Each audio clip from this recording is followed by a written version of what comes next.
各位贵宾，大会准备要正式开始了，邀请您就座，谢谢。Ladies and gentlemen, we're about to begin. Please take your seats. Thank you.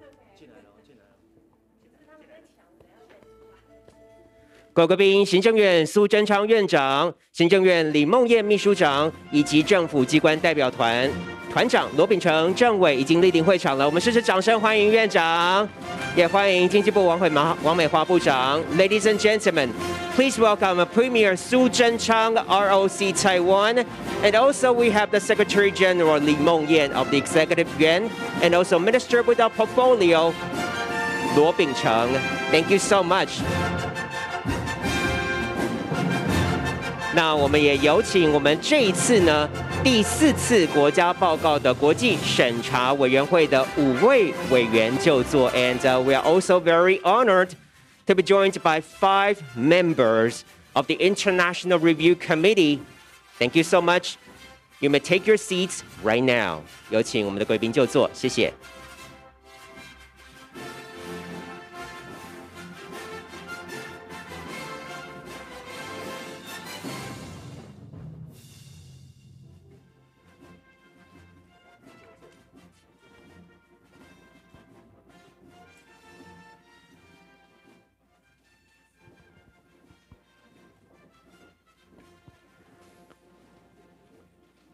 院长、主委、各位现场以及线上的贵宾，欢迎参加消除对妇女一切形式歧视公约第4次国家报告国际审查会议开幕仪式。Hello, everybody, on site or online. Welcome to the opening ceremony for the review meeting of the ROC Taiwan's 4th report under the Convention on the Elimination of All Forms of Discrimination Against Women.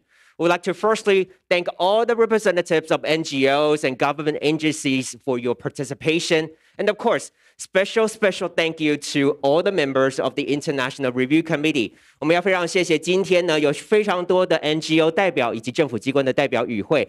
那当然要特别感谢，我们先掌声谢谢我们5位国际审查委员会的委员。Thank you so much to the members of the International Review Committee for traveling long distances to Taiwan. Thank you so much.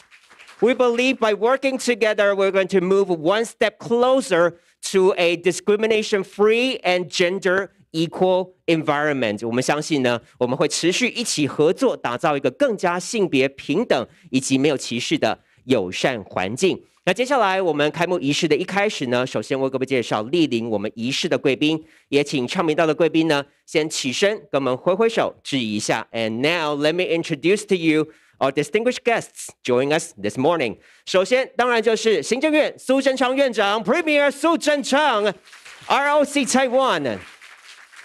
国家人权委员会陈菊主任委员陈菊 Chair of National Human Rights Commission, ROC Taiwan. 行政院李孟燕秘书长李孟燕 Secretary General Executive Yuan, ROC Taiwan. 政府机关代表团团长罗秉成政务委员罗秉成 Head of Delegation of the ROC Taiwan Government, Minister without Portfolio, Executive Yuan. 非常欢迎。接下来我们欢迎外交部吴钊燮部长钊燮 Joseph Wu, Minister, Ministry of Foreign Affairs. 经济部王美花部长，掌声欢迎。王美花 Minister, Ministry of Economic Affairs. 立法院范云委员 Legislator 范云。立法院王婉玉委员 Legislator 王婉玉。接下来为各位介绍4位国家人权委员会的委员 and Commissioners of the National Human Rights Commission. 季惠荣委员，掌声欢迎。高永成委员，苏立琼委员，田秋瑾委员， And we're also very honored to be joined by ambassadors and representatives of foreign missions in the ROC Taiwan today. 那么今天呢，也有多位驻台的使节哦，一起来到现场。那么首先呢，要欢迎的是圣克里斯多福及尼维斯大使馆的泛东亚大使 Ambassador Danya Francis, Embassy of Saint Christopher and Nevis. Thank you so much for joining us today. 以及史瓦蒂尼的这个大使馆的一等秘书 ，Ladies and gentlemen, next, please join me in welcome the first Secretary of the Embassy of the Kingdom of Eswatini. Thank you so much for joining us today. Thank you so much. 接下来呢，我们今天也有洪承生，美国在台协会的洪承生政治助理来到现场 ，and Mr. 洪承生 ，Political Assistant, American Institute in Taiwan. Thank you so much for joining us today. 那当然呢，我们今天也要非常感谢有多位 CEDAW 国家报告国际审查指导小组的委员，以及行政院性别平等委员会的委员出席哦，在这边一并的欢迎。We also like to extend our welcome to the Supervisory Committee members for the ROC Taiwan's Fourth Report under CEDAW and Executive Yuan's Gender Equality Committee members. Thank you so much. And last but definitely not the least, members of the International Review Committee. 最后呢，那最重要的要为各位介绍我们的国际审查委员会的委员。Firstly, the chair of the International Review Committee, Professor Hae-Soo Shin from Korea, 来自于韩国的申惠秀教授。Thank you so much for joining us once again. Professor Ashe Fidede Acar from Turkey, 来自于土耳其的 Acar 教授。Professor Nicholas Brun from Finland, 来自于芬兰的 Brun 教授。Madame Esther Egobamian Mashilia from Nigeria, 来自于奈及利亚的 Ashilia 女士。And Professor Ruz Halperin Kadari from Israel, 来自于以色列的 Kadari 女士。欢迎。And now, to begin the opening ceremony, ladies and gentlemen, please join me in welcoming the chair of the International Review Committee, Professor Hae-Soo Shin. Would you please come to the stage and give us the opening remark? 接下来我们大会一开始，首先就有请国际审查委员会的主席申惠秀教授上台致辞。我们掌声欢迎申教授。Let's welcome Professor Shin.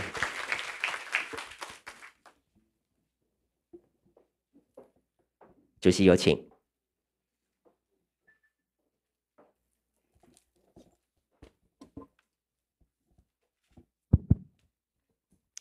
大家好。好。Good morning. Good morning. It's my great honor and pleasure to be here again. Premier Su, it's good to see you again.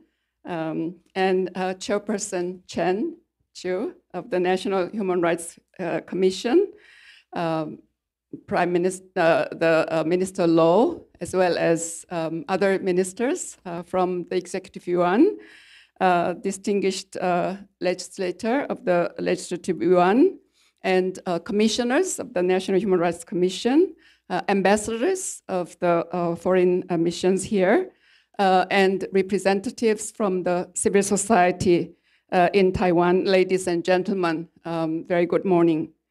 On behalf of the International Review Committee, I would like to express our sincere gratitude for your invitation to Taiwan and warm welcome and great hospitality provided to all 5 of us. I would like to thank the government for its continuing efforts to implement the Convention on the Elimination of All Forms of Discrimination Against Women and the submission of its 4th report and the replies to our list of issues. I also thank very much for the independent opinion from the National Human Rights Commission, as well as the very many submissions from NGOs and the vibrant civil society in Taiwan. I believe there is genuine intention of the Taiwanese government to respect, protect, and fulfill the international human rights obligation under the CEDAW Convention. The regular reviews of implementation of the CEDAW Convention every 4 years show that there is a goodwill in Taiwan. that Taiwan is determined to protect and promote human rights, in particular, this time, the human rights of women. All 5 of us on the International Review Committee are former members of the CEDAW committee. Professor Feride Acar of Turkey has been on the CEDAW committee already for many years when I joined the committee in 2001. And when she was the chair of the CEDAW committee, I was a vice chair. So we worked as a team on the bureau. Professor Ruth Halperin Kadari of Israel was also my colleague for 2 years when I was finishing up with my term, and she continued for many more years on the committee. Professor Niklas Brun of Finland served as a CEDAW member after I left, and he was the precious male member of the committee. There used to be only 1 or 2 male members out of 23 committee members. And it is his second time to be on this International Review Committee, so you already know him very well. CEO Esther Egnobamiem Mushela of Nigeria has been on the CEDAW committee most recently for 2 years until 2020, and she will begin her new 4-year term as a CEDAW committee member from January next year, 2023. Of course, all of us are here in our individual capacity. I am also grateful to the Taiwanese government that I was allowed to bring an assistant, Ms. Sunju Park. Okay, there she is, yeah, from Korea to help the work of this review committee. For the next 2 days, we will engage with the various UNs, the National Human Rights Commission, and the NGOs on the implementation of the CEDAW Convention from Articles 1 to 16, and on the implementation of our previous concluding observations, conclusions and recommendations back in 2018.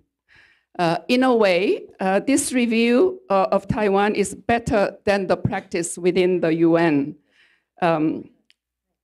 Because while the UN reviews is done only for 6 hours, this review is more than 2 times longer, with extensive participation of various ministries and UNs of the government and almost all NGOs which are active and interested on the issue of women.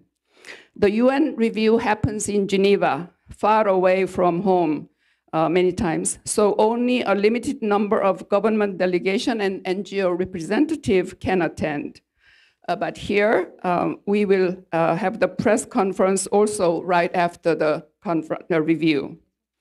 One thing which is seriously missing is the individual complaint procedure on the optional protocol to CEDAW, so that the victims whose rights were violated can file complaints to the CEDAW committee.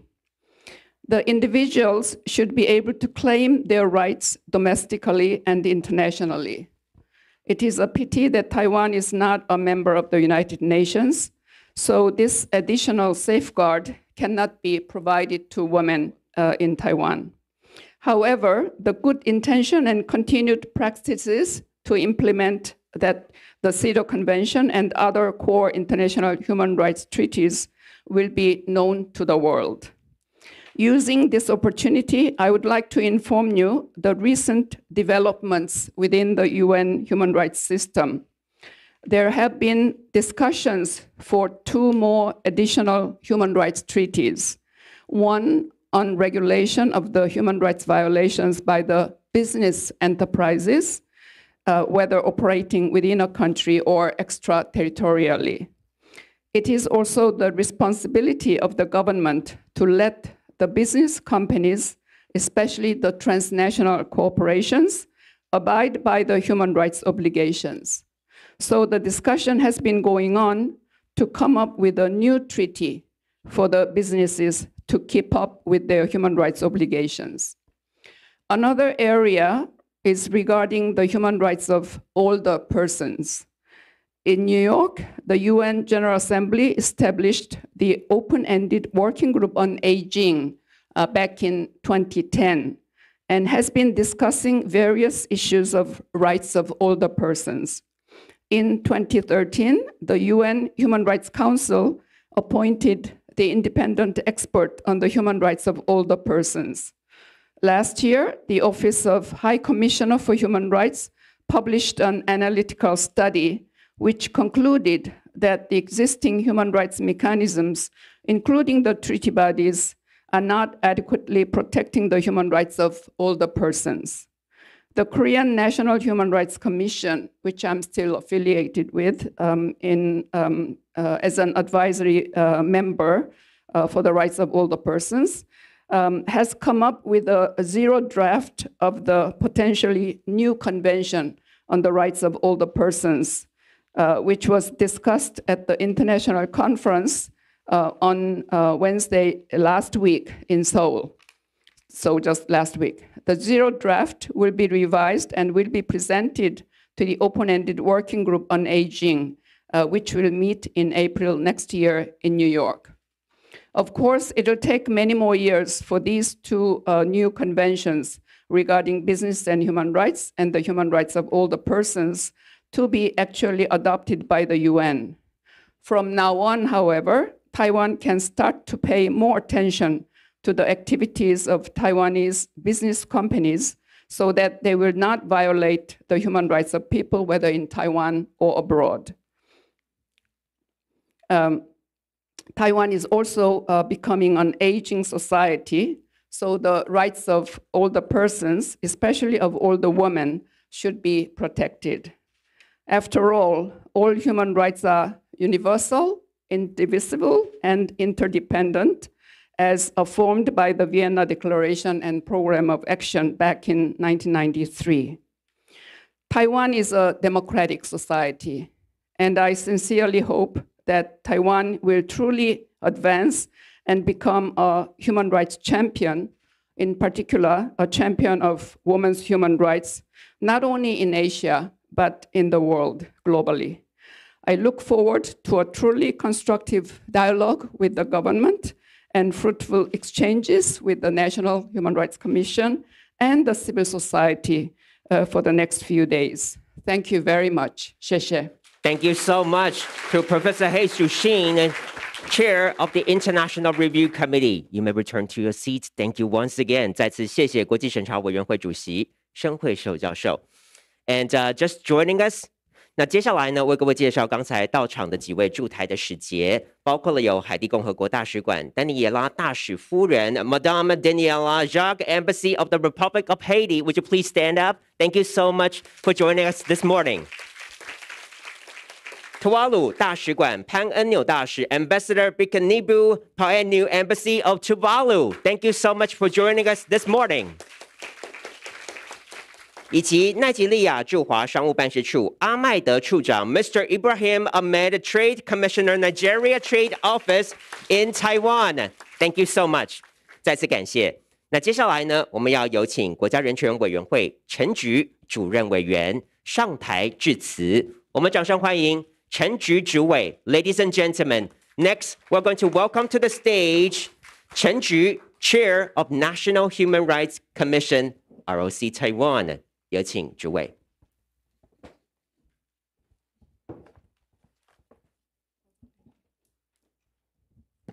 谢谢。 Thank you.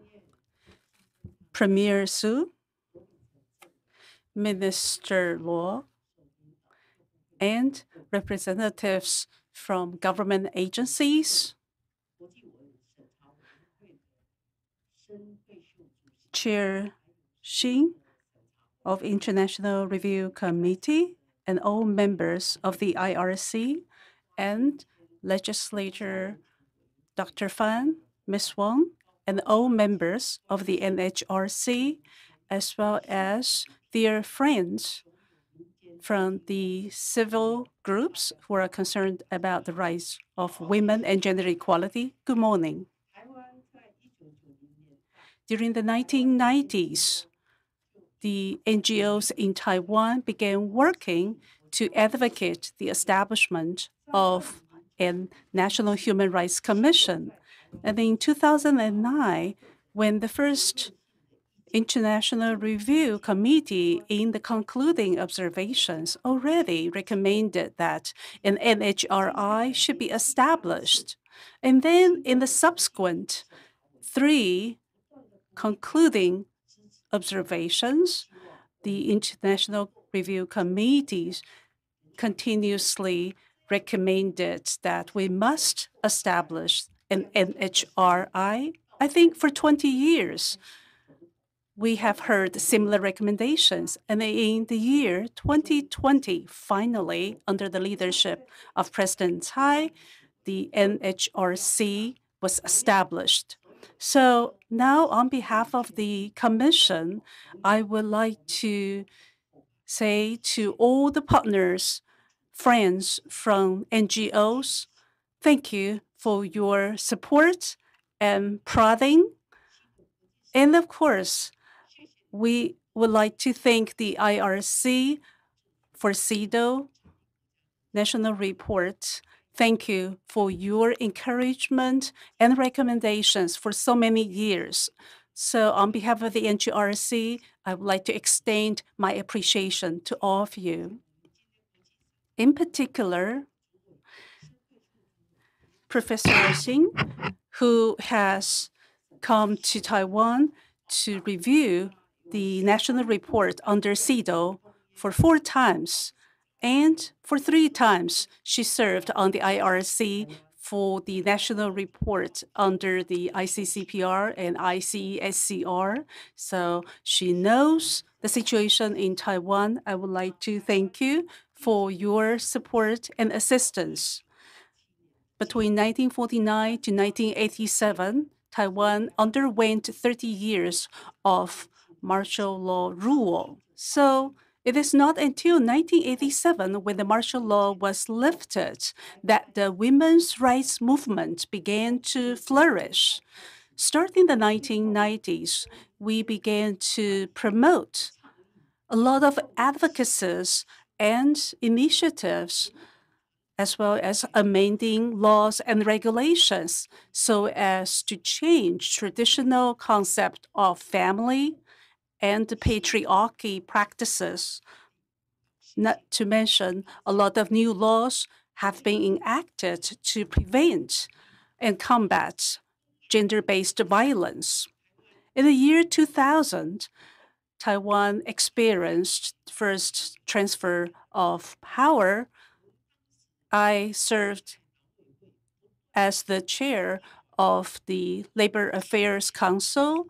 I communicated with the employers and businesses to finally, in the year 2002, we passed the Act for Gender Equality in Employment, according to which gender-based discrimination is targeted. I would like to thank you for your support for the past 20+ years. And in the year 2016, Taiwan elected the first female president in Asia, President Tsai. And in the year 2020, the female parliamentarians in Taiwan accounted for 41.59% of all parliamentarians. So I think these are all important milestones in Taiwan's history of women's rights development. Thank you for your partnership and cooperation. In the year 2005, when I was the mayor of the Kaohsiung City, I was the first mayor to support the civil union partnership, and other cities and counties began to follow suit. Most important of all, in the year 2019, Taiwan became the first country in Asia to legalize same-sex marriage. Especially, I want to thank Premier Su, because at that time, when we communicated with our parliamentarians, because there were different opinions from the private sector, many parliamentarians in the face of running for re-election were under a lot of pressure, and there were different views even within the ruling party. So we understand there's a lot of pressure, yet Premier Su, in all our internal meetings, was very adamant and insisted that we must stand firm for our vision and ideal. On that historical moment, we must stand up and speak out so that we could garner even more support from the people in our fight for gender equality.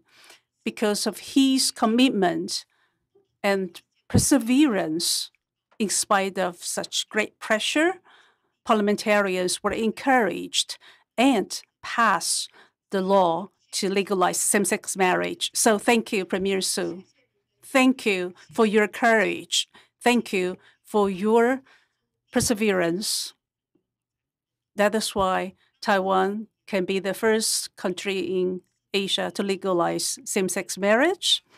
And in fact, many women's rights groups have successfully persuaded the government to start the first international review of Taiwan's initial state report under CEDAW in the year 2009, even before we implemented CEDAW in Taiwan. So today marks the fourth national report, and the NHRC, after convening 15 meetings with independent experts, we came up with the independent opinions. I would like to thank Ms. Su, Ms. Ji, and Mr. Gao for their dedication to collecting views from different quarters. As a result, we could add greater clarity to the situation in Taiwan in terms of the implementation of CEDAW. So we have proposed our independent opinions on the state report. Later, there will be a presentation by the NHRC on our findings. Once again, I would like to thank the members of the IRC. Thank you for coming all the way to Taiwan, time and time again, to help us to carry out the local review model. I think your recommendations to Taiwan will always be welcomed and appreciated. You have been instrumental to making Taiwan even more friendly to women's rights and gender equality. In particular, I would like to thank all the friends and partners from the civil society. Thank you. Thank you so much. 主任委员的致辞 Thank you so much once again to the chair of the National Human Rights Commission, ROC Taiwan, 陈菊。再次谢谢陈菊主委。那接下来呢，我们要邀请行政院苏贞昌院长上台致辞，我们掌声欢迎苏贞昌院长。Ladies and gentlemen, next, please welcome Premier Su Zhenchang, ROC Taiwan, to the stage for the remarks. 院长有请。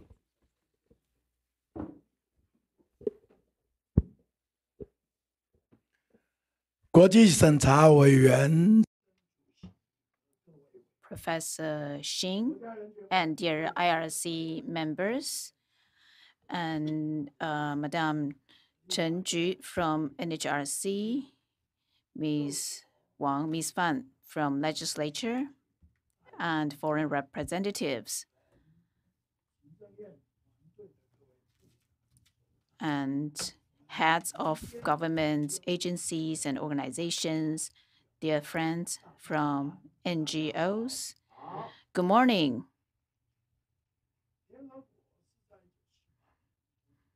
In 1948, the UN passed the Declaration of Human Rights, and 9 human rights international conventions were passed one by one.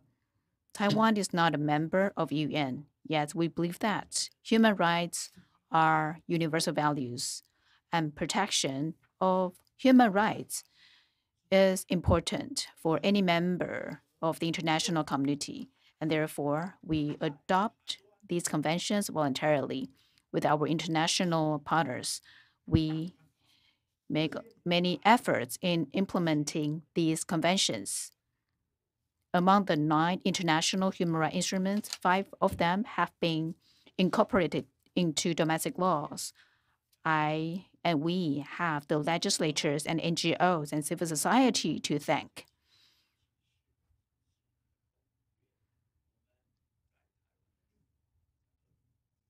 Back in 2011, the Implementation and Act for CEDAW was passed. There have been 4 CEDAW national reports, and we invite international and prominent experts on women's rights to Taiwan. I want to thank you for providing us with guidance and recommendations. The government attaches great importance to these recommendations and to the implementation of such recommendations. With the leadership of President Tsai at the legislature yuan, some amendments or pieces of legislation have been passed preventing domestic violence, on protecting women's right to work, and so on. We have produced several national reports. The 4th report was jointly produced by different ministers and 5 chambers. In the process, the opinions from the society were collected, and in March, at the Gender Equality Committee of the Executive Yuan, the report was officially submitted and it was passed in June. We are very honored to have IRC members to come to Taiwan in helping us review the implementation. I would like to thank Professor Xin and for all the IRC members for continuously supporting Taiwan in implementing CEDAW. As Professor Xin said earlier, some of them have come to Taiwan for more than once and have provided us with valuable observations and recommendations. I ask all the agencies under Executive Yuan to take seriously the concluding observations and recommendations of the IRC. At our work in all of our policies, we need to continue to make progress and implement the recommendations. Taiwan is a country with really special circumstances. We went through a long period of martial law. In the process, there had been tragic human rights violations in the past. The chair of NHRC, Madame Chen Ju herself, was affected at the time. She was very young at the time, but she stood up to fight against authoritarian regime for fairness in the society, for freedom, for liberty, and for democracy. I admire her for that throughout my life. In her speech, she mentioned the piece of legislation that enables same-sex marriage. She gave the credit to me, but I have to say that we have to thank the legislators especially from the ruling party. After the referendum, there were many different voices and opinions. However, we worked together to make it a reality. we took one step at a time. Only those who were on the journey knew that how challenging the journey has been. In many corners, in many areas, there are many other human rights issues that need to be addressed. So there is still work to be done. President Tsai believes that as long as we have our determination at it, we will be able to make progress despite all the challenges and difficulties. Now, I want to thank the IRC members for the upcoming review.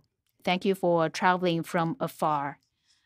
Thank you for caring about Taiwan. I want to thank the civil society as well. I also want to thank NHRC commissioners for your work, our friends from different spheres of the society. Thank you for your common wishes to make Taiwan a better place for human rights. I feel very honored to be here on behalf of the government to extend my respect, my appreciation to your involvement. I'm also here to promise that the government is dedicated to better implementation of human rights policies. We will continue to work, and I wish this international review a great success. I wish you health as well. Thank you. 移驾到这个舞台的前方这边呢，来一起大合照哦。那我们合照的时候可以把口罩脱下来，不交谈。Next, we are going to do a group photo at the very end of the opening ceremony. 那我们要再次有请人权会的陈菊主委，有请。We'd also like to welcome the chair of National Human Rights Commission, Chen Ju, to join us for the group photo, and Professor Heisu Xing, chair of the International Review Committee. Would you please join us in the front for the group photo? 要有请我们的申主席。那接下来呢，我们要邀请我们的李梦燕秘书长 ，Secretary General of the Executive Yuan 李梦燕，政府机关代表团的团长罗秉成政委。And also Minister with the Portfolio Executive Yuan Luo Bingcheng. Would you please also join us for the group photo? And the members of the International Review Committee, Professor Ashe Fidede Aja from Turkey, 来自于土耳其的 Aja 教授 ，Nicholas Brun from Finland, 来自于芬兰的 Brun 教授 ，Madame Abamian Mashilia from Nigeria, 来自于奈及利亚的 Mashilia 女士。And Professor Ruth Halperin Kadari from Israel, 以及来自于以色列的 Kadari 教授，有请。Yes, please join us in the front for the group photo. Thank you once again for joining us for the review meeting. Thank you. All right, please look at the cameras in front of you. 好，我们一起看向前方的镜头哦。3, 2, 1。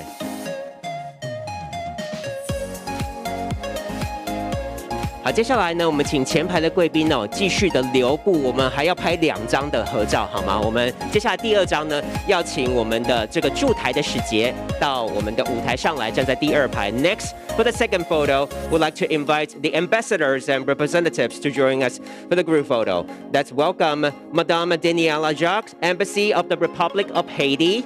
首先有请海地丹尼耶拉大使夫人，有请 please join us on the stage. Thank you so much.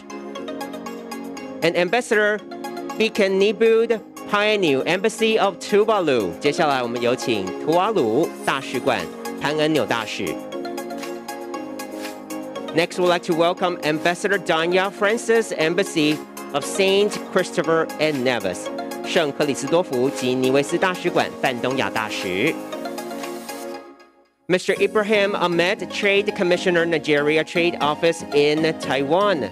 奈及利亚驻华商务办事处阿麦德处长。Ms. Zanene Bambe, First Secretary, Embassy of the Kingdom of Eswatini, 史瓦蒂尼王国大使馆班贝一等秘书。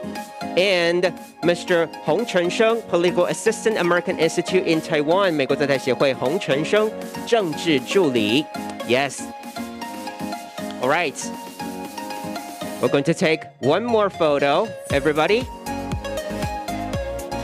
and people in the back just remember not to be blocked by our distinguished guests on the front row. Thank you very much. All right, 3, 2, 1. 我们看向前方的镜头，一起合照。3, 2, 1.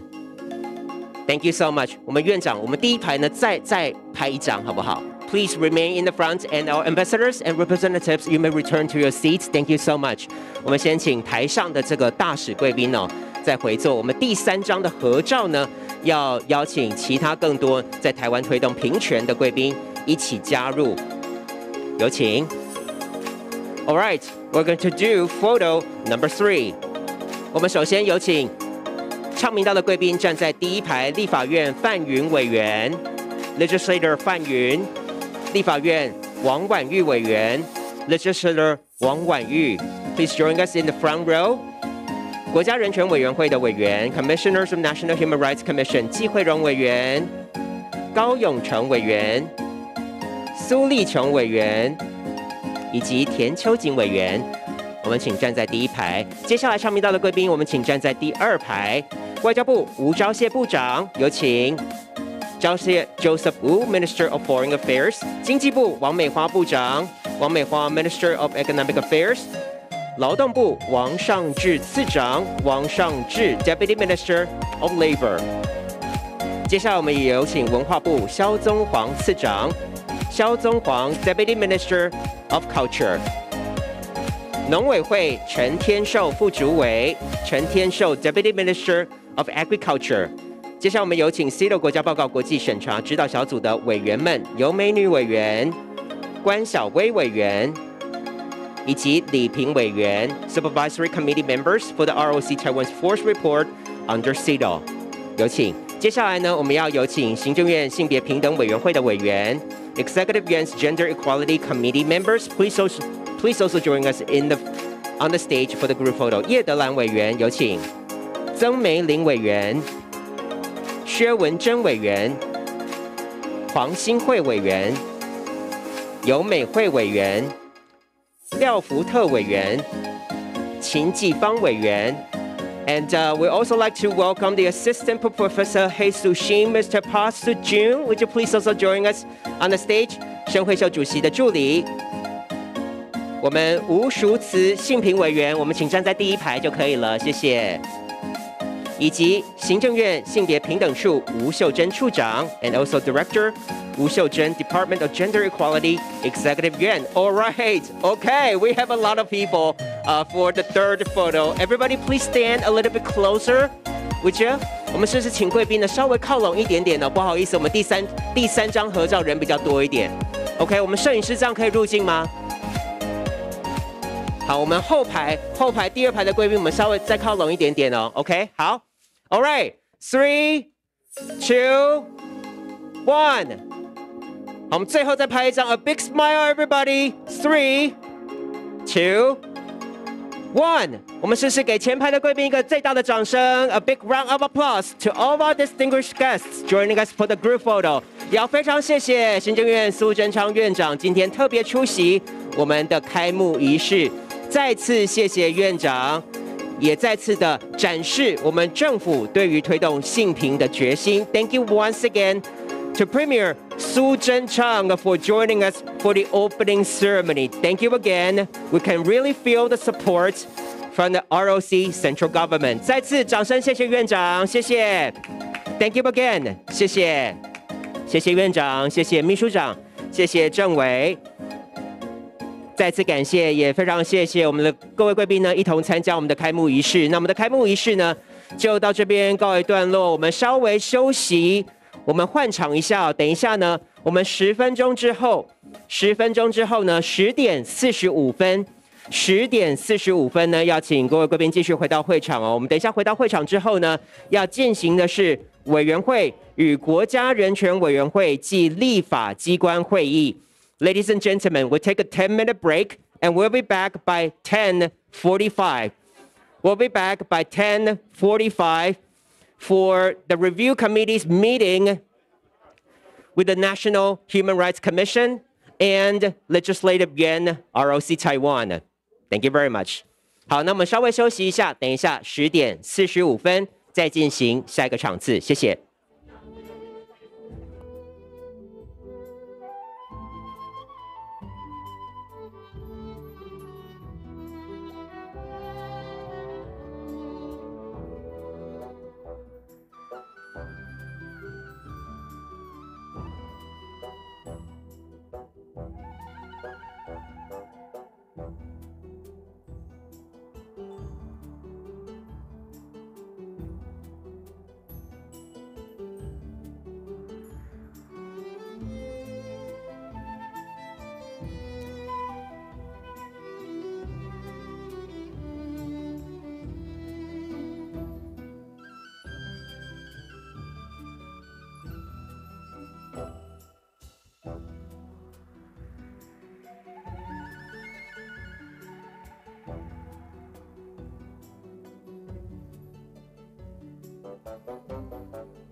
提醒各位贵宾，我们下个场次再过2分钟之后就要正式开始了，有请您就座，谢谢。Ladies and gentlemen, we're going to begin in 2 minutes for the next session. Would you please take your seats right now? Thank you so much.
贵宾，请您就座，我们下一个场次要正式开始了，谢谢。Please take your seats right now, everybody.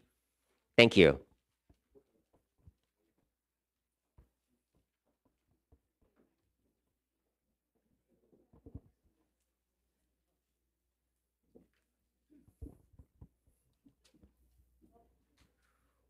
Welcome back, everyone, to the meeting with representatives of National Human Rights Commission and the Legislative Yuan. 接下来呢，是我们委员会与国家人权委员会及立法院会议哦。提醒大家，会先由国家人权委员会报告10分钟，接下来呢10分钟到会有1声铃提醒，接着有5分钟的审查委员会的提问时间。那15分钟到呢会有2声的提醒。并由立法院接续报告。The National Human Rights Commission and Legislative Yuan each will have 15 minutes, 10 minutes for the presentation and 5 minutes for the QA. You are here. The bell ring for 1 time for 10 minutes and 2 times for 15 minutes. And now back to the chair, Professor Shin. Thank you very much, Yeshe. Good morning again. I very much welcome this session with the representative of the National Human Rights Commission, as well as from Legislative Yuan. So I think we are 5 minutes behind or 7 minutes behind. So it's very important that everybody stick to the time limit. And I ask Ms. Gao Yung Cheng, a member of the National Human Rights Commission, to make a presentation for 5 minutes. 大家好。有荣 Good morning. I, along with Mr. Gao Yongchen, will make the presentation on behalf of the NHRC. There will be 4 parts in our presentation. First of all, the introduction to the NHRC and the process of formulating the independent opinion. And then we will talk about some legal and policy recommendations. Next. The NHRC was established on August 1st, 2020. We have 10 members. Our chair is also the president of the Control Yuan. We have 7 ex-officio commissioners and 2 assigned commissioners. We have 36 staffers. And we also have 15 consultants. According to the Enforcement Act of CEDAW, we have to produce independent opinion. In fact, during the past 2 years, we have organized a number of consultation meetings to focus on issues that remain unaddressed, stagnant, and have newly emerged. First of all, women from disadvantaged groups. And we found that the government should systematically collect statistics regarding the rights stipulated by the CEDAW. For example, focus should be placed on gender in relation to employment discrimination, the impact of COVID-19. In addition to focusing on laws and long-term plans, the government should also gradually expand and strengthen gender and human rights impact assessment. As a result, we have difficulty understanding the situation of women from disadvantaged groups. Next, migrant domestic workers. In fact, a lot of IRC concluding observations have recommended that these migrant domestic workers should be included for the protection under CEDAW. In fact, even for the existing long-term care system, such workers are not incorporated in protection of their rights. So the government, as we recommend, should actively establish a multi-service model to improve the work environment of migrant domestic workers who need to live in their employers' homes and reduce the high risk of sexual violence. We also need to allow them to be covered by domestic labor rights regulations. On middle-aged and elderly women, we know that there's still difficulty balancing life and work.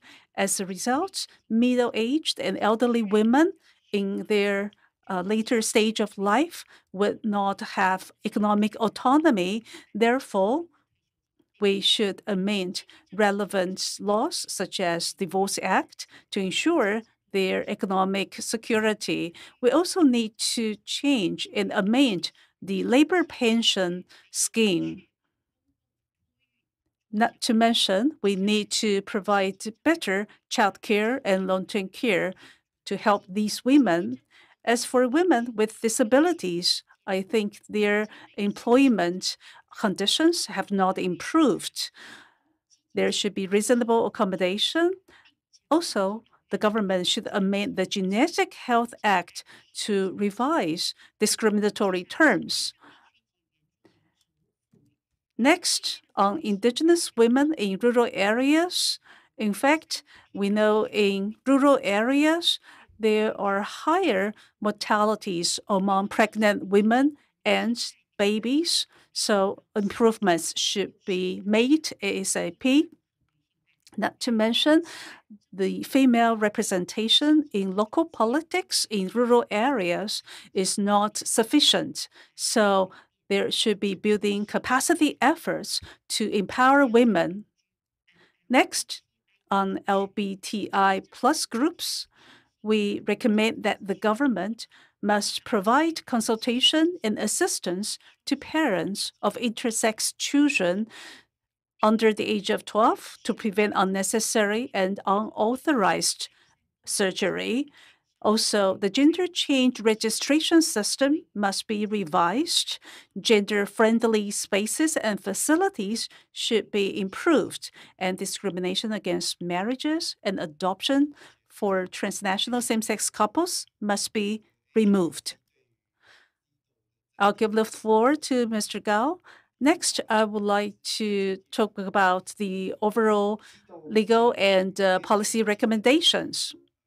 As we evaluate the overall implementation of CEDAW, we believe that, first of all, according to the 2011 additional resolutions to the Enforcement Act of the CEDAW, in the wake of the passage of the Act, aside from the Executive Yuan, all the other 4 yuans should also set up gender equality task forces. However, now only the one at the Executive Yuan has been functioning very well.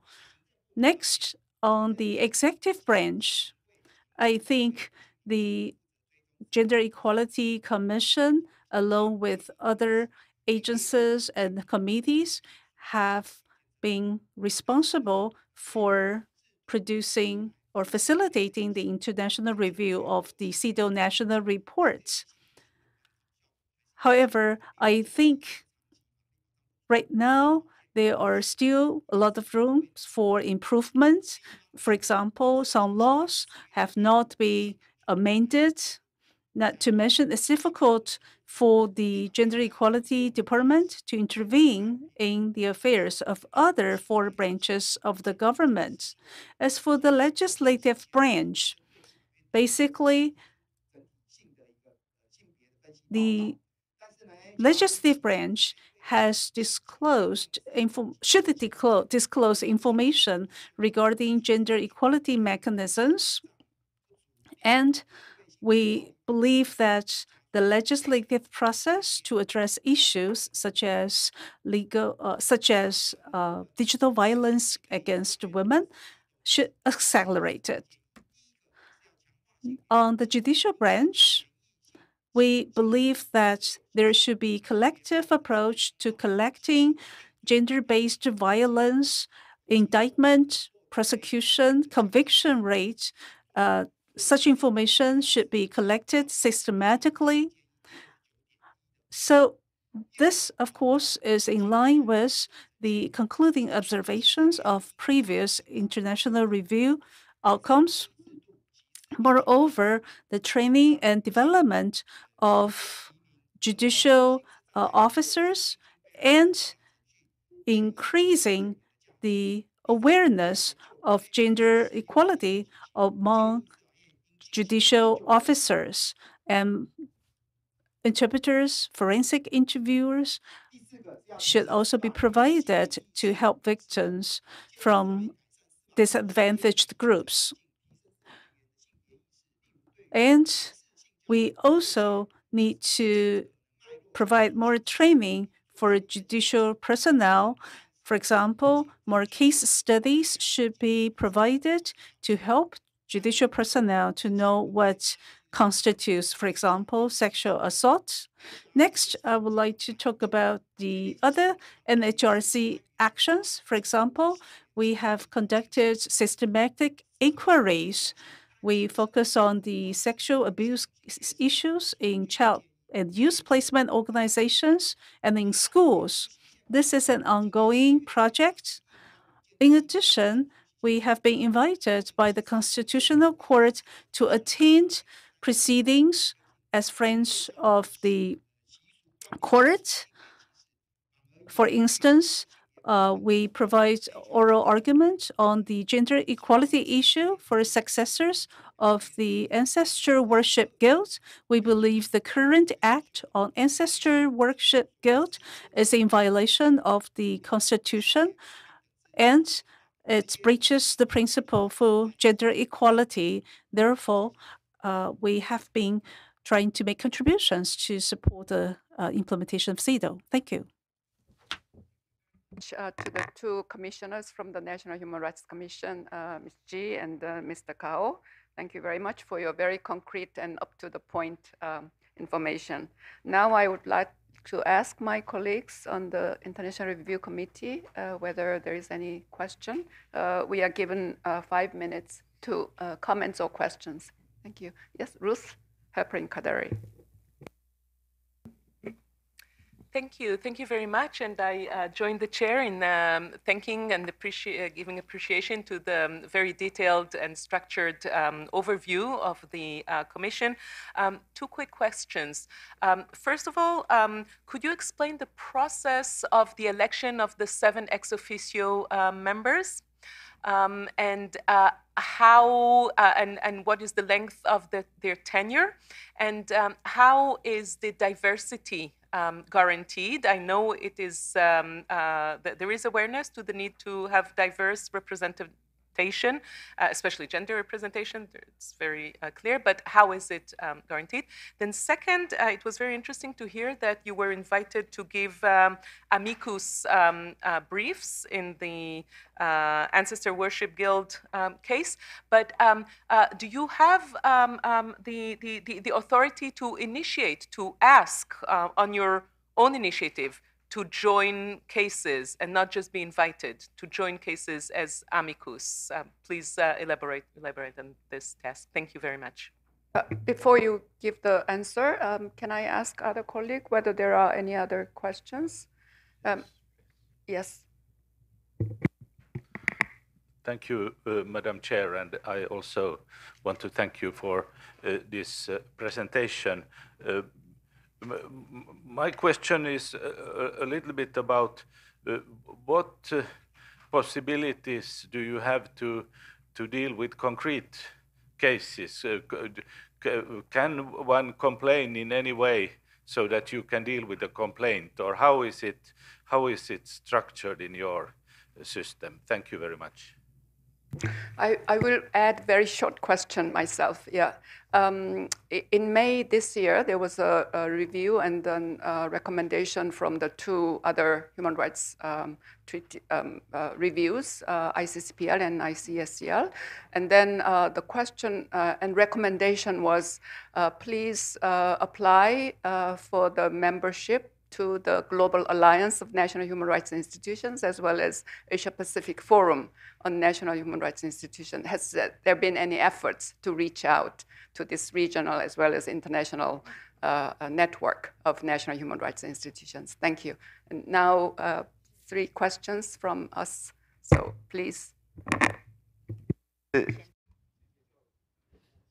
Thank you for your questions. I will respond first, and Madame Ji will also respond. First of all, how the 7 ex officio commissioners are selected. All 7 are nominated by the president in compliance with the Paris Principles. They are selected from different fields. For example, from NGO background or from the legal background. I used to be a lawyer, and Madame Ji used to work in the NGO, so our qualifications meet the requirements of the Paris Principles. After the nomination, the legislature will need to discuss and then pass the nomination. Our term is 6 years. Second, as for the role as amicus, yes, we can ask to join. We don't have to wait to be invited. However, to provide oral arguments, we need to negotiate with the Judicial Yuan, but we can express our opinions on the courts. As for a complaint mechanism, according to the Organic Act of the NHRC, it is able to receive complaints regarding severe human rights violations, but we are only in operation for 2 years. We have that power. By law, we have that power, but details are still being discussed as to how we can accept and deal with complaints. As for APF, well, after the international review in May, we started high-level discussions with the APF. We're receiving training. We've also expressed our willingness to be an active member. Madam Ji, would you like to add anything?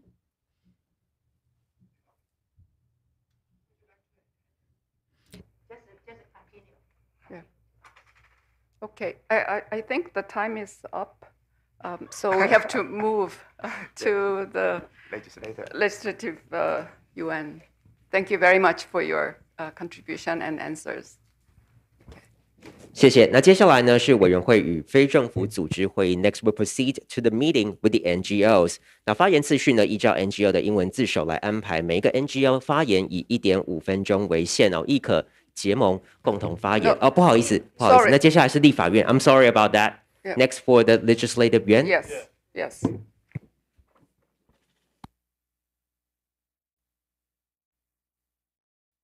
So we will hear 5 minutes each from 2 members of the Legislative Yuan. Good morning, our distinguished guest and our Taiwan National Human Rights Committee members. 还有我们许多台湾的朋友。那以下我就会用中文来报告哦。Okay. I will present in English. First of all, I would like to thank all the IRC members for coming to Taiwan. I want to thank the NHRC under the leadership of Madam Chen. I want to thank all the NGOs. I'll be very brief because I only have 5 minutes. First issue, digital gender-based violence, that is non-consensual intimate image abuse.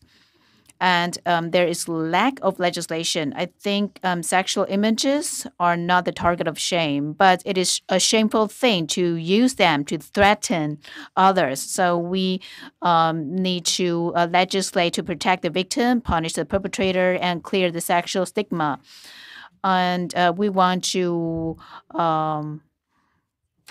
NGOs wanted to have a dedicated piece of legislation, but it seems that now maybe the proposal is to include several different offenses into the criminal code. For example, taking the pictures without consent and distributing the images without consent. Different legislators are still negotiating about this amendment or inclusion. We need to protect the victims. So threatening itself is an offense. So our version is more strict than the executive yuan's version, but still our proposal is still being discussed at the legislative yuan. Gender-based violence has different forms. Sexual harassment from employers and sexual assault between parties of imbalanced power still exist. So I believe that we need to eliminate gender-based violence, especially the violence that is enabled through power imbalance. But the Ministry of Labor never addresses this issue. The employers themselves or the companies have to investigate the cases. So they may be the perpetrators and they're also the decision makers, which is not right. And therefore, I propose to amend the legislation to protect women's right to work and to a good environment for work. And I believe that forced sexual act through power imbalance should be included in our criminal code. Currently, the sentences are too low. There aren't sufficient forms. So I propose to amend the law in order to aggravate the punishment to add more forms. Next, LGBTQI rights.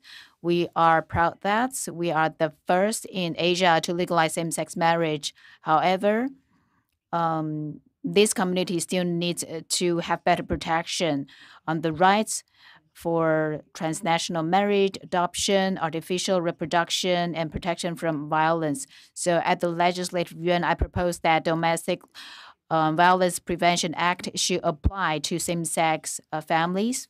Now, gay couples or lesbian couples cannot adopt children which they do not have biological relations to, but I propose the amendment.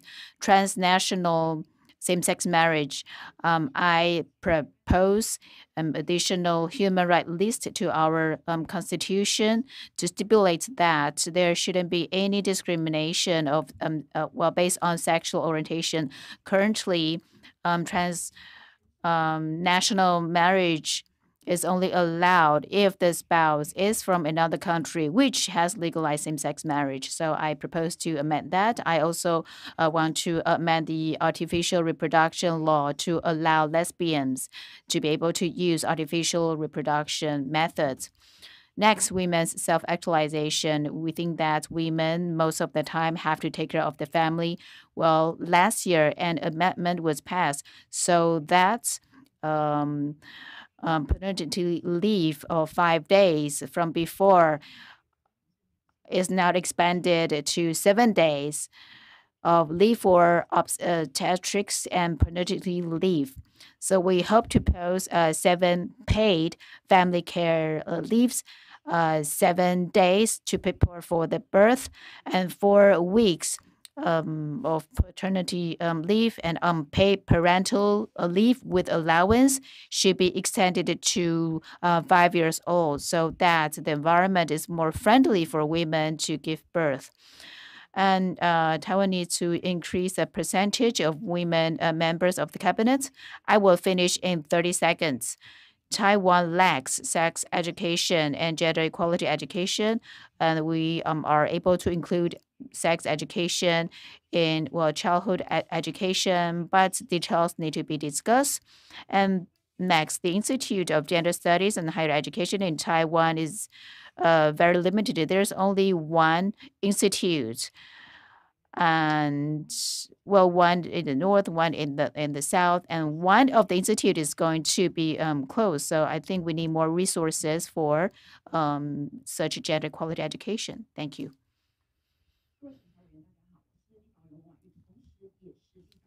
Hi, I am Wang Wanyu, a legislator. I'm also a committee member of the Gender Equality Subcommittee in the Legislative Yuan. In the past, RRC members have already pointed out that there is improvement to be made, but our progress in Taiwan is slow. First, work and family life. In the previous review, in the previous recommendations, we already see that Taiwan needs to do more to balance work and family life for women, and it is recommended that the government need to provide more childcare and encourage fathers to join childcare. But currently, only very few companies provide childcare. Month 0 to 2 years old. The childcare rate is 70% lower than the 34% among OECD countries. And in companies, there is very few which provide childhood facilities. By 2022, only 11 companies provide childcare facilities for 0 to 2 years old, and only 27 provide childcare for 3 to 6 years old. And in fact, companies need to provide childcare, but our law has been in place for 20 years. Not 100% of the companies provide childcare. There's a requirement of the law, but there is no punishment.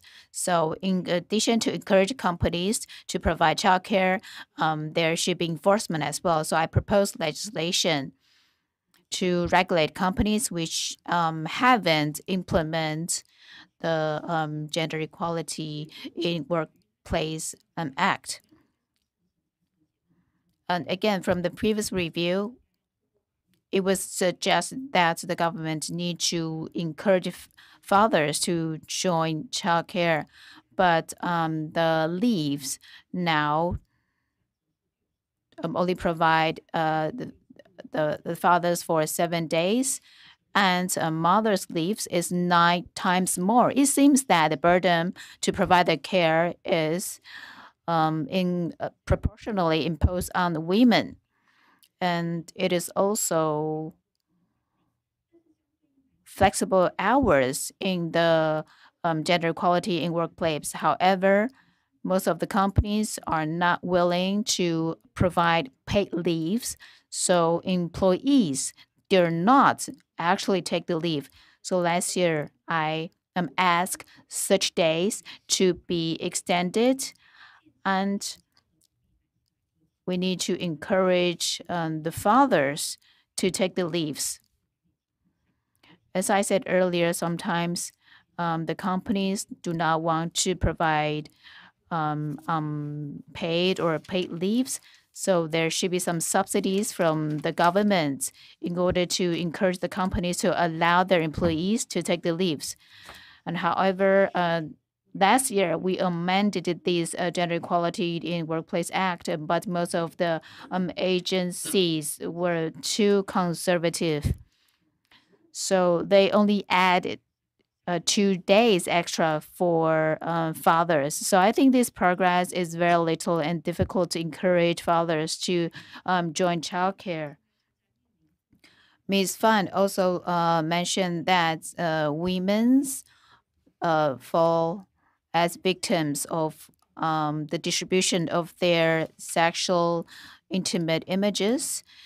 Many different government agencies work together to crack down 2 online forums.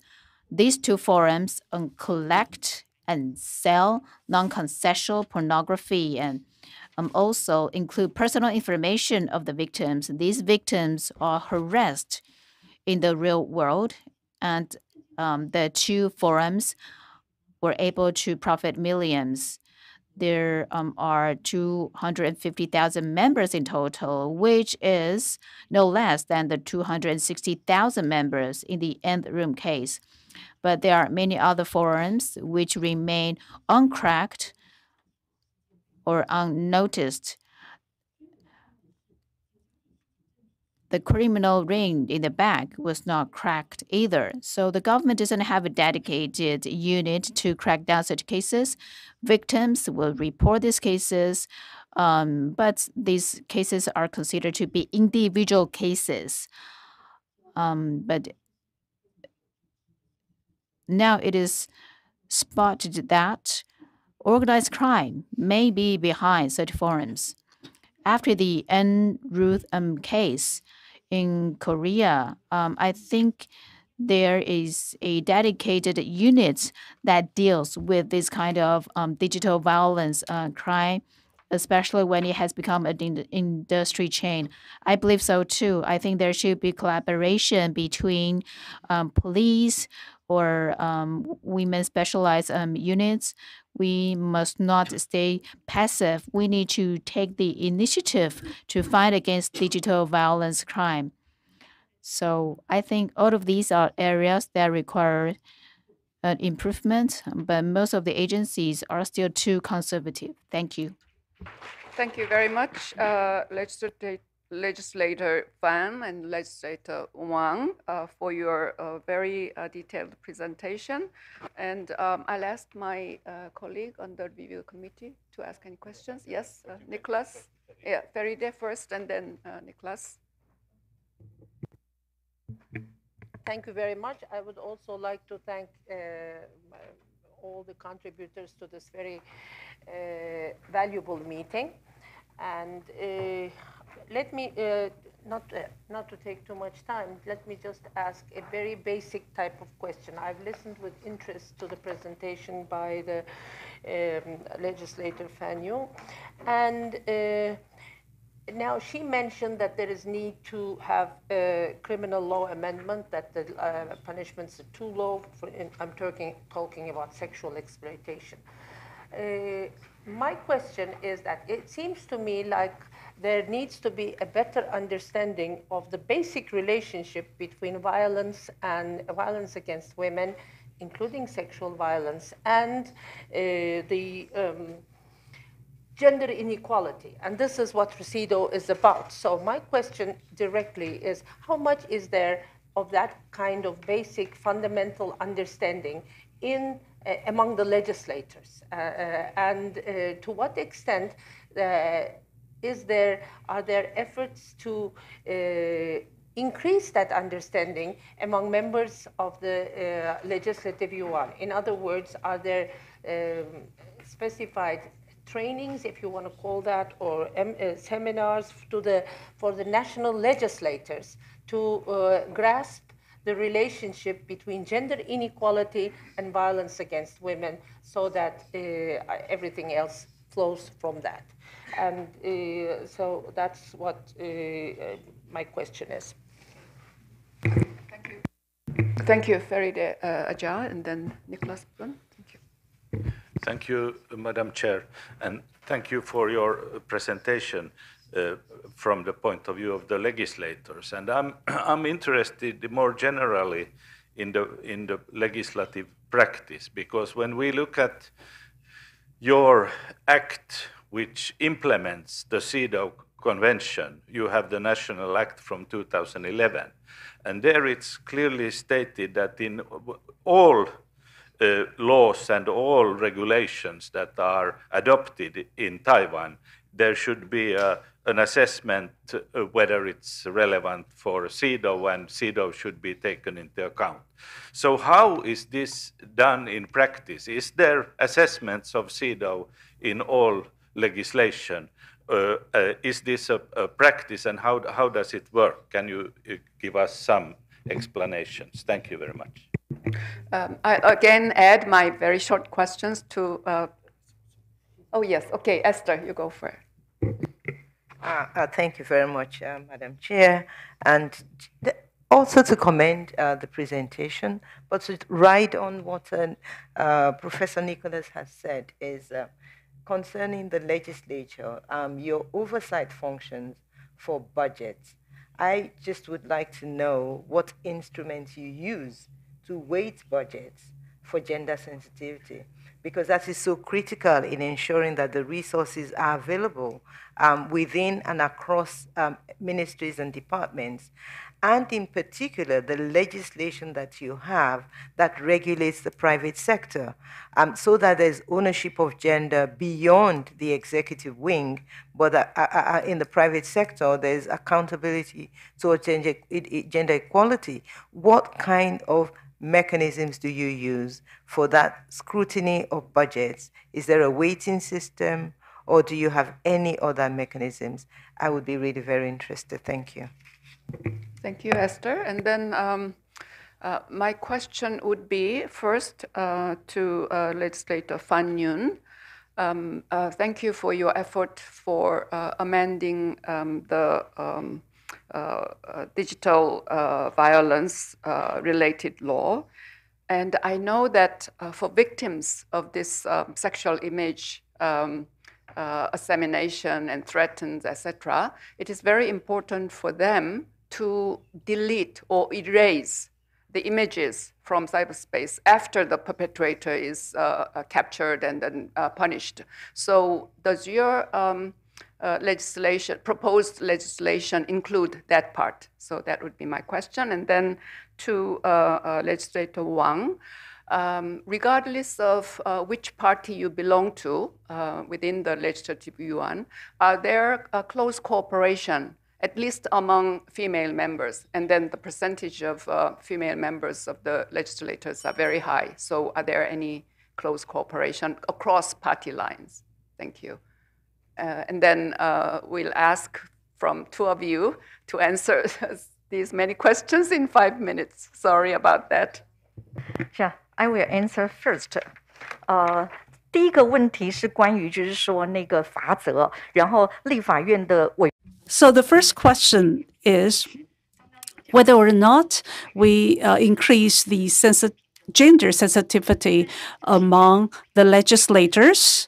In fact, Ms. Wang and I are both members of the Women's Committee in the Parliament. We have been working hard to promote the sense of gender awareness. We play movies. However, it's usually the employees, staffers of the Legislative Yuan that attend those meetings. Secondly, the relationship between CEDAW and the Legislative Yuan. Actually, within the Legislative Yuan, we do not have a mechanism to implement CEDAW. We actually came here in our personal capacities. Usually, for example, Minister without portfolio, Mr. Luo, would be in charge of these efforts. And if we want to promote the implementation of CEDAW, we will use our question time to pressure the executive branch. Thirdly, on budget and private sector the government does provide some incentives for the private sector, but there's not that much. For example, there are some candidates in the recent election that propose new incentives. So Ms. Yo, who is a primary advocate for increasing penalty for violators in the private sector if they violate the principle of gender equality. However, so far the penalty is still too light. And actually, I would like to thank our former Minister of Health, who actually provided for that this sexual images must be taken down within 24 hours. And we will continue to work hard in this regard. Well, just like Ms. Fun said, as for the training for legislators, yes, we do have seminars, workshops, but it's not compulsory or mandatory. In addition, basically, in addition to the budgeting for raising gender sensitivity and awareness, basically, based on our experience, it's not very disaggregated data that is available to us. And when we review the budgets, basically, each committee in the legislature would review the budgets proposed by different departments and ministries. So we don't have a comprehensive approach to evaluate the total budget devoted to raising gender equality. And basically, when it comes to childcare, there are no penalties for the private institutions that fail to set up childcare facilities. As for the victims of non-consensual sexual image dissemination, again, there's a 24-hour limit when the image must be taken down. However, we are not sure if we have the capacity to fulfill that requirement. Not to mention, very often it's difficult to get the perpetrator to hold them accountable. For children and youth victims, basically, we will have to ask them to work with us to take down such images. As for collaboration among female legislators, well, I don't think there's that much collaboration to promote the implementation of CEDAW among female legislators. Now we have laws, but we need to have labor inspections. But local governments are not so proactive in implementing such labor inspections. So the onus will be on the central government.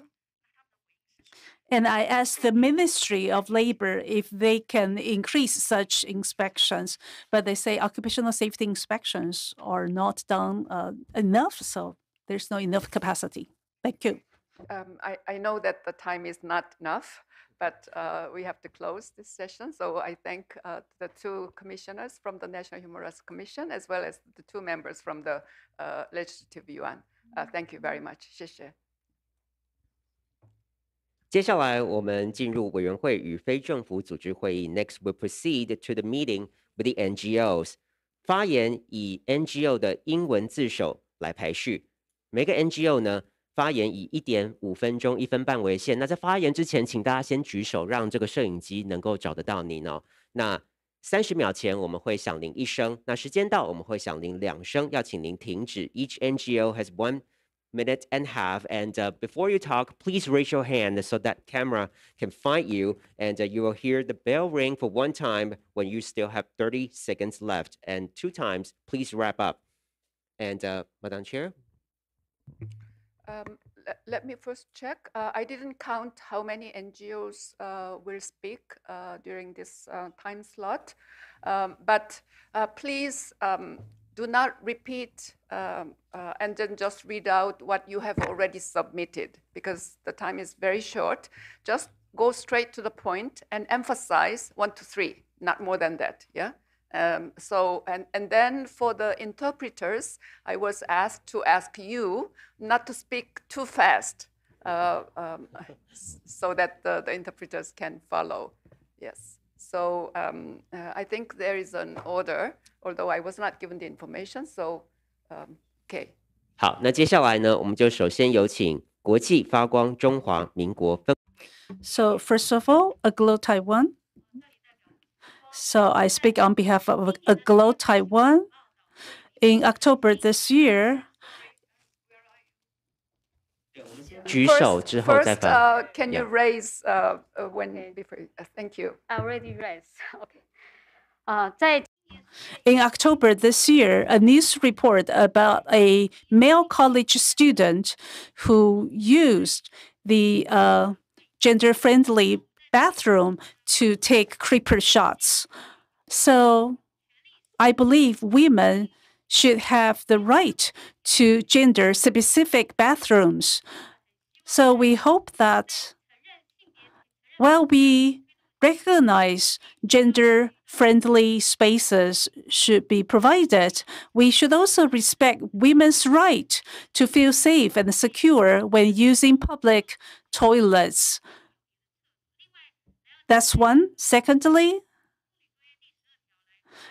on Article 12 of CEDAW, in fact, some schools, senior high schools, would recommend certain websites of civil groups to their students.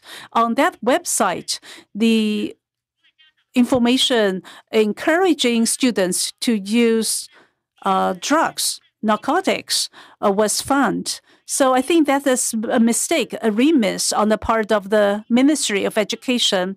So more attention should be paid to the quality of such education material. So next one, Awakening Foundation.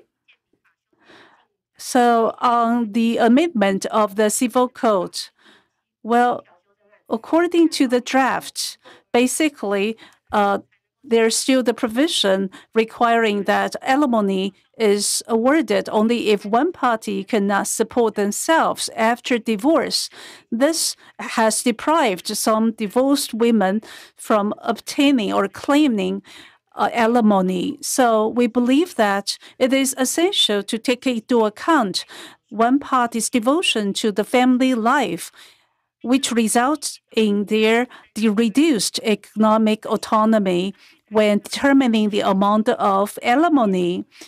Also, in terms of political participation, the reserved seats for females is no longer functioning well, because right now, if you look at the female representation at local township assembly, basically the representation is very low.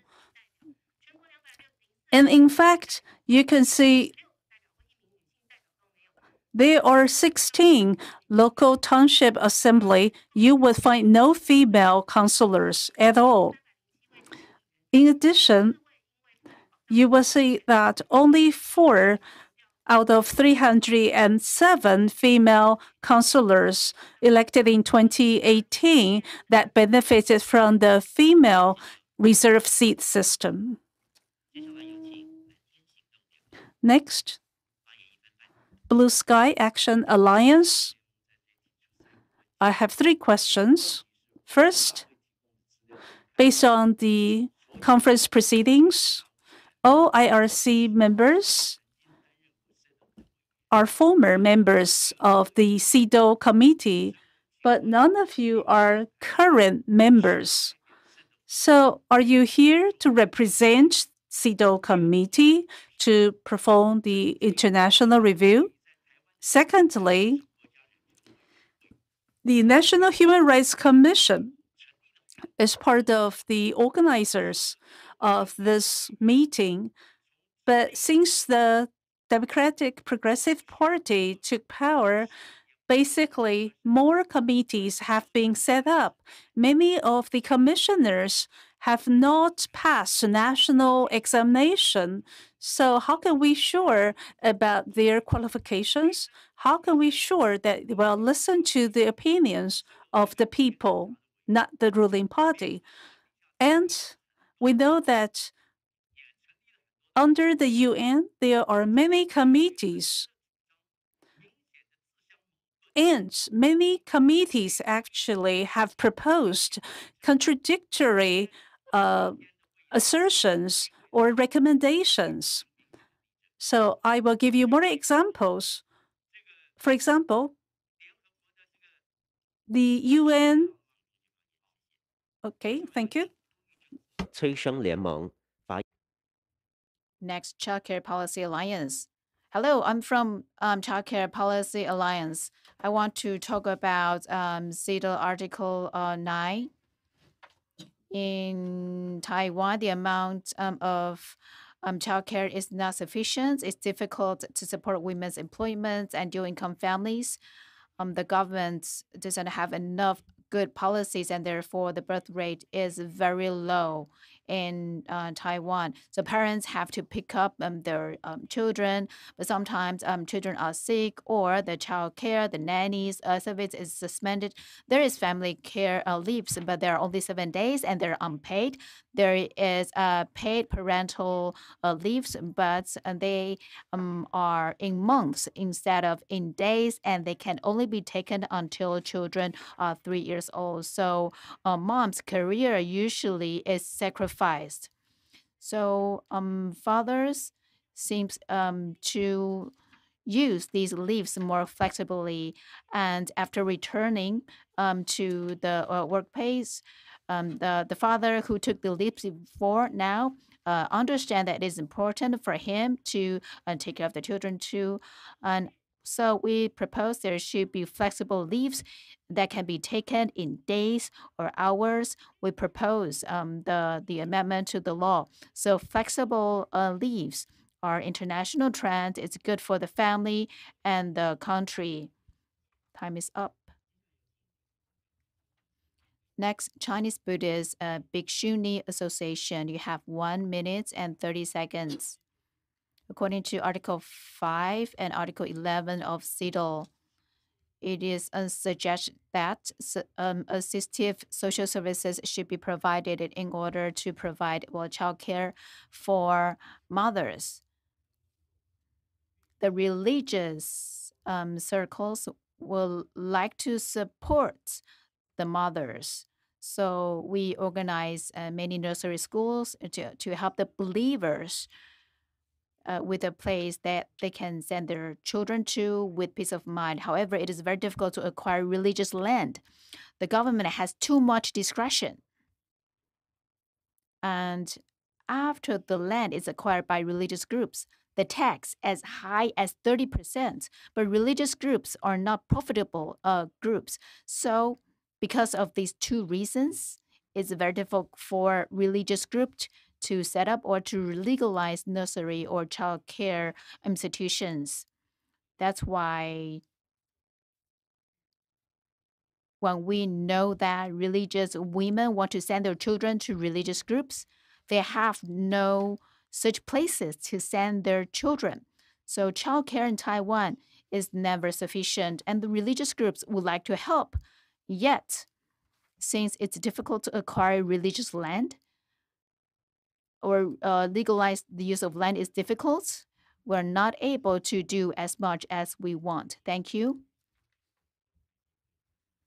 Christian International Forerunner Torch Ministries and Taiwan Society of Vaccine Safety Monitoring. Ministry of Education, intern students for school and medical institution were informed to vaccinate, and hence female students were forced to take experimental vaccines.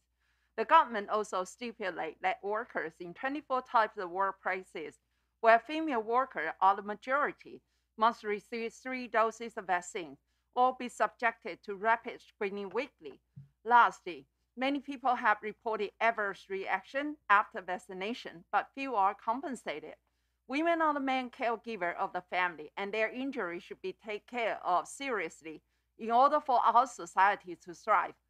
According to CEDAW Article 10, 11, 12, and 13, we strongly recommend 1. The right to understand the nature of COVID-19 experimental vaccine and the associated risks that may incur, and the right to refuse vaccination without losing practical rights.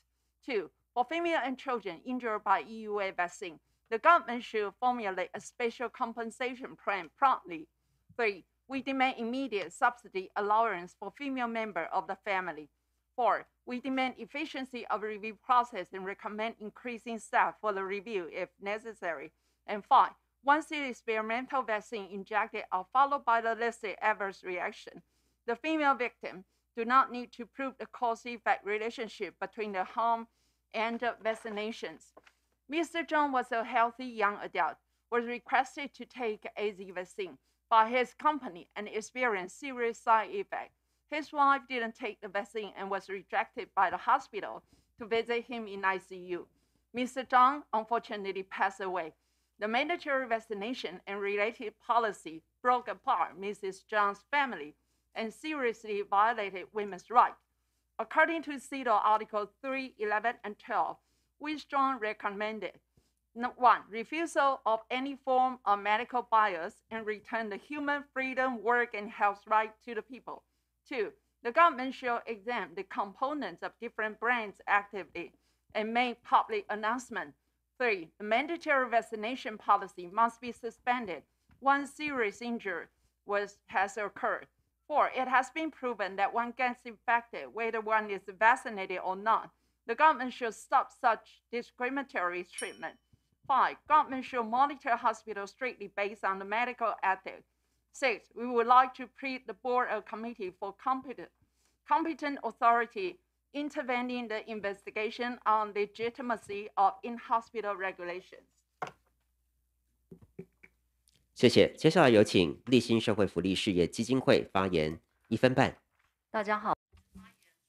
Thank you. The Garden of Hope Foundation. I will focus on domestic violence and sexual assault. I think according to the Domestic Violence Prevention Act, basically the violence inflicted by non-cohabiting partners will not be covered. Basically, there's a need to amend the Domestic Violence Prevention Act so that the similar protection can apply to victims of violence by non-cohabiting partners. As for the cohabiting partners' in-laws, if they impose violence on the same-sex marriage couple, basically because they are not considered as in-laws. So again, the Domestic Violence Prevention Act will not apply there. Also, there is a need to change the statute of limitations for sexual assault so that children victims, when they grow up, can still file charges. And we hope that we can respect the adult victims of sexual assault's willingness to report to the authorities. Thank you. Next, Hand in Hand Association of Taiwan. Women in placement institutions for various reasons, especially teenagers. I think government should provide more health care and educational budget to help them to start life anew. However, because of the closed system and shortage of educational resources in placement institutions, their needs are very rarely met, especially for children who have experienced sexual exploitation, given birth, or experienced abortion. Their healthcare rights, education rights have very often been deprived.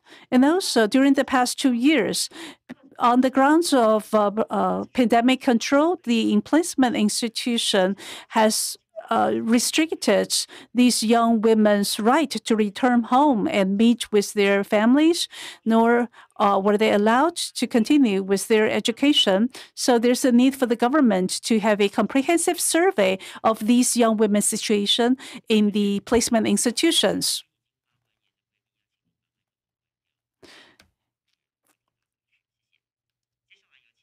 Next, Judicial Reform Foundation.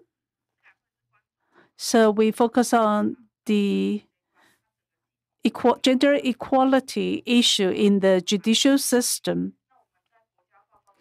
And in the state report, we can see that the Judicial Yuan says that there's the Judge Act, which can hold judicial personnel accountable. However, during the past 2 years, no complaints filed based on the Judge Act were successful. Basically, most cases were rejected because they involve so-called legal opinion.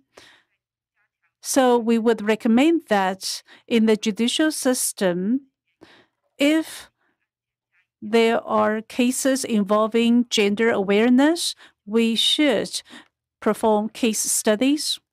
For example, we have received complaints that a senior male police officer harassed a young female colleague through sending a sexting message. However, the local court did not rule in favor of the female police officer.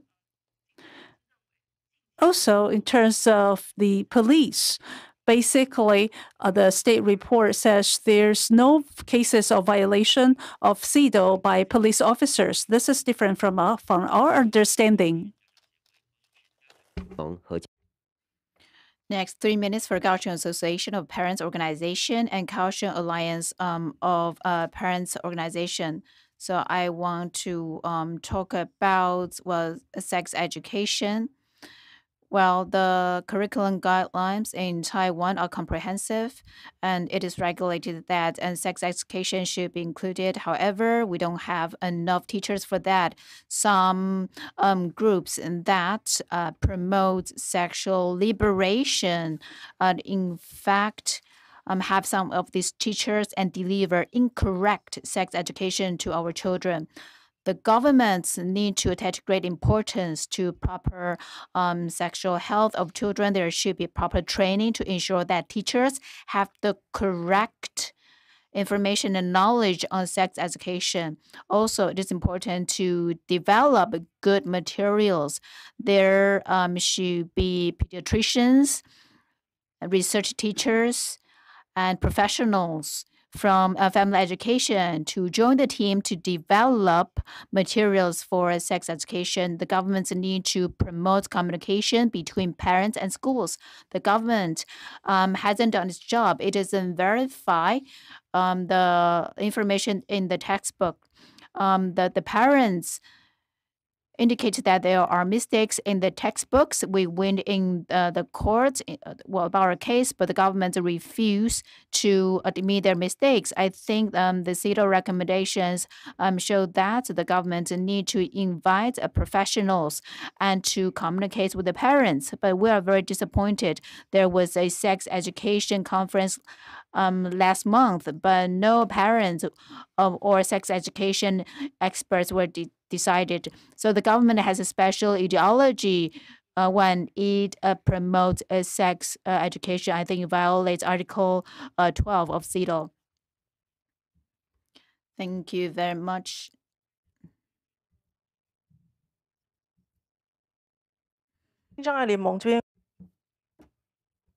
Of course, we care about people with disabilities. So here I would like to talk about research and statistics.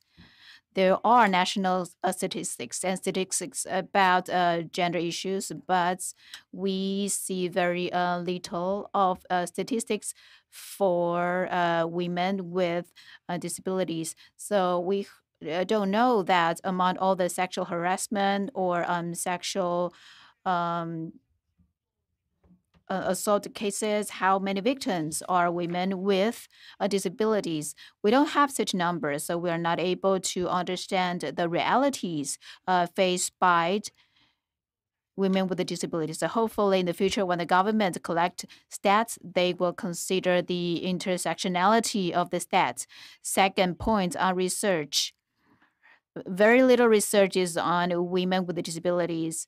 In Shixing University, it has one of the two institutions for gender equality, but these institutes may be closed soon. There are not enough scholars on the research. Without the research, how do we understand the needs of women with disabilities? In CRPD review, I think the RSC members talk about intersectionality of the disadvantages faced by women of disabilities.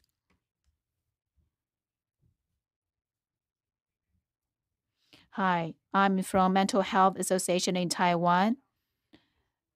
I was also a victim of sexual assaults 5 years ago. So I have 3 points here.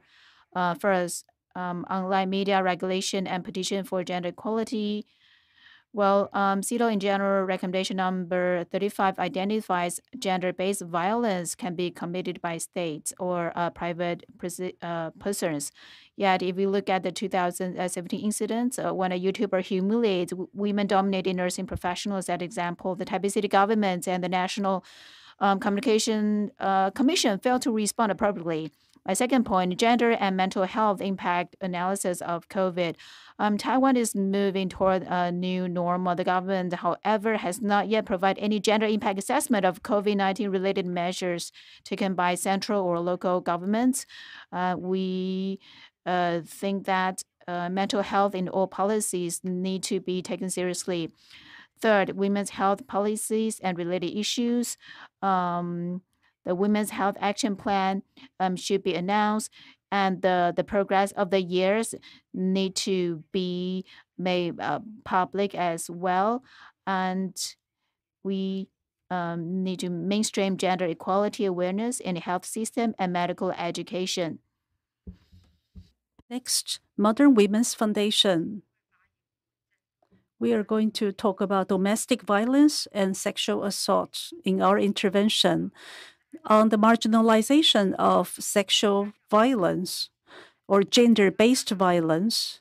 And I think the government must have deeper understanding of the gender-based violence and prevention.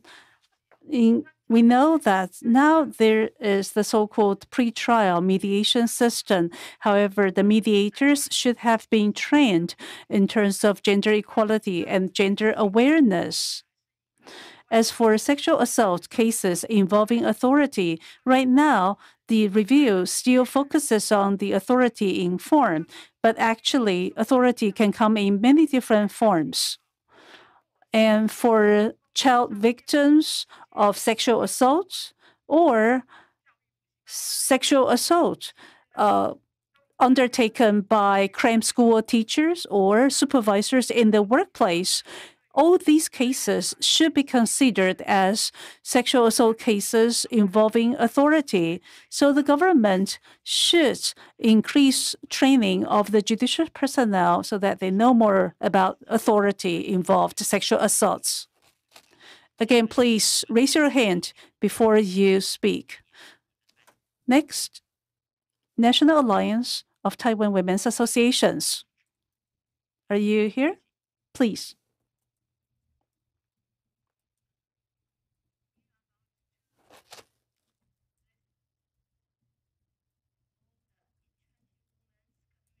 Scale. I will point 3 points.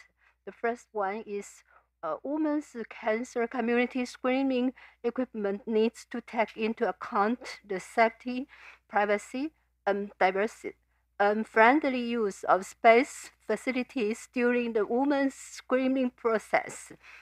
Second point, hold regular consultations with women with disabilities to understand the problems they experience with the use of health services. The third, establish a counseling and tracking mechanism for cases of induced abortion, and while encrypt and upload case data which can be used for research in the future. That's all. 谢谢。接下来有请新北市爱牙护儿协会发言1分半。由立法委员吴秉瑞及邱意莹等24人。So the New Taipei City Loving and Protection Minors. Basically, there are some legislators calling for legalization of surrogacy and payment can be made to the surrogate mothers. However, we would call upon the government to make sure there should be a ceiling on the amount of payment so that the proposed draft also say that there should be a ceiling to the amount of payment so as to prevent the uterus from being utilized as a money-making tool. So the legislators know very well that surrogacy can reinforce class hierarchy, and poor women may loan their uterus to make money. This is definitely a violation of CEDAW. So we think this draft must be opposed. Public hearings should be held before they can go into the legislative session. 会发言。 Next from No Self ID. Hello, we're from No Self ID. So we care a lot about how transgender athletes infringe upon the human rights of female athletes. First of all, we think gender identity is different from actual gender. And we think CEDAW is in place to protect women who are biologically women. So it protects trans. It doesn't include the protection for male to female transgender. I think it only includes the protection for female to male transgender people. Otherwise, we see transgender athletes may infringe upon the rights of female athletes, which has already been observed in international community. So next year, there will be the annual National High School Games. The transgender athletes will be allowed. I think this is going to affect female athletes. So we think this has to be restudied. Thank you. Next.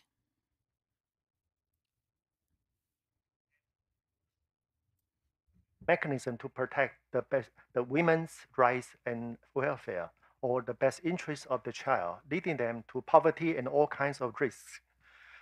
Taiwan's divorce rate is the 5th highest in the world, according to our government statistics. Over the last 2 decades, the average divorce rate is 40%, with 1.13 million couples got divorced, which is 10% of all whole population. On average, about 57,000 couples got divorced each year. Last year, the divorced population had reached 1.9 million, of which 1 million are women. Such phenomena have resulted in drastic increase of rising single parents, high-risk dysfunctional families. Today, about 40% of single parents are living on social welfare. Proposed measures. The government should reform the divorce procedure of mutual consent by establishing a mechanism to protect the women and the best interest of the child. Measures such as a pre-divorce orientation along with a waiting period, counseling, mediation, or a certain period of separation should be introduced to the current procedure, as many countries have done. Thank you. 谢谢。接下来有请中华儿少艾滋防治关怀协会基隆市美满家庭关怀协会合计发言3分钟。when our government CEDAW IRC recommendation, align all the legislative texts and policy documents, and promote the correct and consistent understanding of the terms sex and gender in line with CEDAW Convention and the Committee's General Recommendation number 28.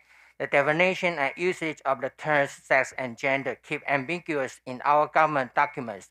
I spoke at 2018 Taiwan's CEDAW Third Report Conference and mentioned sex and gender were translated by the same Chinese word. It makes confusion in the education system and government legal document, which even leave out women as a category and damage women's rights.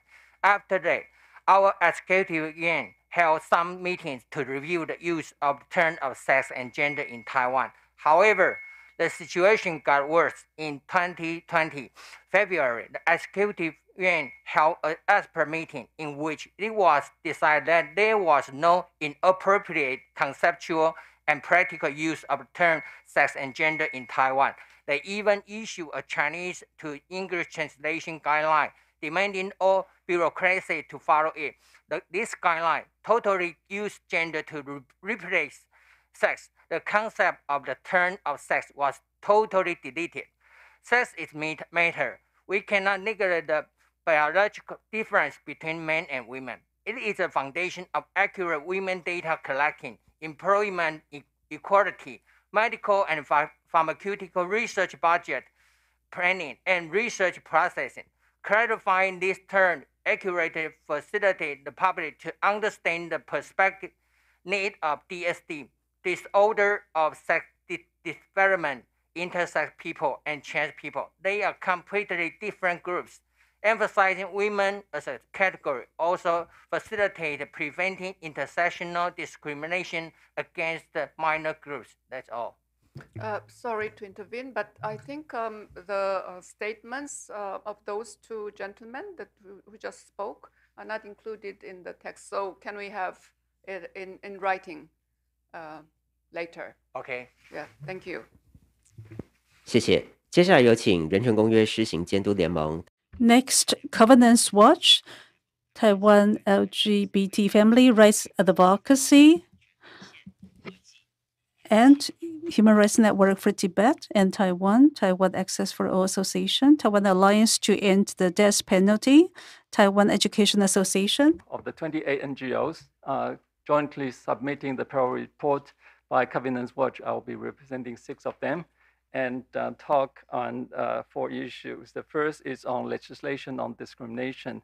The laws regarding gender and sex discrimination include Gender Equity Education Act, the Act of Gender Equality Employment and Sexual Harassment Prevention Act. They do not cover all the main areas of activity. For example, services and housing are not covered. They cannot respond to hate speech targeting against groups, and the division of jurisdiction by different laws may complicate and hinder the pursuit of remedy, as reflected by the low proportion of victims of harassment filing complaints.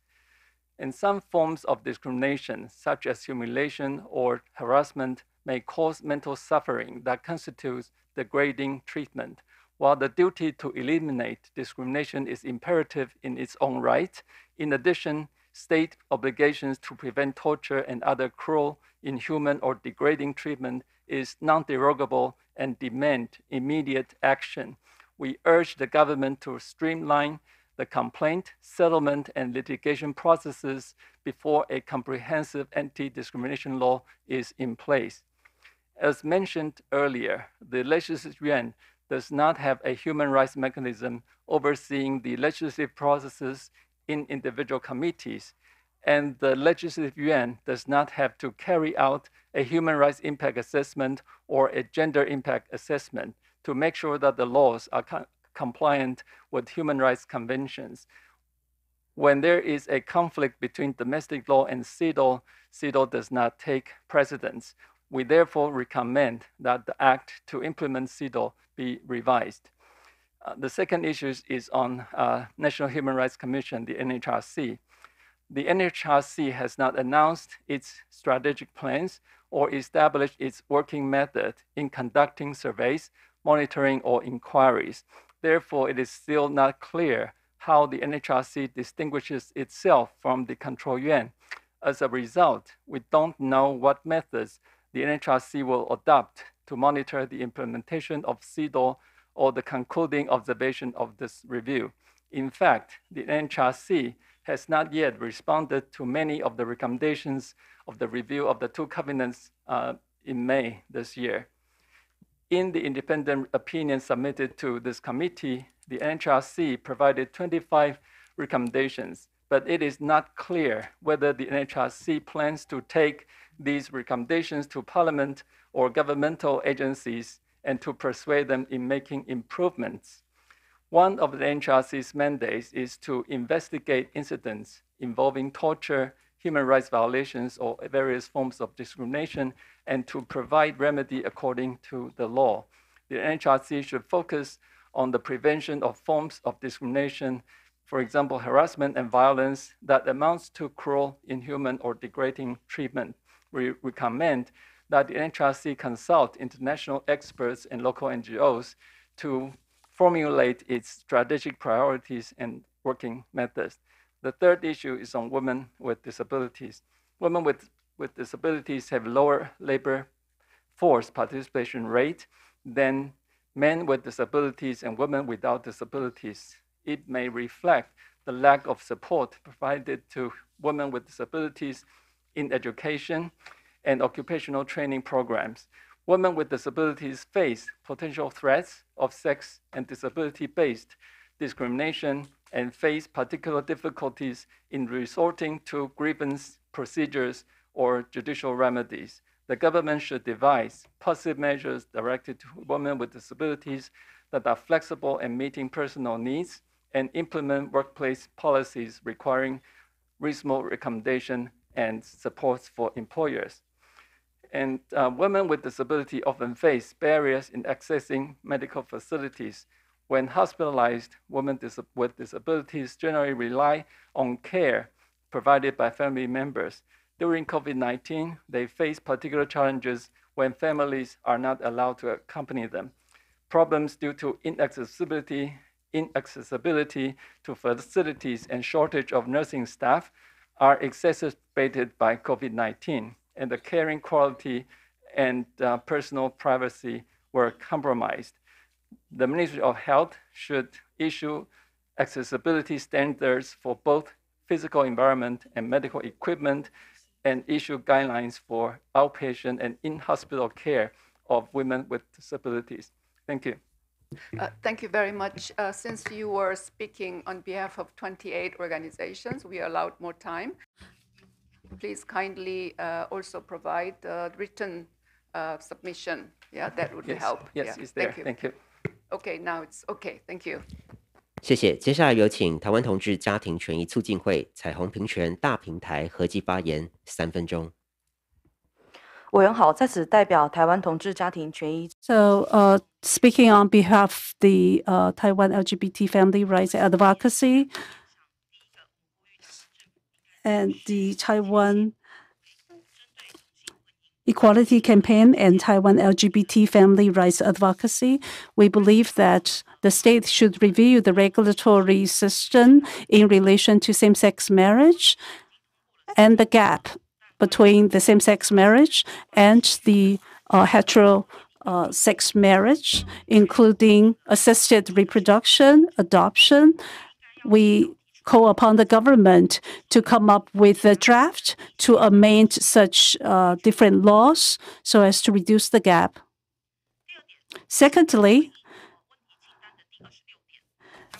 paragraph 26 in the LOI, we wonder if local government in making decisions would include gender diversity perspectives. In fact, only a handful of local cities and counties have set up gender equality task forces, and very often they are poorly resourced. They do not convene regularly. They do not allow NGOs to take part in their meetings. Moreover, only Taipei City and Kaohsiung City would have cross-departmental meetings on gender equality involving LGBT issues. So only 2 cities have convened meetings regularly and invited NGOs as well as gender equality experts to join their discussions. So we think it is essential to make changes and improvements to the remainder of other local cities and counties.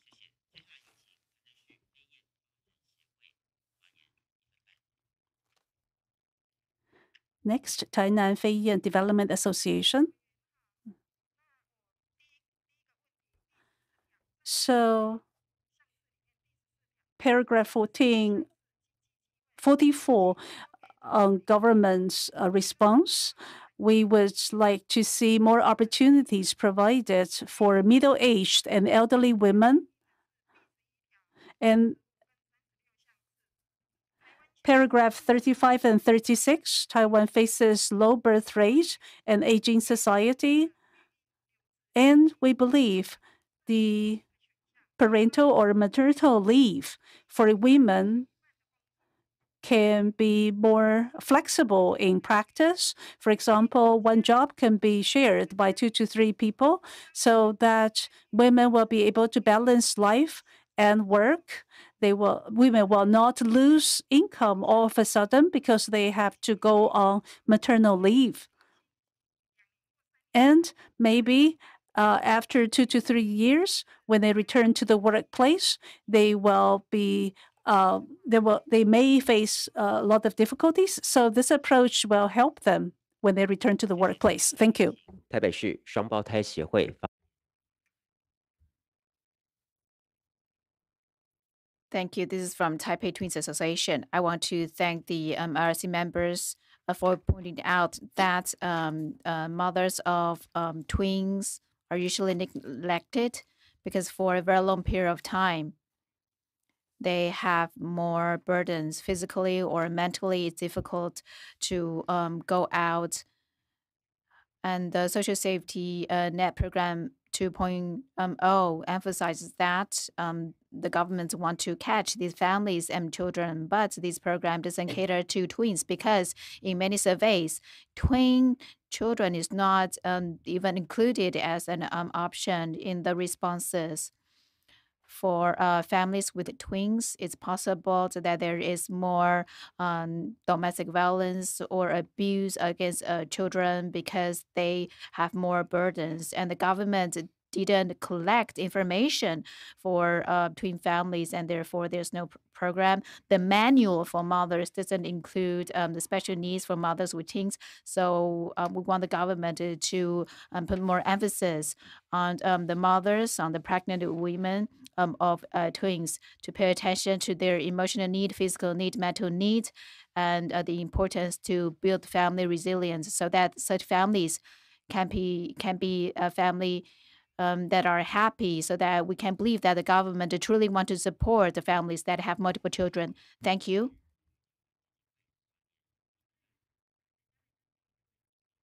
This is Taipei Women's Rescue Foundation. 2 points here, comfort women, and is one of the sexual violence against women. It's part of the history of women in Taiwan.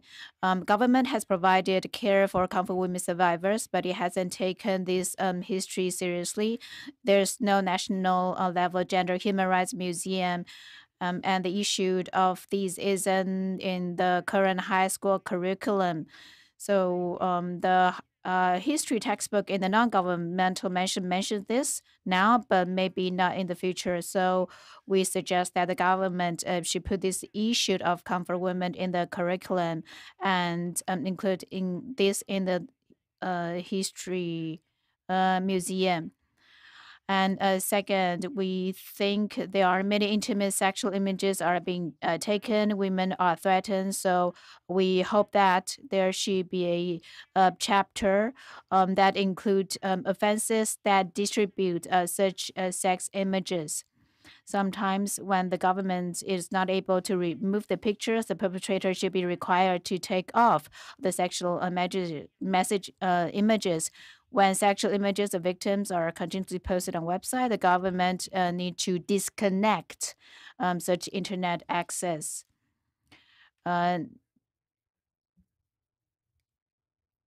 for community mental health action. First, during COVID-19, the government has largely restricted access to community care institutions. These rules have impacted on and constituted retrogressive measures against the freedoms of movement and the use of care services, privacy, and participation in public life of women with mental disabilities who utilize community care services. Second, the excessive stresses facing caregivers, mostly women, have been mentioned but far from addressed. The Women's Health Action Plan has not assessed the health impact of this gender phenomenon and its intersection with these women's aging concerns. For these mothers, their psychosocial health education are not subsidized by the NHI policy, and their caretakers with mental disabilities are often rejected by long-term care institutions. Lastly, we urge the ongoing amending process of the Mental Health Act, which now only focuses on mental disorders, to include mental health promotion and conflict management between all stakeholders and provide protected factors for their psychosocial and mental health. Thank you very much. 谢谢。接下来有请台湾伴侣权益推动联盟发言1分半。Next, Taiwan Alliance to Promote Civil Partnership Rights, TAPCPR, and Victoria Xu. We know that I would like to address gender identity and sexual orientation. First, on transnational same-sex marriage, right now, we do not have full legalization of transnational same-sex marriage. In May this year, International Review Committee also recommended that Taiwan government should take this issue head on. And in October this year, local government's appeal committee also affirmed that the registration for transnational same-sex marriage should be allowed, but the Ministry of the Interior is still unwilling to make changes. Secondly, on the gender indication and code on state ID cards, I think on the ID cards as well as on the household registration system, there should be options aside from female and male so as to accommodate the needs of intersex, transgender people. In addition, on transgender community, we should improve healthcare access for transgender communities. In particular, medical procedures such as transgender hormone treatment, sex reassignment surgery should be covered by the National Health Insurance, and that payment rates should be reasonable. Next, Taiwan Association of Sexuality Education. Problems concerning youth sexual health promotion and education. First, school students receive very limited sexuality education, mostly due to a serious lack of qualified health education teachers. Second, currently the Ministry of Education has no project specifically to campus sexuality health promotion and education. They had a campus sexuality education, including AIDS prevention project for several years. However, it was discontinued 2 years ago due to opposing opinions from the Gender Equity Education Committee, leaving all children and adolescents at a heightened risk for many negative sex outcomes. Third, currently our government had no helping resources that are tailored specifically for youth. Youth nowadays face heightened serious sexual risk, and they have many sexual questions. The Ministry of Health and Welfare had an adolescent sexual health education website before. It was, however, closed 2 years ago, leaving all youth have no helping resources when they have questions. We propose 4 strategies. First, resume the campus sexuality education project that was under the bigger health promoting school network project. The project had been implemented for over 7 years. It had been helping local governments and schools of all levels to promote sexual health and to teach sexuality education in campuses. And it had a very promising evidence and positive impacts on students and teachers. However, it was discontinued about 2 years ago due to the opposing opinions of the Gender Equity Education Committee in the Ministry of Education, which had met many schools received no help of sexuality education from professionals. Sexual health education and gender equity education have different focuses. Sexual health education focuses more on preventing negative sexual outcomes, such as teen pregnancy or STIs, as well as on puberty development and relationship education as well. Gender equity education focuses more on power balance among different genders and seldom talk about sexual physiology. That was less relevant to teen pregnancy or STI prevention. In fact, we hope people from gender equity education and the sexual health education should respect each other and cooperate together for the good of all youth in Taiwan. Second, the Ministry of Health and Welfare should resume the adolescent sexual health education website to offer developmentally appropriate sexual education information, as well as QA services for adolescent parents and teachers. Third, increasing the rate of qualified health education teachers in schools. Fourth, holding various training for school teachers, school nurses, 时间到 public health 请停止发 professionals. 言，谢谢。接下来有请台湾性别人权维护促进协会发言1分半。 Can I intervene? Yes. I think we should close this session at least by 12:40, so that we can have lunch and then prepare for the afternoon session with the government. So I know all of you are so eager, but please go to the straight. And I would recommend for the next review, 4 years later, you should get together and then present coordinated NGO submission rather than speaking individual organizations one after another on the same issues, you know, LGBTI, women with disability, or same-sex marriage, etc. So please, I ask you, you know, for the improvement of your working method later. Yeah, thank you. Thank you. 有请促进协会。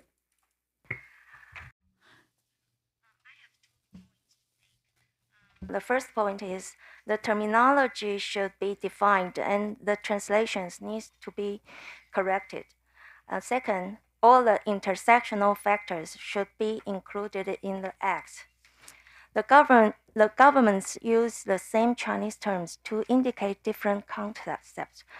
For example, 性别 means sex and gender. 平等 means both equity and equality. And 多元性别 sometimes means gender diversity, sometimes means LGBTI. This causes confusions and controversies because everyone could interpret the term in different ways. Actually, both the International Review Committee of CEDAW and Human Rights Conventions have given suggestions to the government. However, the government simply responds by a list of translation, which does not even include biological sex. The government report even claims that the term 性别 includes LGBTI. That's even more confusing. So we suggest all the terminology should be defined clearly in the legislations and making sure that the terminology in all documents is consistent. The second point is we want to suggest all the intersectional factors such as race, ethnicity, religion, age, and class should also be 不好意思， included 时 in 间 the 到， act. 请您停止发 Thank you 言。 very much. 那我们请后面还没发言的代表。 So for following an NGOs, I would like to ask you to be brief.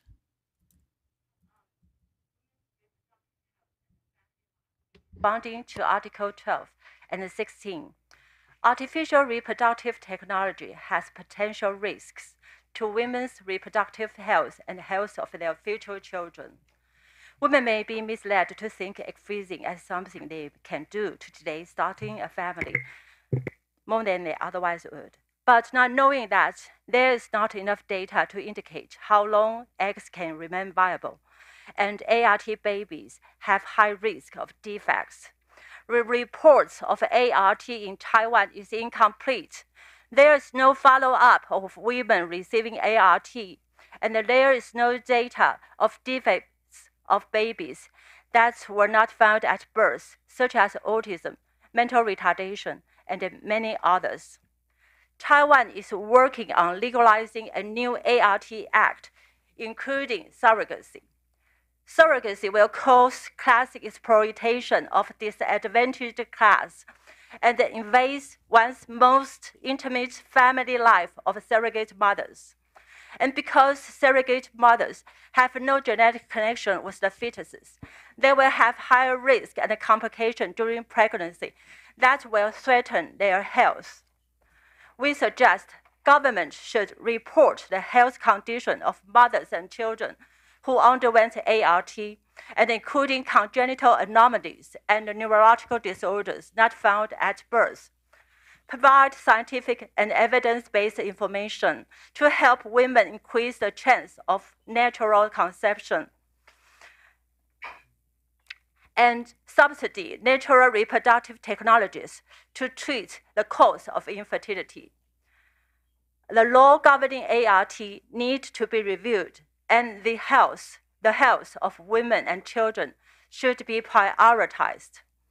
That surrogacy should not be legalized and not be included in the Artificial Reproduction Act. Thank you. 谢谢。接下来有请台湾防暴联盟发。Thank you. Taiwan Coalition Against Violence. Equal to development the prevention blueprint of gender-based violence. We strongly suggest a short, mid, or long-term action plan that can be used as policy guideline for the implementation of gender-based violence prevention and the mechanism of the subsequent monitoring and evaluation. So an integrated ecosystems ascension, an over-inclusive plan that we suggest that the first include that business companies, aging society, and the media to address the prevention and the responding to the gender-based violence. The second is that all the protective service that need to develop the handbooks for all this work. The third is strengthening the survivor-centered practice, which includes speeding the protection order and build the trauma and violence-informed practice. 谢谢。接下来有请台湾性别平等教育协会发言1分半。大家好，台湾性别平等教育协会想要针对 Hello, this is Taiwan Gender Equity Education Association. We have 3 points. First, the implementation of education is not enough. There is negative ideas about sex, and the schools do not provide sufficient diversity when it comes to LGBTI students or other different gender students, and the curriculums are very problematic. If we compare to the UN guideline, then the sex and education in Taiwan does not meet the UN sex education guideline. It is a very negative way to talk about sex, and the teachers do not have sufficient capacity. And teachers who want to deliver good sex education faces a lot of pressure. So I want to said again that the institute in Shixin University, the one of the few that specializes in sex education and research, is about to be closed. We want this to be improved as well. Next, Taiwan Mothers Shield Alliance. We have 2 points here that women who are housewives are ignored, and second, domestic violence is not addressed. First, we think that mothers and housewives or house husbands, in fact, play a very important role in the family. So stereotype needs to be broken. So household chore needs to be included in labor participation rates. Government need to educate the men so that they know how important it is for them to provide child care. We think there is sexual stereotype in media, in games. It affects the self-image of young girls. So such stereotype needs to be eliminated by the government. And women's work in the family is undervalued. They need more support. And there should be flexible hours for family with children, and there should be a dedicated agency for family affairs at the Executive Yuan, and there should be a platform by the government to invite different stakeholders to focus on especially health and the development of children. 台湾非二元酷儿浪子。 Next, Taiwan non-binary queer sluts. I'm founder of Taiwan non-binary queer sluts. We see through our community services that there is a large non-binary population in Taiwan, yet a lack of basic public and medical understanding. Hence, most non-binary people, including myself in the past, are in an extremely isolated and marginalized situation. We do not even know if we have any support or where to seek help. There was a discussion of including a third gender option in the registration system, yet no remarkable policy-making progress, not to mention public visibility. We need to emphasize on the existence of non-binary people, not only in the ID registration system, but also in gender statistics that currently only contain binary options, more gender-inclusive spaces, as well as to continue fight for legal gender change without compulsory surgery. In addition, current LGBT education only focuses on cisgender homosexuality. We need to include more gender diversity content. Finally, although last year we welcomed the milestone verdict for transgender rights in Taiwan, it was followed by huge public misunderstanding and bullying. There have been serious and vital threats and trauma to both cis women and gender non-conforming minority groups. Therefore, raising public awareness is an extremely urgent need for our government. Hopefully, one day we can create a society without hostile and harmful misinformation towards trans and non-binary people, but instead to build mutual understanding based on human rights. 谢谢。接下来有请台湾家长守护妇幼权益协会以及附生食物银行。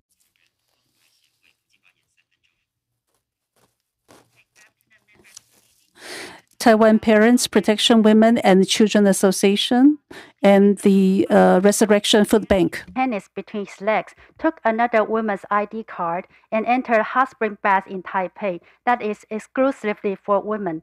His behavior immediately caused panic among the other women. In the past few years, in the states that allows gender self-identification, numbers of cases of sexual assault and sexual harassment happen in women's toilet, locker room, spa, and even jails. These cases were done by biological men who claimed they were self-identified as women. It shows that criminals have been using gender self-identification to assault women and girls. Regarding this issue, we conducted a public opinion survey in April this year. The disagreement rate was 91.56%, and the approval rate was only 6.59% among the 10,158 samples collected. The result shows that the most of Taiwanese do not agree that it is possible to change gender identification without a completion of the genital organs removal operation certificate issued by a qualified medical institution. Okay. Prohibiting anyone with a penis from appearing in spaces where women can expose their bodies is a necessary measure for biological women to protect themselves from sexual assault. Because as ordinary biological women, we have no superpowers like mind-reading skills to judge whether a person with a penis is really psychologically identified as a woman or a liar with malicious intentions. The government should formulate relevant policies without causing potential harm to biological women's rights and safety, and ensure that opinion of women's groups and NGOs against gender self-identification legalization are included in its relevant policy resolutions. Okay, that's all. Thanks. 谢谢。接下来有请台湾受苦者群聚会发言1分半。 大家好，我是一个心理社会障碍者，同时是一名性少数。 So I'm a member of sexual minority. I speak on behalf of Taiwan Psychosocial Suffering People's Association. The government is turning a blind eye to people with disabilities and minorities. So many meetings have organized. And basically, you can see this is not a very accessible environment. So you see very few members, very few disabled people attending the meeting. And it seems that basically the physician the doctor would have the final say as to what kind of impairment we have. We have 5% of the total population who are disabled. However, what kind of impairment do you have? It's up to the physician. And in addition, in fact, in some cases, the physicians and nurses may hit the patients. Well, for example, last week I was beaten up in a hospital. And now the Legislative Yuan wants to pass a new law which does not address the needs of female sexual minority members. So very often our rights have been sacrificed. 会，请发言1分半。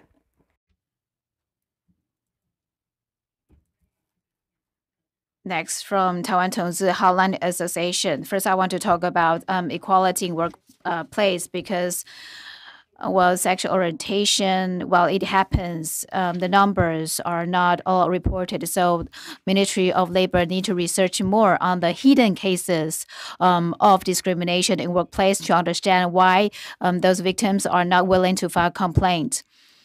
And then the government need to devise better labor policies so that companies which less resources can also be helped. Second, about transgender, the Taiwanese society emphasizes a lot on the binary gender ideology. Transgender persons face difficulties on campus, in workplace, or in hospitals. So we need to take their needs seriously. The surgeries, in fact, are in really a serious economic and physical and mental burdens for them. So surgeries need to be removed as a requirement to change the ID registration. Third, the Shixi University is going to close its institute on sex and gender. It's the only institute in northern Taiwan. The school already plans to close it. So we want the MOE to watch these developments. Second, Taiwan United Religions Organization and Buddhist Association of the ROC. I want to continue to talk about insufficient child care. We think this is not because the government deliberately ignore these, but that in the Chinese community, it seems that religious human rights tend to be neglected. So we think we want to provide better protection for women and for all in terms of their religious freedom. In order to address that, we would like to urge that the governments and religious circles need to have a positive and constructive dialogue platform so that the governments will pay more attention to religious human rights. So we want to call for the creation of a basic law for religions. Second, about adoption of children from a religious perspective. A child is not a commercial product. He or she is not a material and just being manufactured. They have past, they have future, they have ideas in the current time. When they are adopted, the parents may or may not from same-sex marriage, but when the children grow up, maybe based on their religious faith, do children have the right to choose again? Because when they were not aware of their human rights, when they were still small, their future is already decided. I think it's very difficult because other people choose for them. The third issue on surrogacy. Well, our view is like this. We are not to say that surrogacy is not valuable in society. However, it may commercialize women's organs or wombs, and it may lead to the predetermination of gender. So some infants may be killed because of non-health related reasons. Many religions believe that this kind of killing is killing of lives. this is against religious values. Of course, it doesn't mean that we fight against reasonable protection for women. Yet, what we emphasize is that when a new law is created and the law leads to unnecessary killing, I don't think we can accept that in the religious circles. When the government create laws, it has to take into account religious human rights and religious values. This is definitely damaging to some of the children. It takes about another 10 minutes. 5 minutes, OK？ 不好意思哦，那接下来我们还有几组，但是我们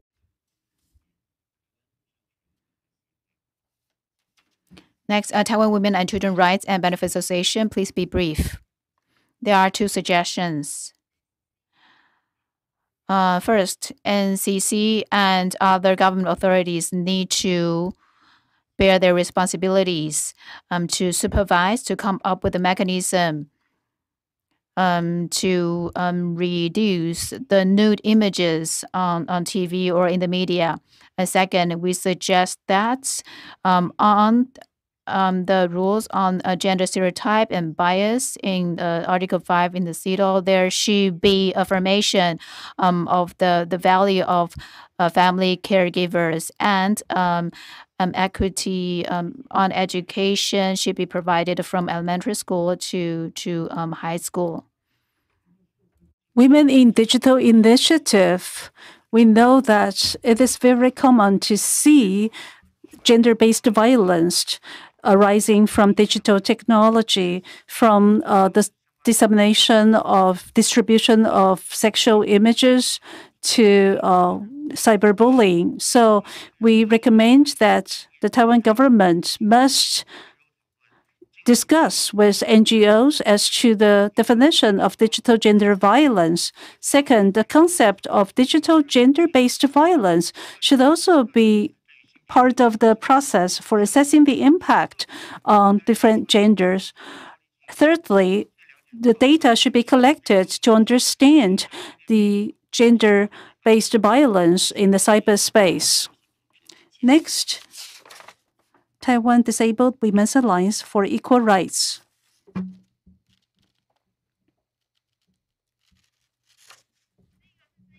First of all, disabled women are exposed to risk of sexual assault and domestic violence.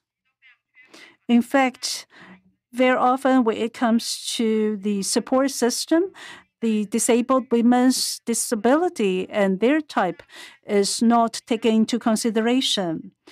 And it is also difficult for the support for marriage and reproductive rights for disabled women. I think more information should be made available to disabled women. However, there are no specific plans to make sure these are carried out. Next, National Alliance of Presidents of Parents Association and Miaoli Parents Associations, according to Article 12 of CEDAW, on women's right to reproduction, we know that there is a case where a 10-year-old girl began to use puberty blockers with the help of physicians. You see, she's only 10-years-old. The use of puberty blocker will definitely impair her health. Not to mention, a 10-year-old girl's ovary is not well developed yet, so her reproductive health will be impaired as well. Therefore, I think this constitutes a case where the child's sex health is hindered. And there should be more evidence to support the pros and cons of using such medications on such young children. So we recommend the Ministry of Health and Welfare should establish guidelines as to medical procedures for such children. And parents should require to have full knowledge of the use of such medications.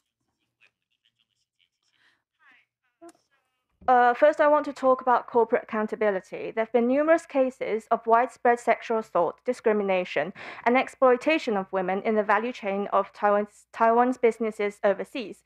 Yet Taiwan still doesn't have comprehensive and effective legislation and enforcement mechanisms in place to ensure that businesses respects human rights, particularly women's rights in this context, and hold perpetrators accountable. Secondly, on climate change, we have no data that is gender specific, so we don't know the impact of climate crisis locally in Taiwan. And also we do need a provision for citizen lawsuit in our Climate Response Act, which is not passed yet, to ensure that citizens and the public have, particularly women and indigenous women, have the right to access justice on the matters related to climate crisis. Thank you so much. 谢谢 Madam Chair. Thank you very much for all your contributions. And I just, we don't have time to reply or ask questions, so please understand that. And I'll give the floor to Esther just to raise one issue regarding, just 1 minute, yes? Thank you very much, Madam Chair. And I really want to commend the civil society group for the responses, and particularly the last intervention talking about climate change and corporate accountability. My suggestion is that there is harmonization of the work methods, just like the chair said, because we are really missing the voices, the views and opinions of women in a lot of sectors. The Chamber of Commerce is not here. Your trade and import group is not here. Women in science and engineering are not here. Women in politics are not represented. And we're really missing women's views in the core economic sectors. The last intervention was very good, but I think women's roles and their added value in building the economy of the country needs to be better captured in CSO engagement going forward, because that would really help to enhance accountability across the board. Thank you very much. Thank you, Esther. There was one question early on regarding the role and whether we represent the UN. And I addressed that issue in my opening statement. We are all here not representing UN at all, although we were all former CEDAW members, but we are here in our individual capacity. It has nothing to do with the official UN review. So please understand that. And then I have to re-emphasize again for the next review in 4 years later. Please come together as a consolidated NGO. Usually, we used to have NGO submissions in a consolidated 1 or 2 reports. Yeah. Of course, when you cannot agree with your positions, of course, you present separate information and contributions. But otherwise, please get together and then come, instead of having all these different pieces of information one after another. That's, we cannot handle that anymore. So, but I thank you very much for all your contributions. And then there have been some repeated submissions and informations. Yeah. Yeah, but in the afternoon, we will start with the dialogue with the governments. And I hope that all the NGOs who will speak will carefully listen to the government's replies to our questions. And then, despite of repeated issues, but please, if you find any contradictory statement from the government, please let us know. Otherwise, do not repeat the same statement. But if you find something is lacking or something is not true, then we would very much welcome your submissions later, because that happens after we have dialogue with the government delegation. Okay, with that understanding, I thank you again very much on behalf of the review committee, and have good lunch, and then we will see each other in the afternoon. Thank you very much to you. Yes, thank you very much. That's it for the morning session. Ladies and gentlemen, it's time for lunch. We have lunch boxes ready outside. Please help yourselves. Thank you very much. We'll begin the afternoon session at 2 o'clock. Thank you.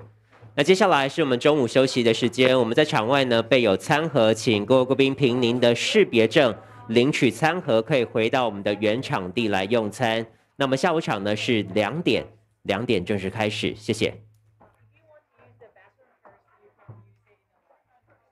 Where will be our lunch? We are going to go to a restaurant for lunch, but if you want to go to the bathroom first. Yeah. So the Lunch is not in this building? In this building. In this building, but yeah. We can use the bathroom first. Yeah, okay. Do we have any time during the lunch break?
喂喂喂。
7了。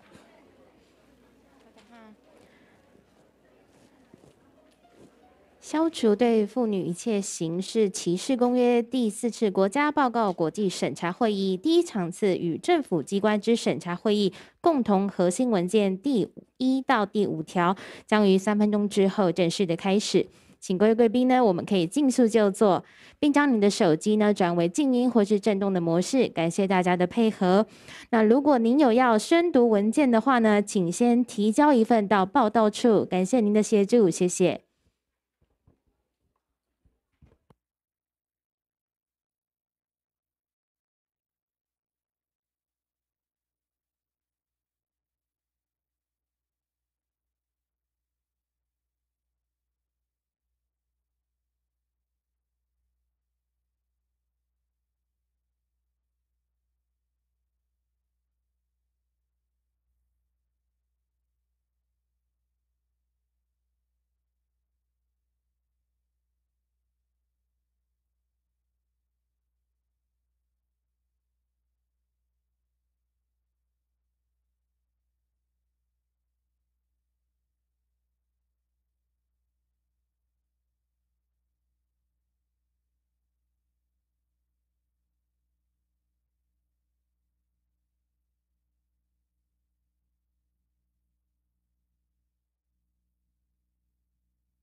消除对妇女一切形式歧视公约第4次国家报告国际审查。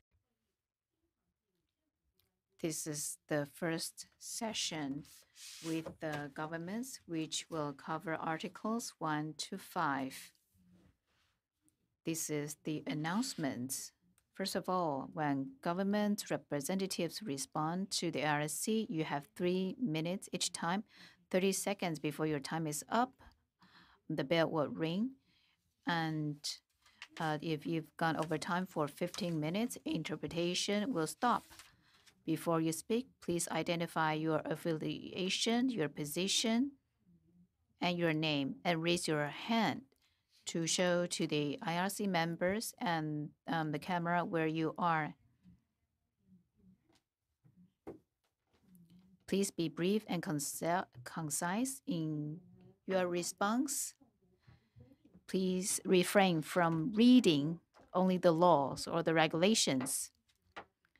For simultaneous interpreting, please watch your pace. Please do not speak too fast. Also, if you want to read any documents, please give a copy to our staff at the desk. Thank you very much.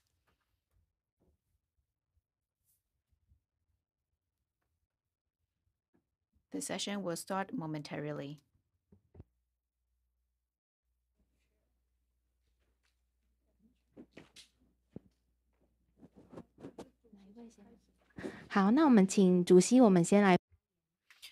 All right, Professor Xin, if you will, please start this session. Thank you.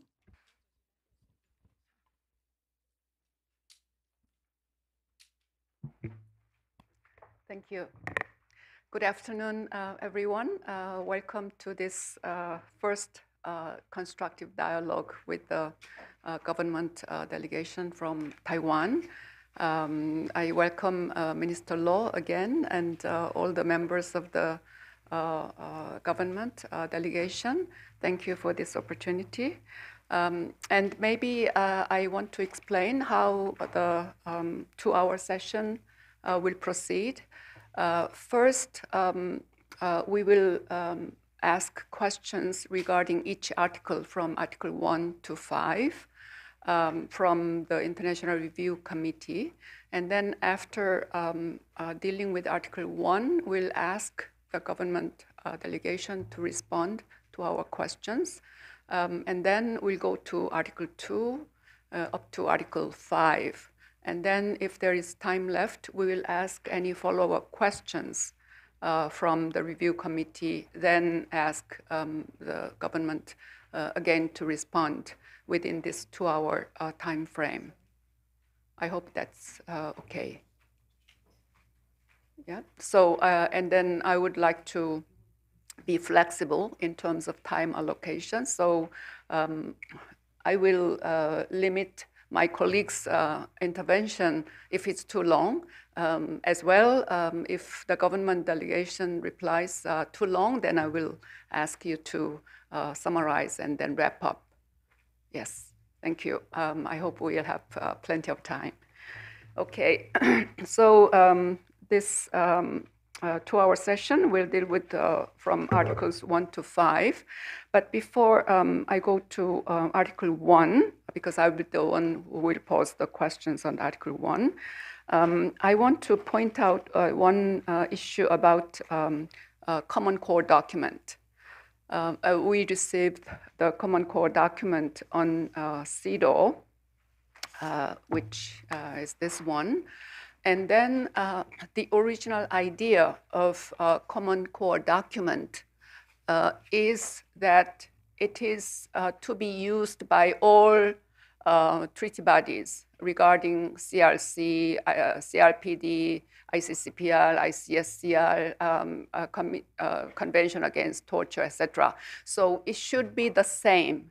You don't need to come up with a separately, slightly revised version that is meant to be used only for ICCPR, ICSR, or CEDAW, or CRC, or CRPD. It should remain the same. Yeah. So don't change anything, and then you have to bear in mind that it will be used commonly. That's why it's called Common Core document, and it needs to be updated every 5 years. And then you come up with treaty-specific document, which is CEDAW, CRC, CRPD, ICCPR. Yeah. Okay, so that's one thing I would like to point out before we start CEDAW articles. Now, I have 2 questions regarding Article 1 and overarching question. One is regarding the definition of discrimination against women. In our last review, back in 2018, we recommended that there should be comprehensive legislation on gender equality, taking into all aspects of definition included in Article 1, which means it should include definition of direct, indirect discrimination, de jure, de facto, as well as intersectionality. And there has not been progress much since up to now. It has been already 4 years. And then there is no comprehensive legislation on gender equality. And we hear that there are still very much confusion and chaos because of the confusion between the terminology, sex, gender, equality, equity. There is no data or understanding about diversity or intersectionality. So my question to the government would be, why is it this slow? And then in your consideration of comprehensive legislation on gender equality, are you taking into account all these aspects? And I see your plan is by 2024, you will be ready with the draft legislation. I think that's too late. So can you please speed up? And what is the current government's efforts to make legislation? So that's one question regarding this legislation. And of course, I know that there has been recommendations from other reviews that there should be comprehensive anti-discrimination legislation. So how would you combine these two requests dealing with discrimination? Are you thinking of making two different legislation, one on anti-discrimination in general, and then another on gender equality one? Or what is your thinking? So that's one question.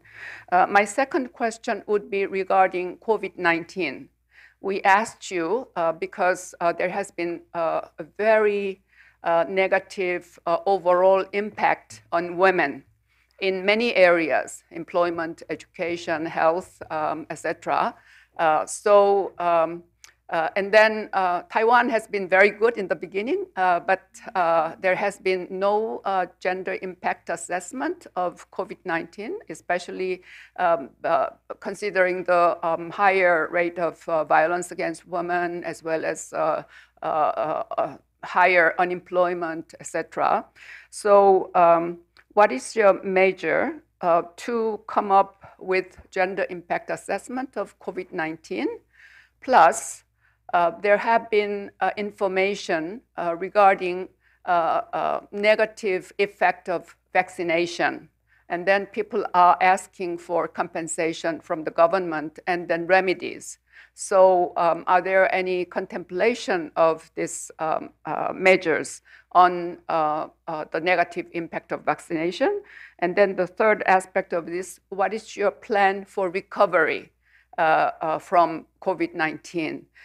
Are you also considering this gender impact analysis as well as measures to counter in the process of recovery from COVID-19? So that would be my question. And then I would expect answers from the delegation. Thank you very much.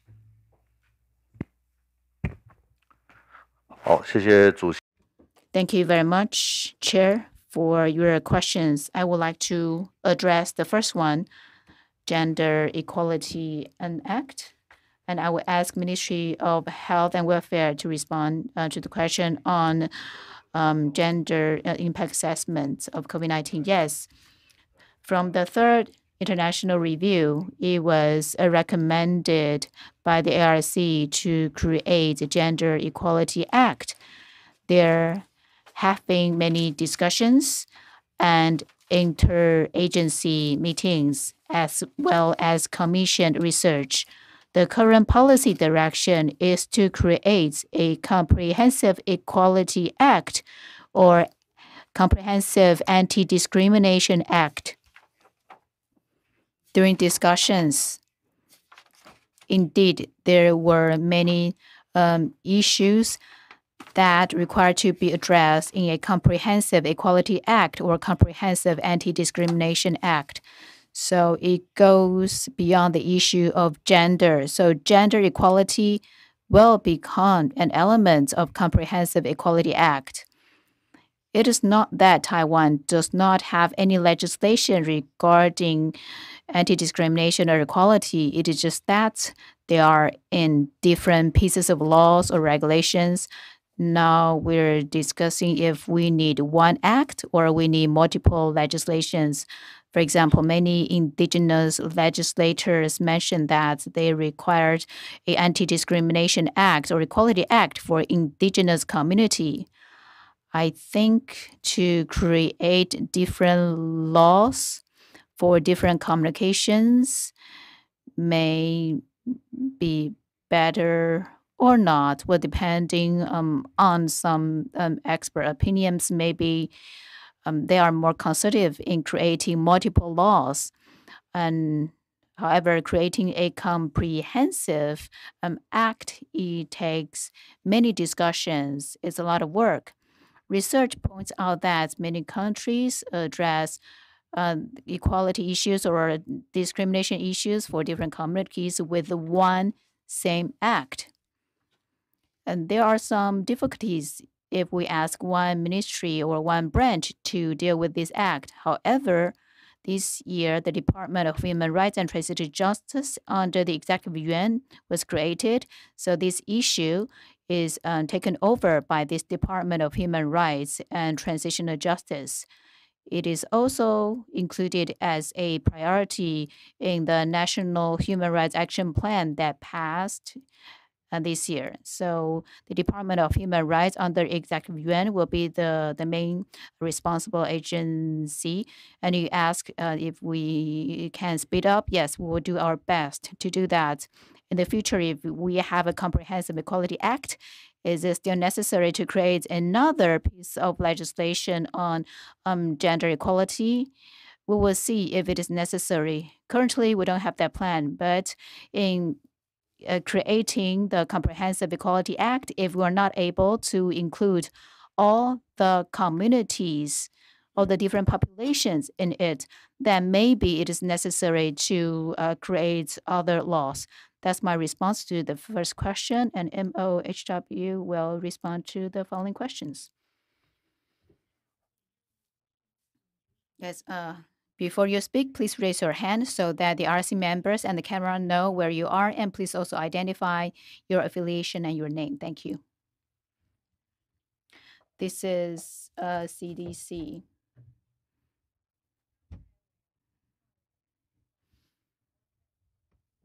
It was asked that under COVID-19, how does Taiwan address gender equality? In fact, when it comes to infectious diseases, I think populations of all genders and age receive the same treatment and responses. Every resident or citizen is equal. Our vaccination policy applies in the same way to the general population, to the elderly, to children, and to pregnant women. Of course, we pay special attention to pregnant women. In fact, pregnant women and other populations, if necessary, have the priority to take the vaccines. As for COVID-19 analysis, well, I'm not sure if our data is made public, but we do have disaggregated analysis based on age or different categories. And at the weekly command center meeting, we share this information with different ministries and government representatives. I think you asked about recovery as well. Do we need to do gender impact assessment analysis? Well, I will bring this opinion back to my agency to see if we can perform analysis on data related to COVID-19. Thank you. And there's another question about remedies for victims from side effects of vaccination. And maybe the Department of Gender Equality can also address the question on the impact of COVID-19 in response to the pandemic. In 2021, we began to pay attention to the impact on different genders. So we already issued a letter to different ministries to remind them that they must take into consideration the gender perspective in their response policies.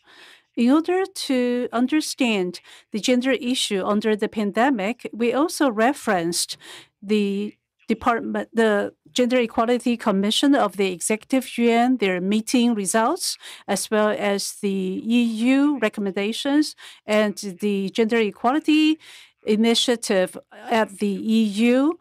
So there are 4 aspects: employment, economics, benefits, welfare, healthcare. And in January this year, we have completed the collection of relevant data and statistics.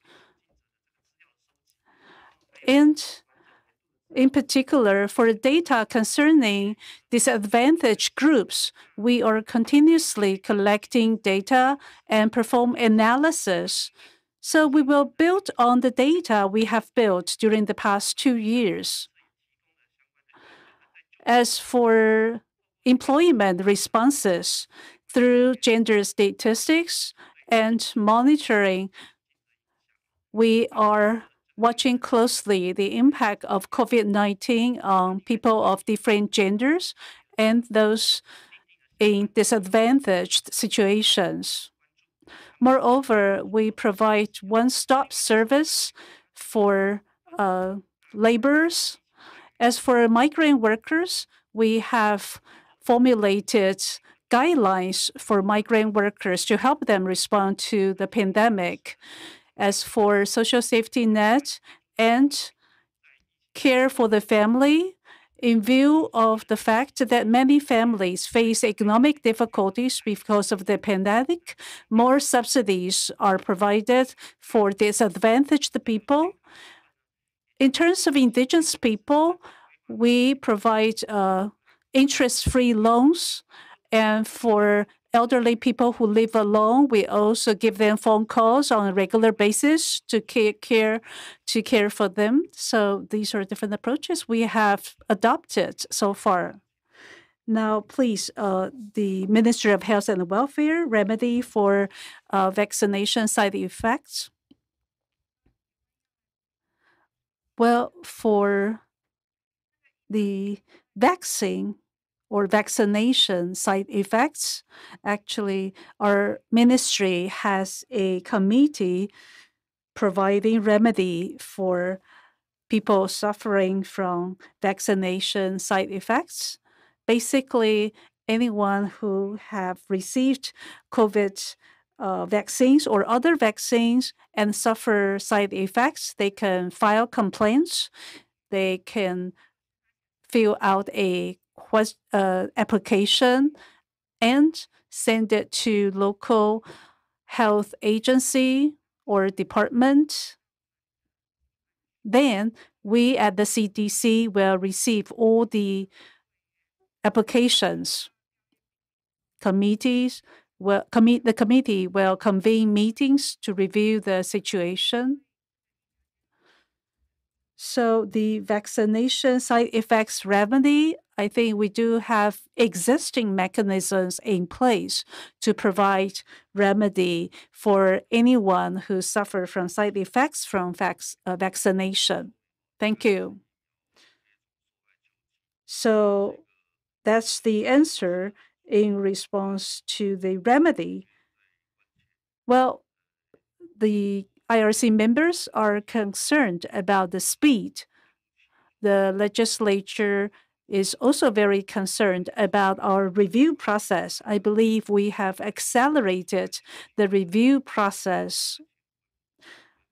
And maybe after the meeting, the Minister of Health and Welfare can provide additional information. Thank you. Minister, as well as other members of the delegation, government delegation.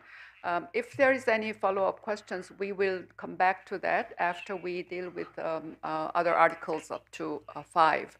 So now we'll turn to Article 2, and 2 of our colleagues will deal with that. First, Professor Nicholas Brun, as well as to Ruth Fedrin-Katari. So after they pose their questions, of course, we expect that you would come back with replies.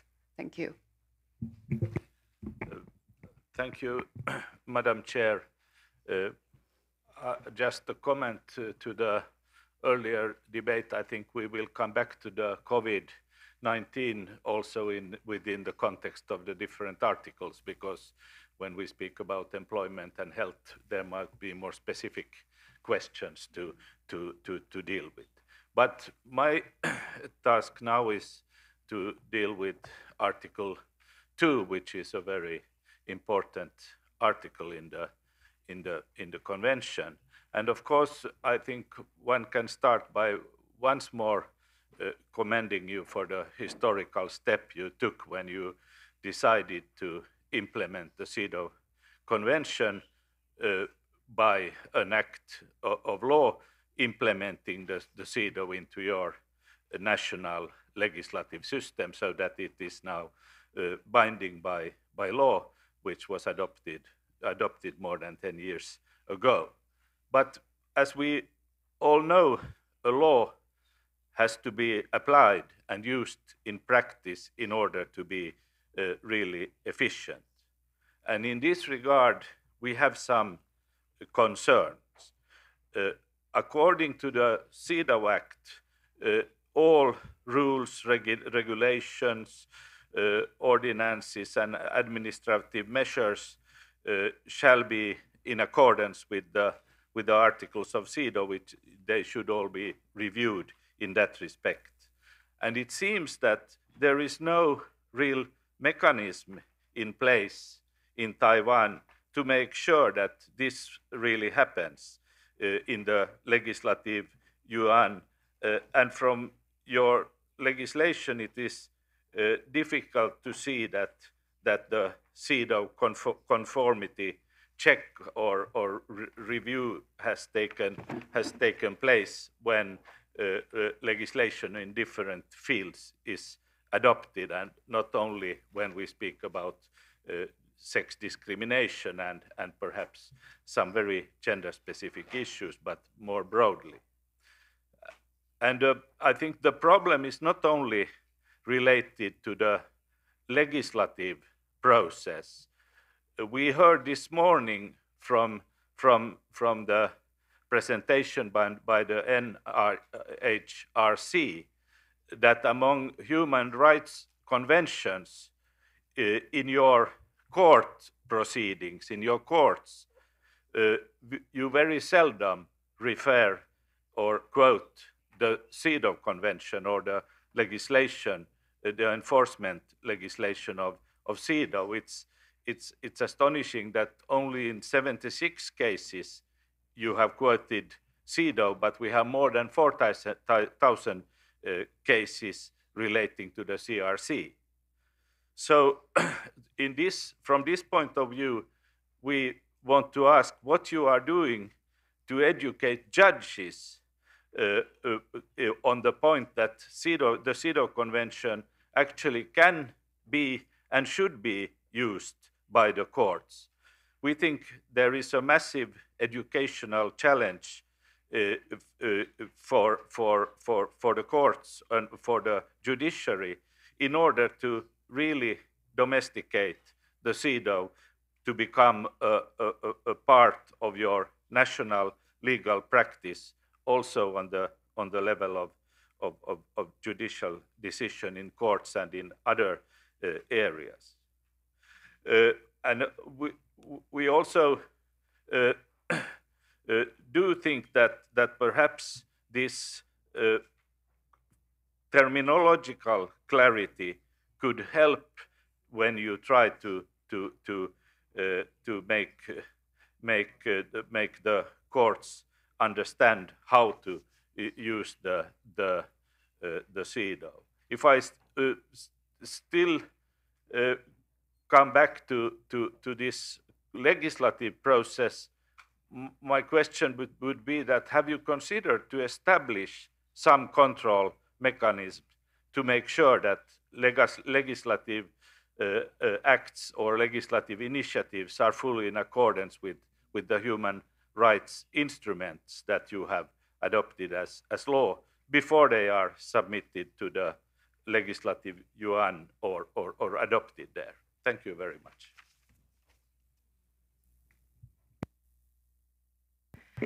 Thank you. So I will follow up on Article 2 And I will start with a minor point, just to complete Professor Brun's questions about the legislative process and review. You have engaged in a very comprehensive review following up on the domestication of CEDAW. And I have question about 2 points that you mentioned in your replies to the list of issues. One about Article 282 to the Criminal Act, which deals with abortion. And if I'm not mistaken, you simply said that there was no need for further review of that. I was wondering what led you to this conclusion. You said to release them from regulation, and I believe we will also deal with it under Article 12.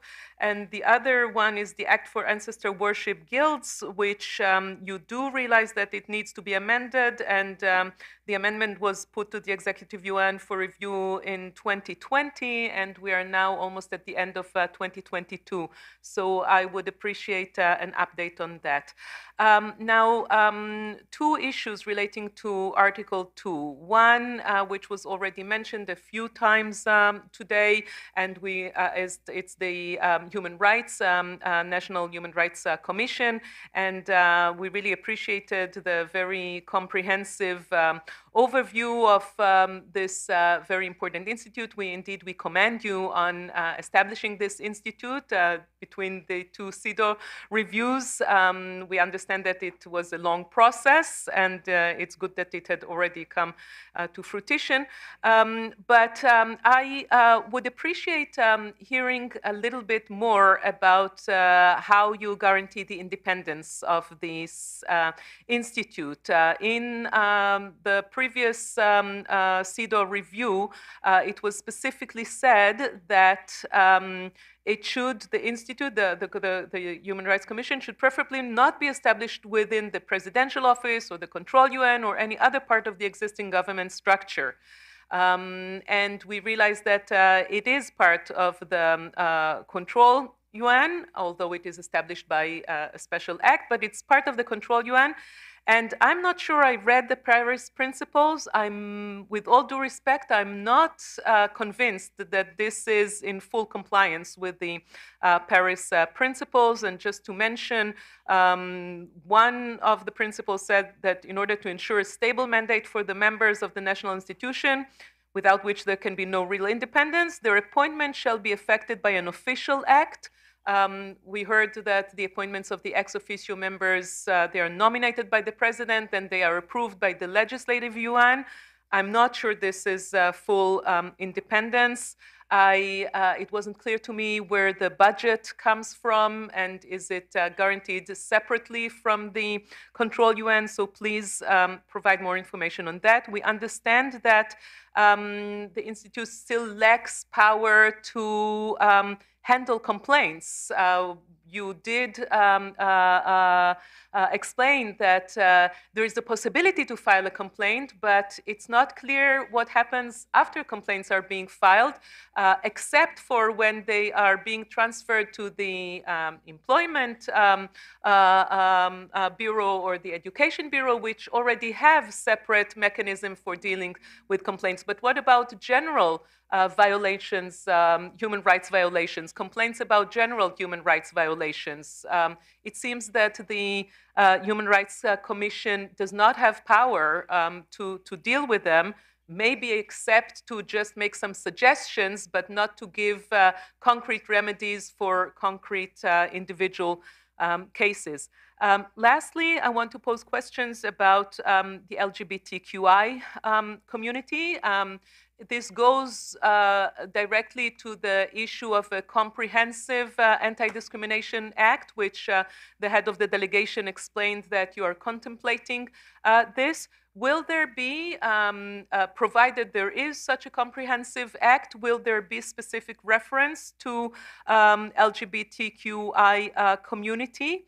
We understand that there had already been recommendations from the Ministry of Interior dating to 2018 to provide for a third gender category for documents such as ID cards or household registration. Again, we are in 2022 now. What is the delay? Is it going to proceed in that direction? Lastly, I would appreciate an update after the Taipei High Administrative Court ruling from 2020, which reaffirmed that the compulsory surgery, in order to be recognized, to recognize gender change, it should not be a premise for changing legal gender, and it granted the plaintiff in that case legal right to change the gender marker without presenting proof of surgery. Could you please update us on what ensued after this ruling? Thank you very much.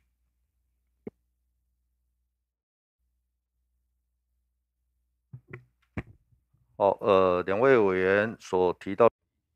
I would like to thank the two IRC members. There are quite a few questions. I will ask different delegates to respond, and I will respond some of the questions too.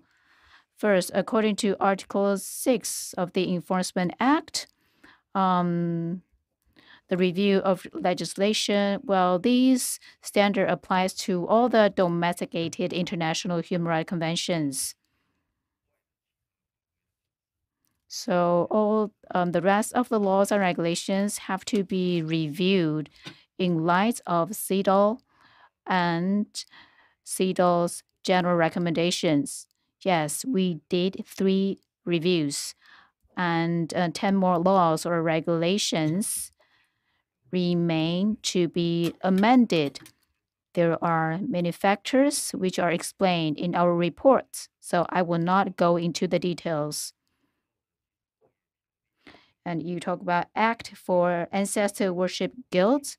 It was sent to the Legislative Yuan for amendment. Amendment has not yet been complete.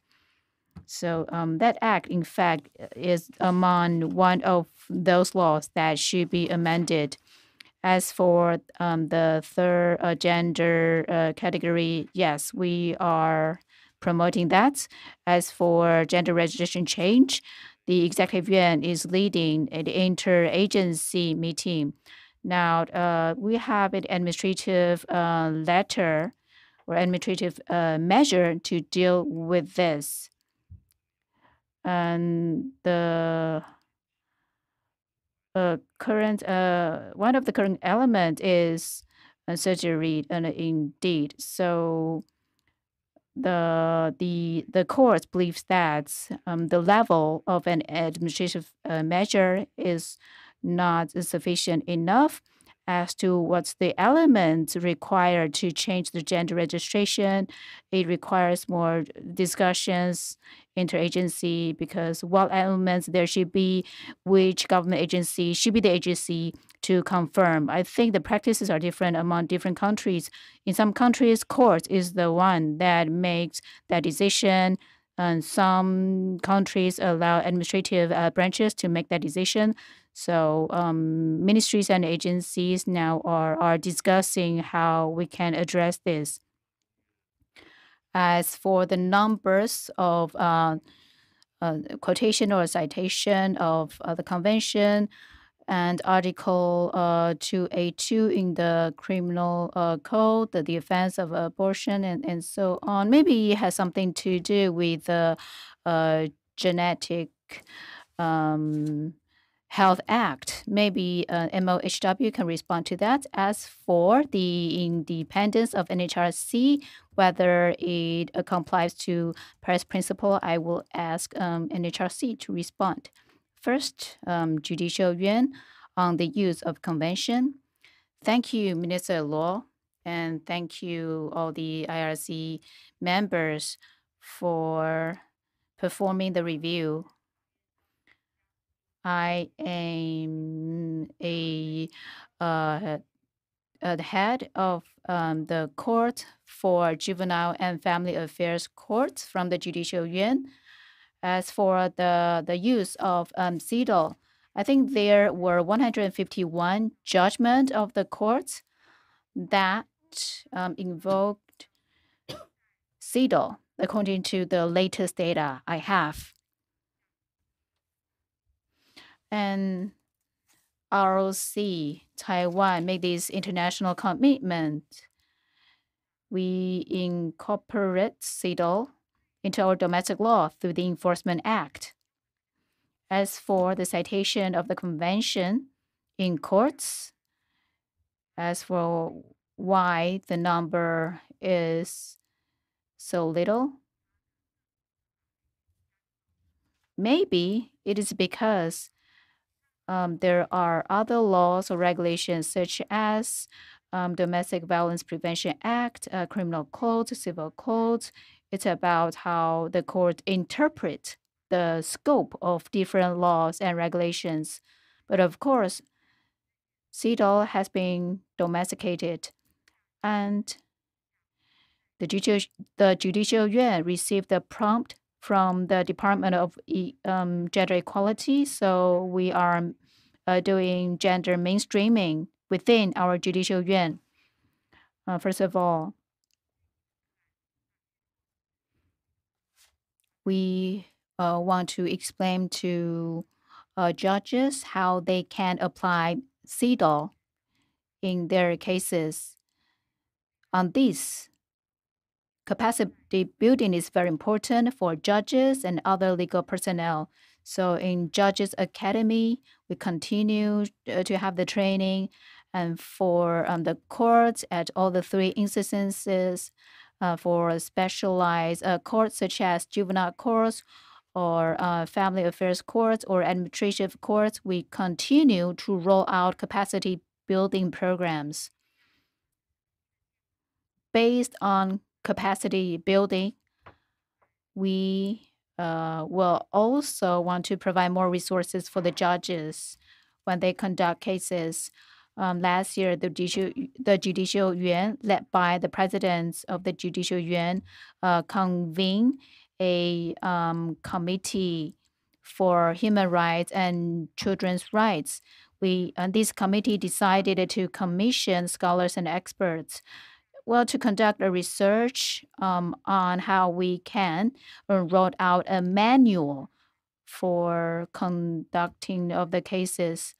The research is almost finished by next year. We believe that there will be some good reference for judges to invoke CEDAW, to interpret CEDAW, to understand what direct, indirect discrimination is, what intersectional discrimination is. The judges will be able to apply general recommendations and deal with these cases as well as personal complaints, so that the judges can properly interpret CEDAW and promote gender equality. And the Implementation Act for JY Interpretation 748 was passed. That was the same-sex act. So along with that, I believe that we are doing more and more to promote human rights. Thank you. MOJ. Hi, I am from MOJ, from the prosecutorial office. As for the offense of abortion, yes, in the criminal code, such offense still exists, but it is a very special piece of legislation. There's another act called Genetic Health Act. In this act, there are many occasions where abortion is allowed. For example, if there is inherited disease, or the mothers were raped, or because of physical flaws of the infant, or if the birth or the pregnancy is going to impact the physical health or the family life of the mother, then voluntary abortion can be conducted illegally. So the offense of abortion has been offset by the Genetic Health Act. The Genetic Health Act provides a very wide scope of possible cases that allow for abortion. So offense of abortion is not really used. Yes, the offense exists, but in the past decades, well, in fact, we collect statistical data and realize that less than 10 cases were prosecuted according to offense of abortion. Of course, there are many rules related to the offense of abortion.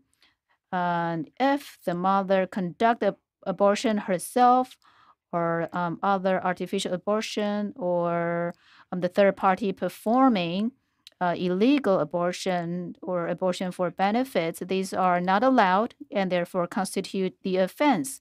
But coming back to Genetic Health Act, as I said earlier, there are many occasions where abortion is legal. So very few cases invoke offense of abortion. Then why don't we remove this offense? It's about social consensus. We organize many seminars. It's not that the MOJ don't think it shouldn't be removed.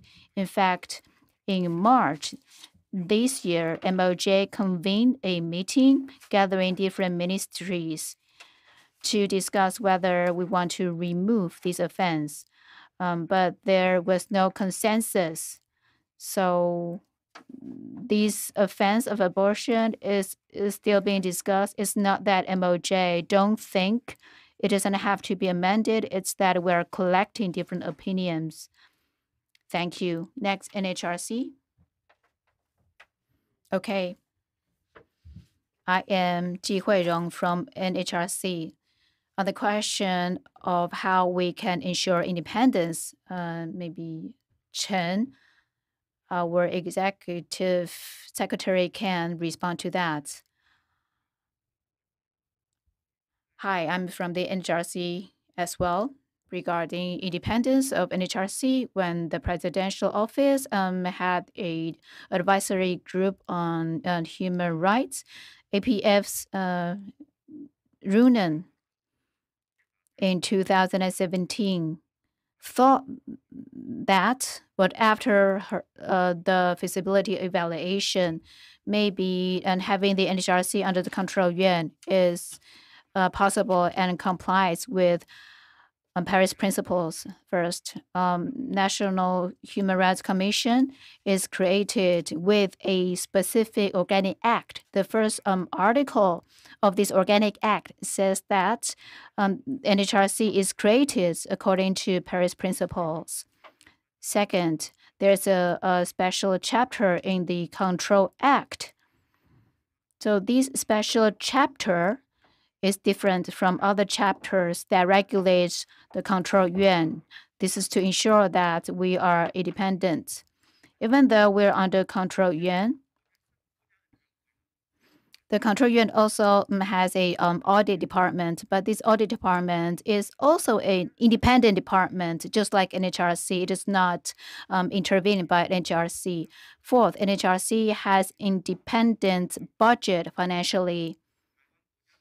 So NHRC promotes human rights related business with these independent financial resources. Also, the qualifications for NHRC are different from control yuan members. In our laws, the creation of NHRC need to include commissioners from different populations, from different areas. They may not be re-elected, and their nomination have to be passed by legislative yuan. So all of these requirements are different from control yuan members. So from the above, the NHRC, I believe, is a so-called hybrid type of NHRI. As for complaints mechanism, this year we have come up with the guidelines for handling and processing human rights complaints. We have accepted 52 complaints. This is in accordance with Article 2 of our Organic Act.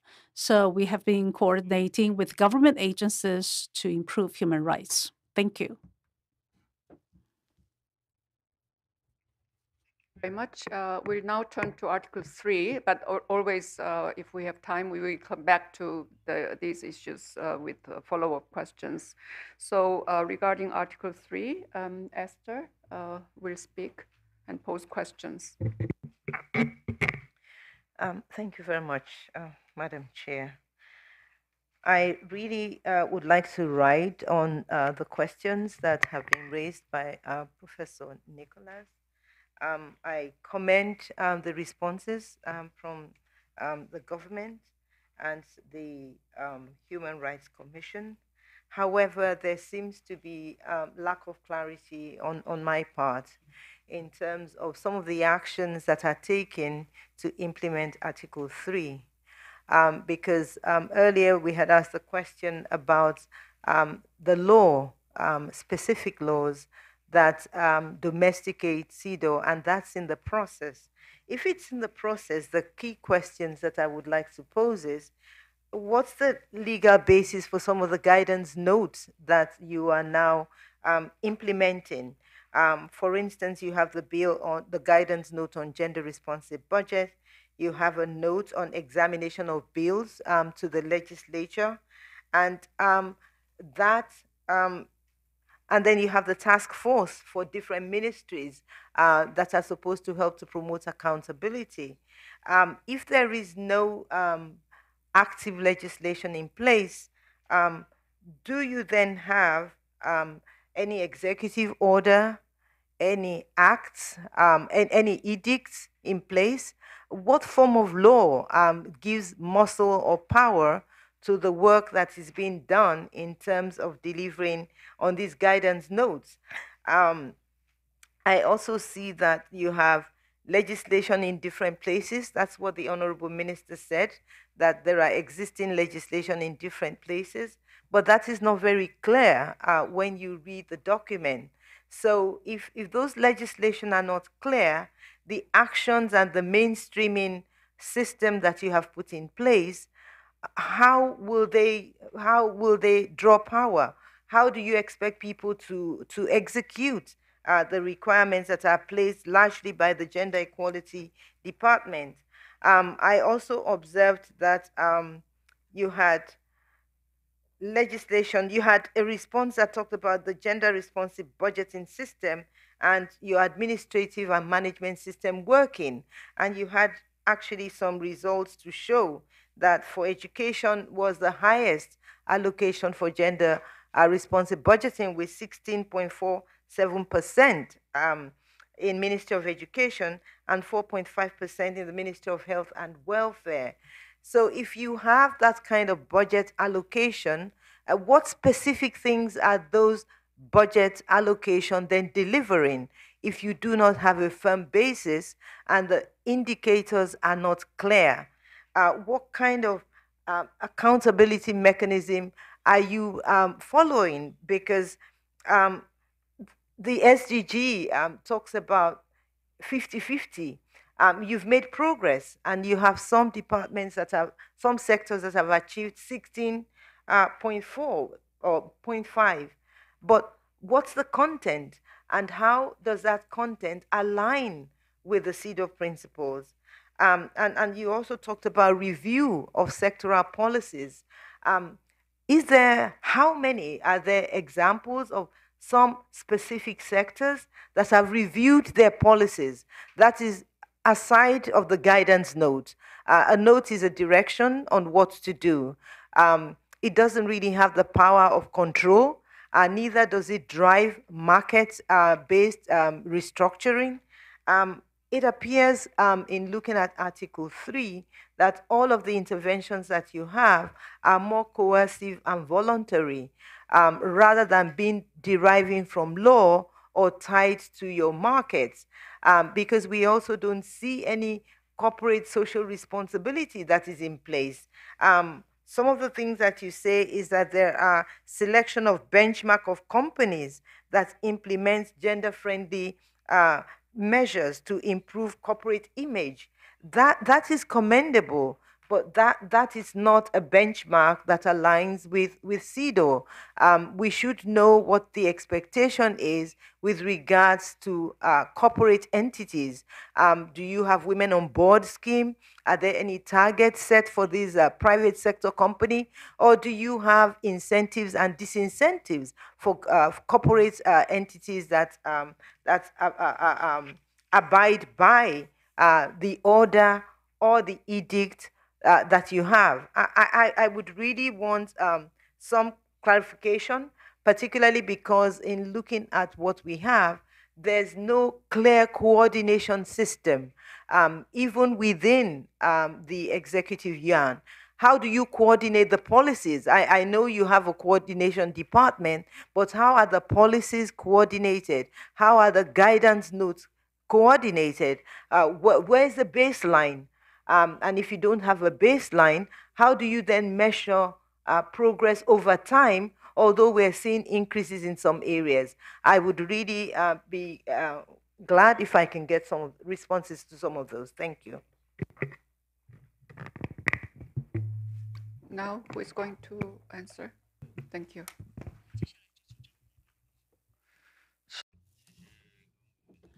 I would like to thank you for the questions.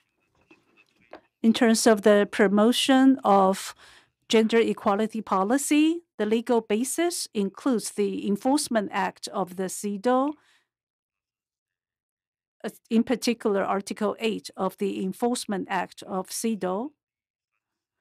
And we also incorporate the recommendations in the general recommendations number 34 to 37. That's why we have reviewed 2,325 laws and legislations, and 39 are not compliant.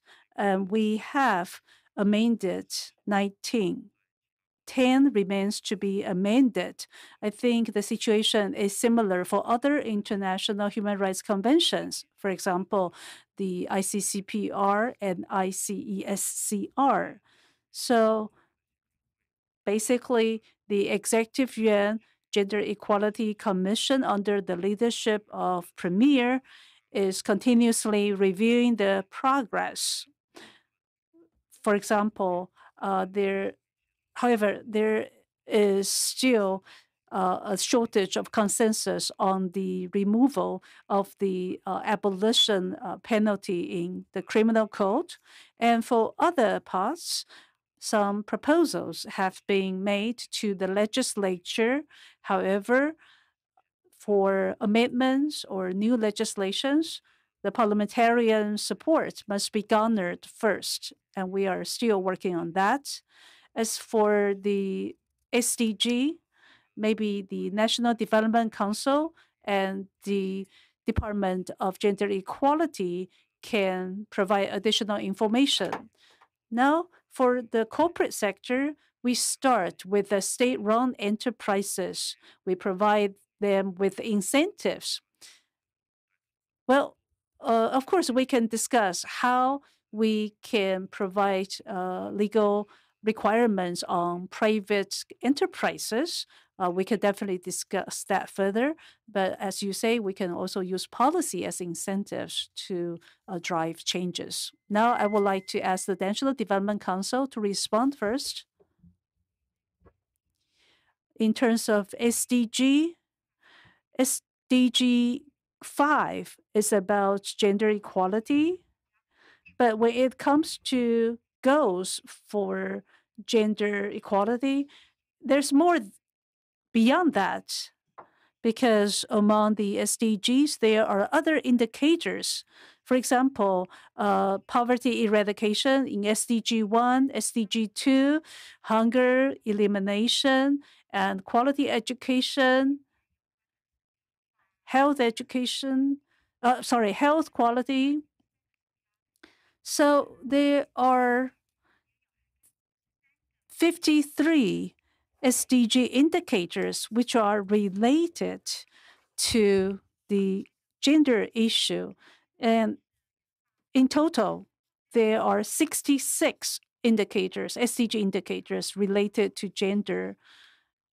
And it seems that 51 out of the 66 indicators, we have met our preset goals. As for the remaining 15 indicators, it's because it's not time for us to evaluate the performance in the 15 indicators. So we are going to wait until later when we have data to evaluate the performance in those 15 indicators. Of course, the pandemic has contributed to higher unemployment rate. That is why on that particular indicator, we did not meet the preset goal. So this year overall, the performance declined because of the unemployment rate increase under the pandemic. Thank you.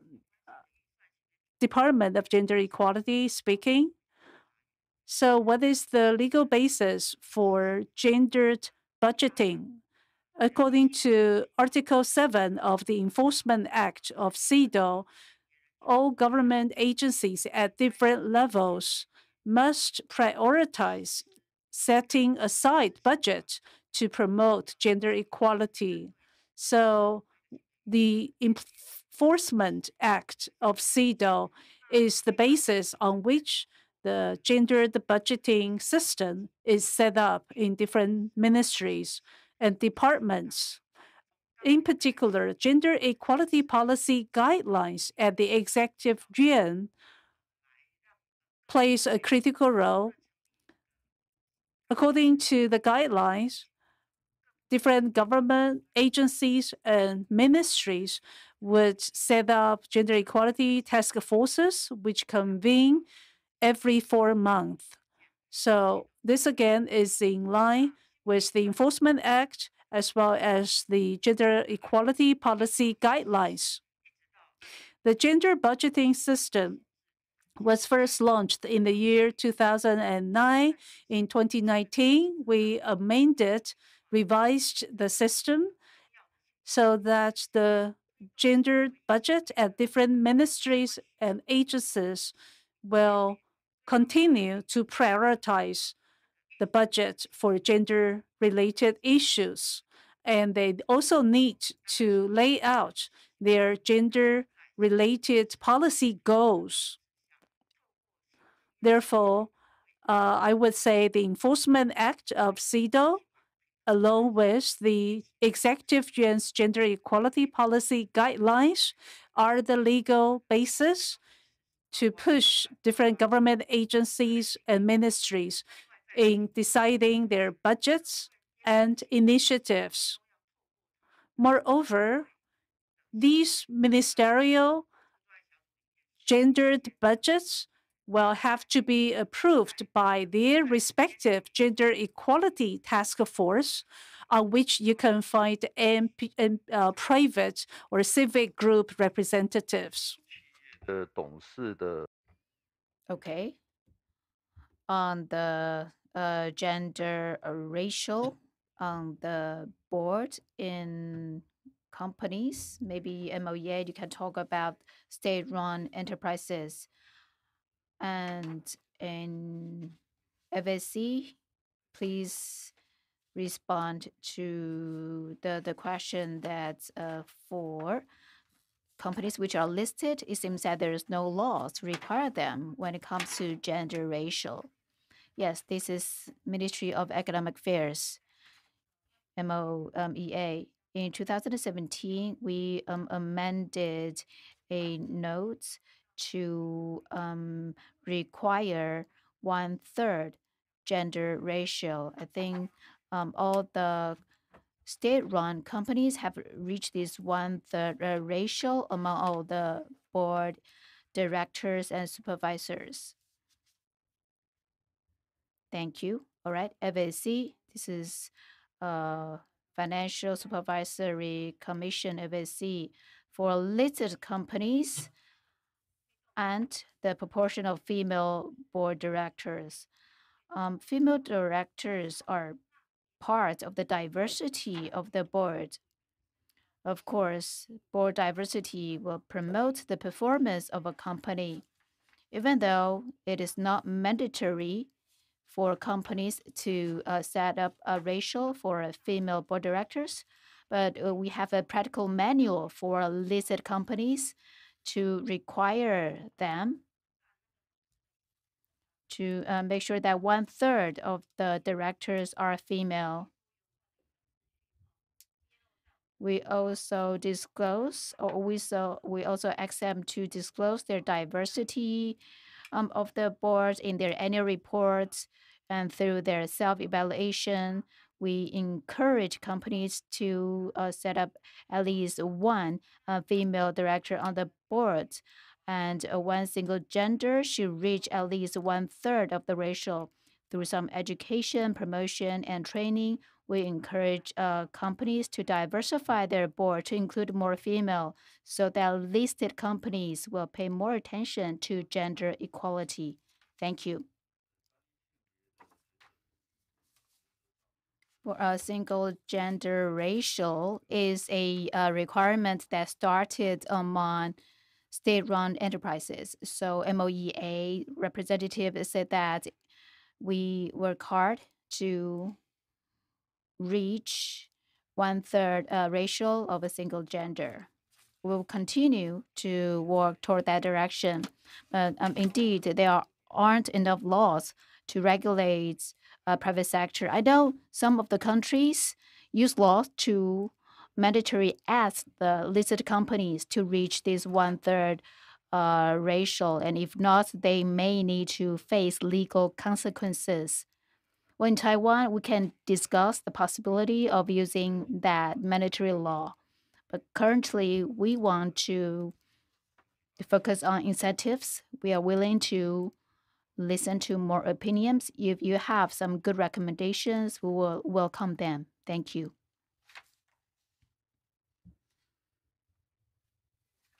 Thank you for your answers to our question regarding Article 3. Now, let's move to Article 4 on temporary special measures in particular, and then I'll ask Ruth Halperin Kadari to ask questions. Thank you. So this really continues the current discussion, because the issue of the quotas was actually just discussed also under Article 3. And I beg your pardon, but it was still not entirely clear to me whether the third ratio of female in corporate boards, whether it is legislated, is it mandatory by law, and to which types of company, or is it only in bylaws, regulations, and it is being promoted and encouraged? I could not find the exact answer to that, neither in the report nor in your answer to the list of issues. And even now, maybe there was a problem with the translation, but it wasn't clear to me whether it is mandatory or not. And if it is mandatory, then to which type of companies? What I want to, and I really appreciate the response from the Honorable Head of Delegation, that we could also discuss the possibility of mandatory quotas also for the private sector. And that is a very good, I think, indication and invitation for us, and we will certainly take this on board. What I also want to raise with respect to this article, which deals with special temporary measures, is that at least in the report, what you have delineated as under the title of special temporary measures is not really what CEDAW means, the convention nor the committee means by special temporary measures. All the commendable programs and incentives, educational programs, etc., are very important, and they should be advanced. But special temporary measures does mean targeted recruitment programs. That means that one would have to engage in tenders for new positions, which are specifically targeted and closed just for women in order to reach the end target, which should in fact be parity. Not just 30% and probably not even 40%, but parity. And they are temporary in their nature because the view, and as has been proved in countries which had adopted these measures, the target is eventually reached, and then you don't need to engage anymore in those targeted or closed tenders. So please respond with a view to these much more concrete measures and whether you contemplate doing that. Thank you.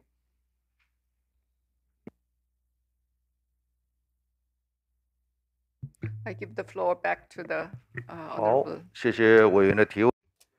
Thank you for your questions. Okay. Let me briefly talk about a single gender ratio. We can talk about public sector and private sector. Public sector means government agencies. We do have some laws or regulations on the structure, especially if a institution is a committee, then it is very clear in the law that the single gender quota has to be reached. So that's why I said our policy started with the public sector.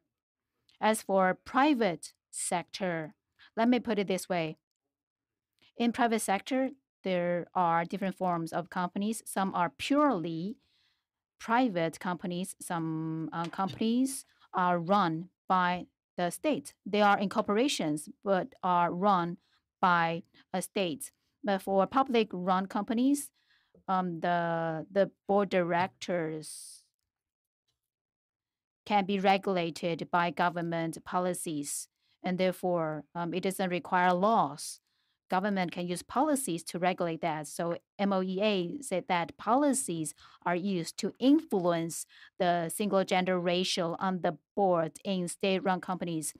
In the private sector, be it state-run companies or purely private companies, currently there isn't a law to regulate their personnel decisions or on the composition of their boards.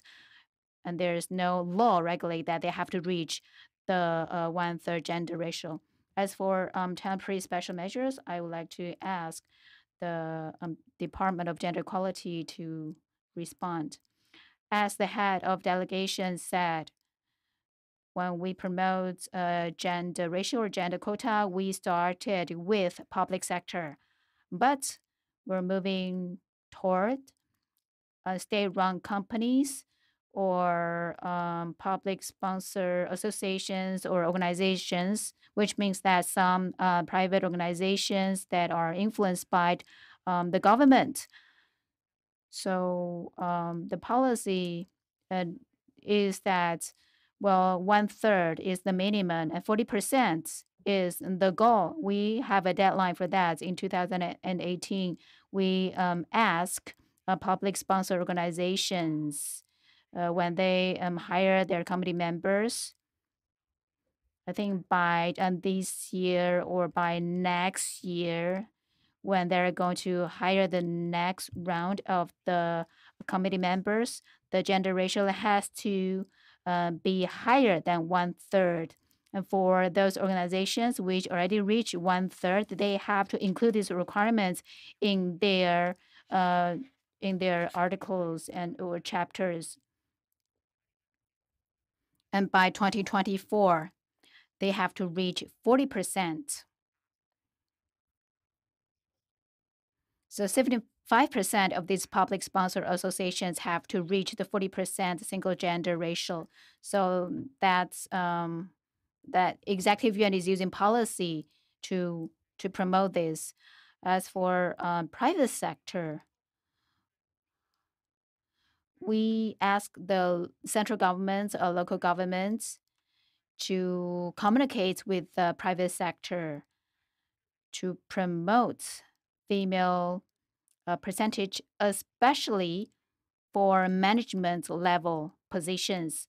So private sector use incentives. Local government sometimes give rewards, subsidies, evaluation. In other words, they use policies to drive this trend. If they reach a certain percentage already, maybe we can amend the law to include these requirements. So these are some of our approaches. Thank you.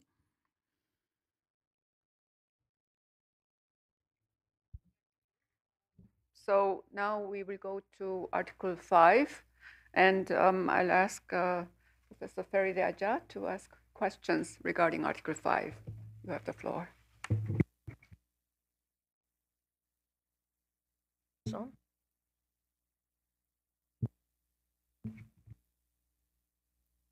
Is it not? Oh, okay. All right. Thank you. Sorry.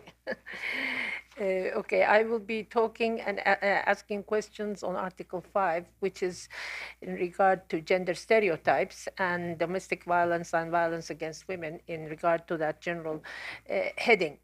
Now, obviously, these are very critical issues in terms of the implementation, overall implementation of CEDAW in the different sectors and in the different areas of life. Now, when we talk about gender stereotypes, and we are actually talking about cultural support for gender stereotypes, obviously, and that cultural support is the basis of gender inequality, which, as we have been referring to from early this morning on, is gender inequality, that is the basis of all the other reflections that we see in society in the area of employment, in the area of politics, and particularly in the area of violence, of course. Now, one very important reflection of gender inequality is found in the household division of labor. And from what I read in the reports of Taiwan, the household division of labor is obviously and very remarkably unequal in this country as well as in many others, of course. But this vast inequality in the gender division of labor, where women need to do, or women do 3 times as much household work or carry household responsibility than men, obviously is the basis of, is both a result and the basis of inequality.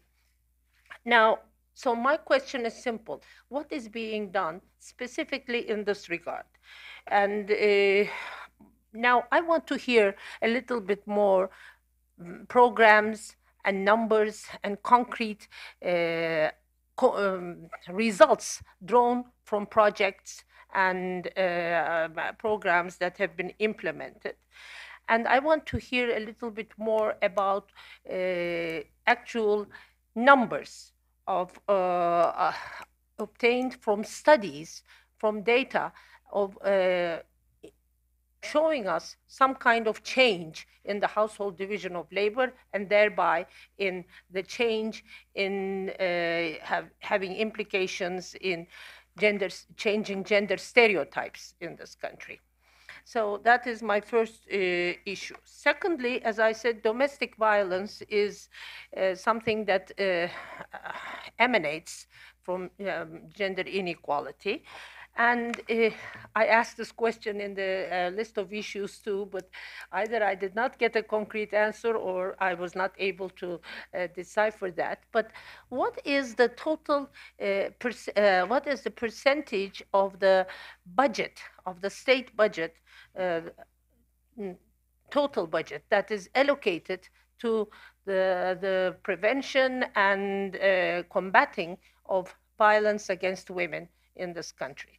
There are different numbers that are given for local authorities and this and that, but I want to have a vision of how much money is spared to deal with this issue, so that and what percentage is that of the total budget, as an indicator of the actual importance that is given and the critical to the critical nature of this problem of domestic violence. Thirdly,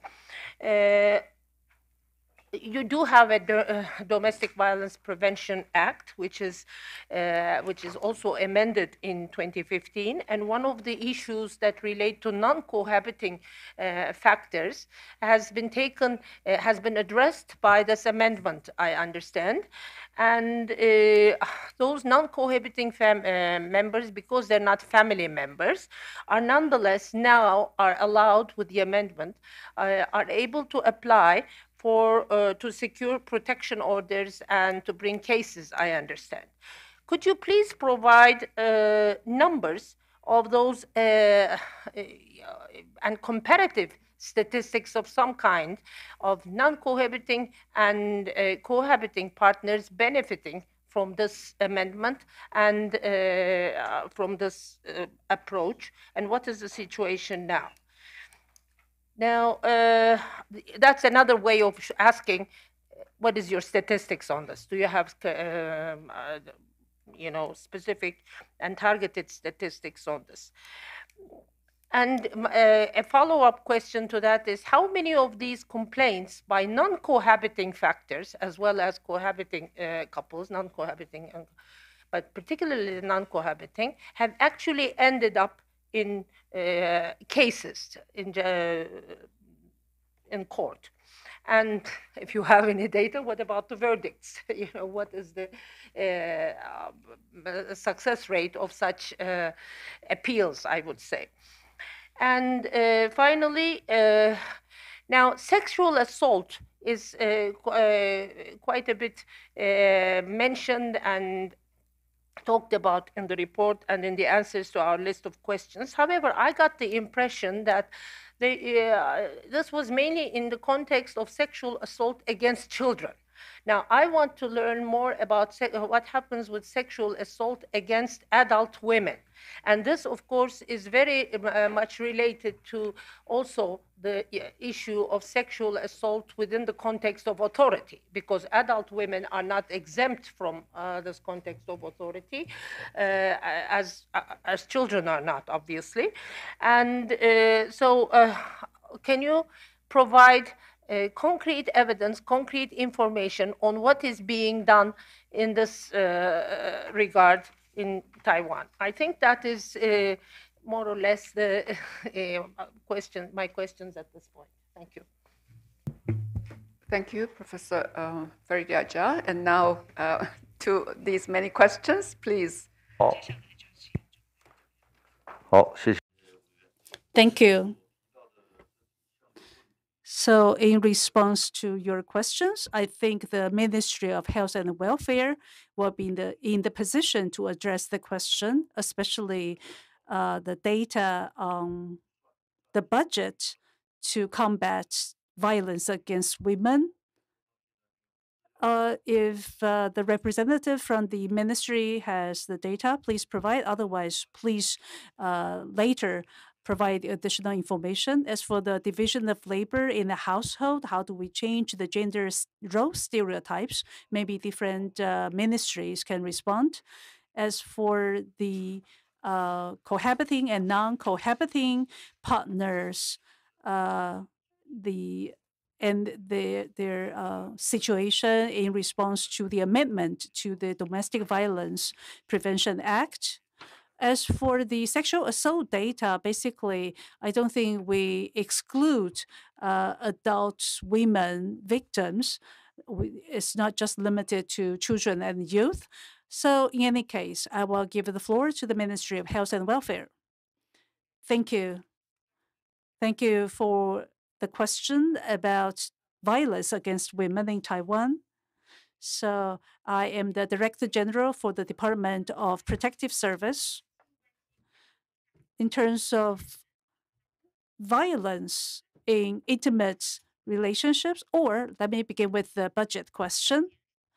Well, there are different ministries and departments that will be involved: the court, the prosecutor's office, the police officers, the public health assistant, the hospitals, the injury examination of the victims, the social welfare system, subsidies for the victims, social worker help, support, the education system, and children and youth who witness domestic violence.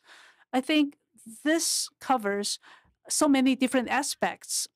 But I think for economic assistance for victims of domestic violence between the year 2016 to 2019, during the 4 years, the government economic assistance for these victims has increased from 6 billion New Taiwan dollars to over 100 billion New Taiwan dollars. So there's a significant increase in the economic assistance to victims of domestic violence.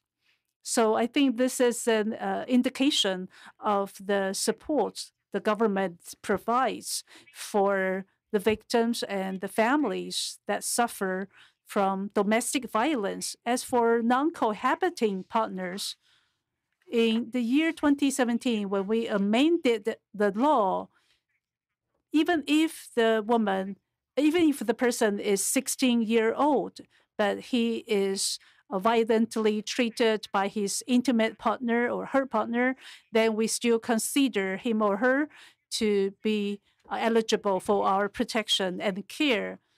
So we have seen an increase in the number of such cases according to NGO reports. So maybe we need to review whether it's necessary to amend the Domestic Violence Prevention Act again to see maybe we should not place the burden on the victim to prove that he's a victim of violence in intimate relationships. So the reported cases, it began with 4,000. And last year, 2021, there's over 6,000 reported cases where, in fact, over 1,500 cases have filed for protection order from the court as well. So I think this also shows that in the past, the requirements for getting protection order were very stringent, but now we can be more flexible, providing more timely protection for victims. As for sexual assault on adults, for a long time, victims of sexual assaults tend to be, of course, women, and there are, in particular, children, girls, or disabled women. They tend to be even more vulnerable or disadvantaged when it comes to sexual assault. So based on the reported cases, we can see the relationship between the victim and the opposite party, and 16% of sexual assault cases involve abuse of authority. In particular, in the workplace, the supervisor-subordinate relationship also accounts for 12%. So we do have the mechanism in place to receive complaints regardless of the age of the victim. the Ministry of Health and Welfare, the gender role stereotypes, how do we improve the situation in labor division in the household?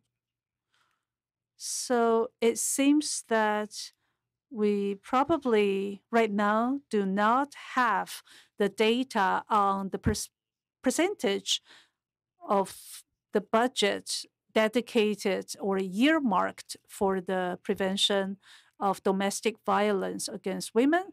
So we will provide you the data later.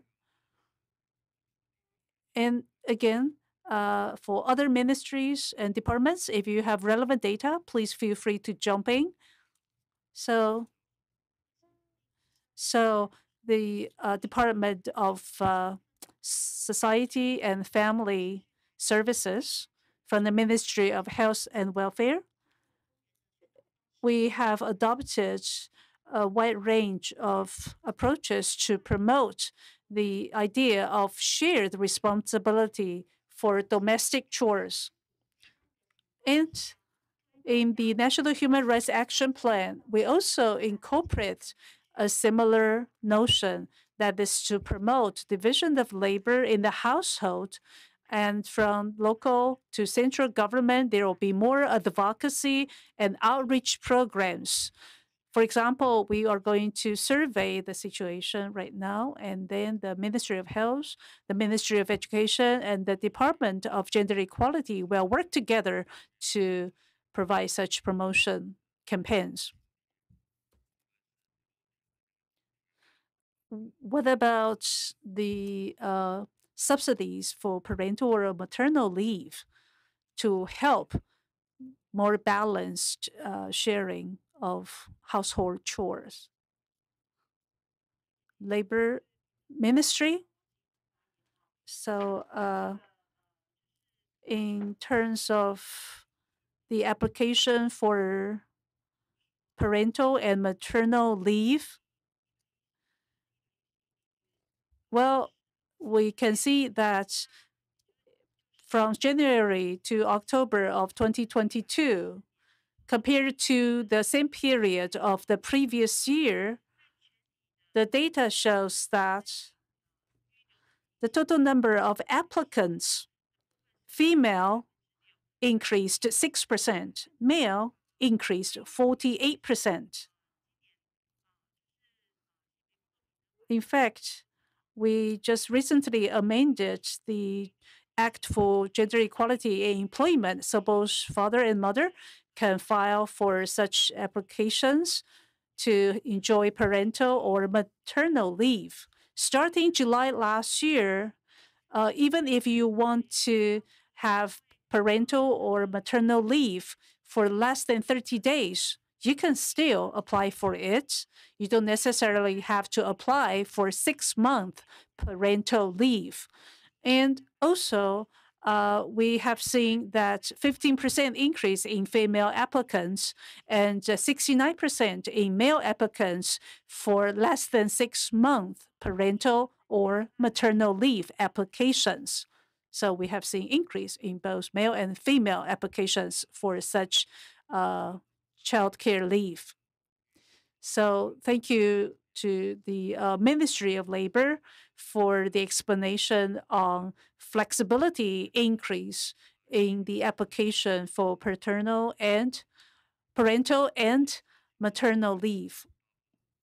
However, we know that in reality, if both parties are working, the household work tend to be taken care of by women, or the father would choose to continue to work full-time, while mother would choose to take the maternal leave to stay at home to care for kids. So as for gender stereotypes, maybe Department of Gender Equality, you can elaborate on that. Hi, I'm from Department of Gender Equality. On our programs for gender stereotype, based on many research, we do see many fields still have this stereotype. So in the gender equality policy guideline, it is stated that in family, in workplace, in school, in different sectors in the society, including on the media, we need to have some measures to reverse that stereotype. So starting from 2019, we focus on this issue. We decided several gender equality priorities, eliminating gender stereotype, raising awareness among the public are the two priorities. We have KPIs to reflect public awareness improvements and improvements on division of household labor.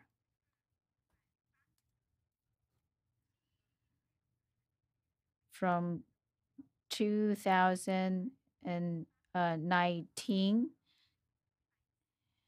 we ask the same-sex spouse to increase their shared care time from 1.48 hours to 1.83 hours by 2025. So that's a target we set. We also work with MOE to break some stereotypes among religious groups. The MOE also provides many materials. MOHW also has programs. The department have the Gender Equality Committee mechanism to conduct periodic review, and we follow up the public opinions on gender stereotype in our society. We do telephone poll every year. The results of the polls can guide the policies of governments at different levels. The central government also has evaluation indicators. Thank you. Answers. And now we have 25 minutes left for follow-up or additional questions to your answers. So we will start reversely with Ms. Faride Aja, whether it is related to Article 5 or any other articles. And we will try to restrain ourselves to 1 or 2 minutes each so that you can have more time left for answers. So Professor Faride Aja, yeah, you can go.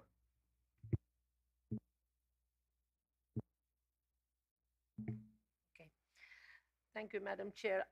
And I thank you very much for the answers you have provided. And I'm looking forward to receiving that answer on the total budget allocation for this issue.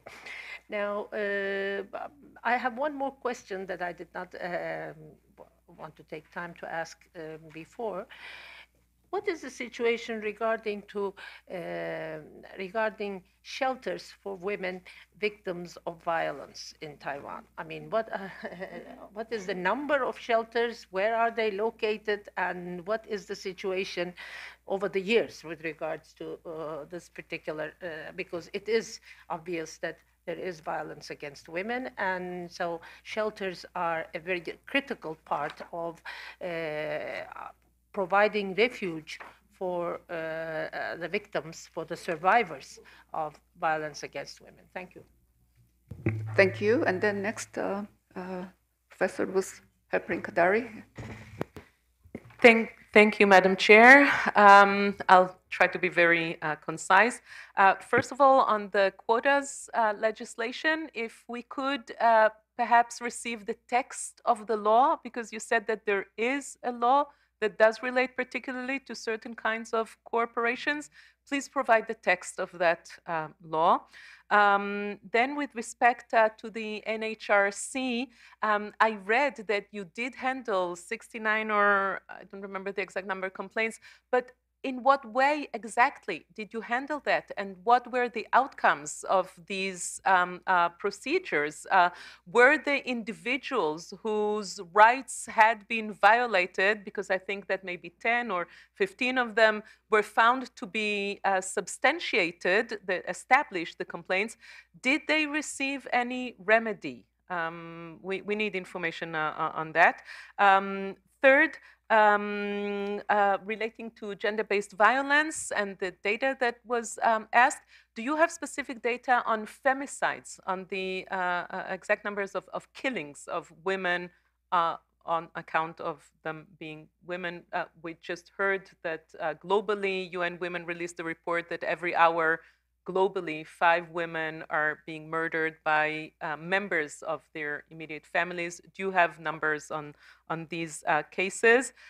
Lastly, I understand that the procedure of alternative dispute resolution, primarily with pretrial mediation, is widely used and encouraged in Taiwan. But do you have any specific measures that would not make mediation mandatory in cases of domestic violence? There is abundant research about the disparate power and the lack of power relations between spouses when there is domestic violence. And it is the position of CEDAW that mediation must not be mandatory in those cases. So what is your position on that? Thank you. Thank you very much, Ruth. And then Esther, thank you. Thank you very much, Madam Chair, and the Minister and the delegation for the responses. I heard a lot of positives, but I'm going to come back to ask for actual written information. You talked about incentives existing already given to the private sector. Could we know what specific incentives you have in place right now? You also talked about the SDG goals and that 51 out of the 66 indicators in the SDG have been met by gender. It would be interesting. I would like for us to receive those goals that you already have met by gender, indicating which sectors they are, so that we're able to check it and verify and validate. We're not disputing or denying what you've reported, but it would be good to see them in writing. We also heard that there's a National Development Council that integrates gender into development priorities. So I would just want to ask, what are the gender priorities in the National Development Plan that is being overseen by that National Development Council? And I'm not talking now about your gender policies. I'm talking about the national development priorities. What are the 4 or 5 key or priority development issues for Taiwan, and what are the gender components of those priorities that you have set? I think I will stop here. Thank you. Thank you. And then Mr. Brun. Thank you, Madam Chair. We discussed the domestication of the CEDAW Convention and how it's been used in practice, and you gave an informative answer about the Judges Academy and the education that is taking place there, which is a good thing, but could certainly, I think, be intensified. But my question is then, how about the legal education in universities and even school education? Is this included in the curriculum? Are there professors in human rights law who actively is teaching about CEDAW and the other human rights conventions? And is this are you actively taking care of this aspect, which is of course the first step when you think about getting CEDAW into legal practice? Thank you. Thank you very much. It's my turn to ask follow-up questions. I have 3 points. One is thank you for the information that you are going to the direction of comprehensive anti-discrimination legislation, which will include the discrimination against women to be a part of that. And that will take some time because you will have to consult many segments of the society. So my question is, how are you going to dealing with all this confusion regarding terminology, sex and gender, multiple or gender diversity, which is sometimes very differently translated in Chinese. And then you have also equality and equity in terms of two legislation, Act of Gender Equality in Employment, Gender Equity Education Act, and then the Chinese letter are the same, no equality. So can you streamline that, in accordance with the CEDAW definition of equality? My second question is regarding National Human Rights Commission. We already heard Ruth's question regarding, if I heard correctly, 52 complaints, and then my question is, how many in total the number of complaints the Commission has received? And then, and so how many of these total complaints regarding gender discrimination, what is the percentage of it? And then I read from your replies that the effect of human rights investigations of National Human Rights Commission is not to punish or criticize any individuals and agencies, but just to give recommendations. I think it's a very weak, you need to educate or criticize as well as give recommendations. And what kind of effect of your recommendation from the National Human Rights Commission would bring if we just recommend, without enforcement power. My third question is regarding violence, but especially on cyberspace, which is becoming increasingly huge, serious problem globally, because we are living in ICT era, as well as mobile phones and computers are everyday life reality. So my question is, are you collecting separate data on cyberspace or cyber violence against women? Do you have separate measures? Do you have a unit or section within the government to deal with this cyber violence? And do you think it is enough? How are you trying?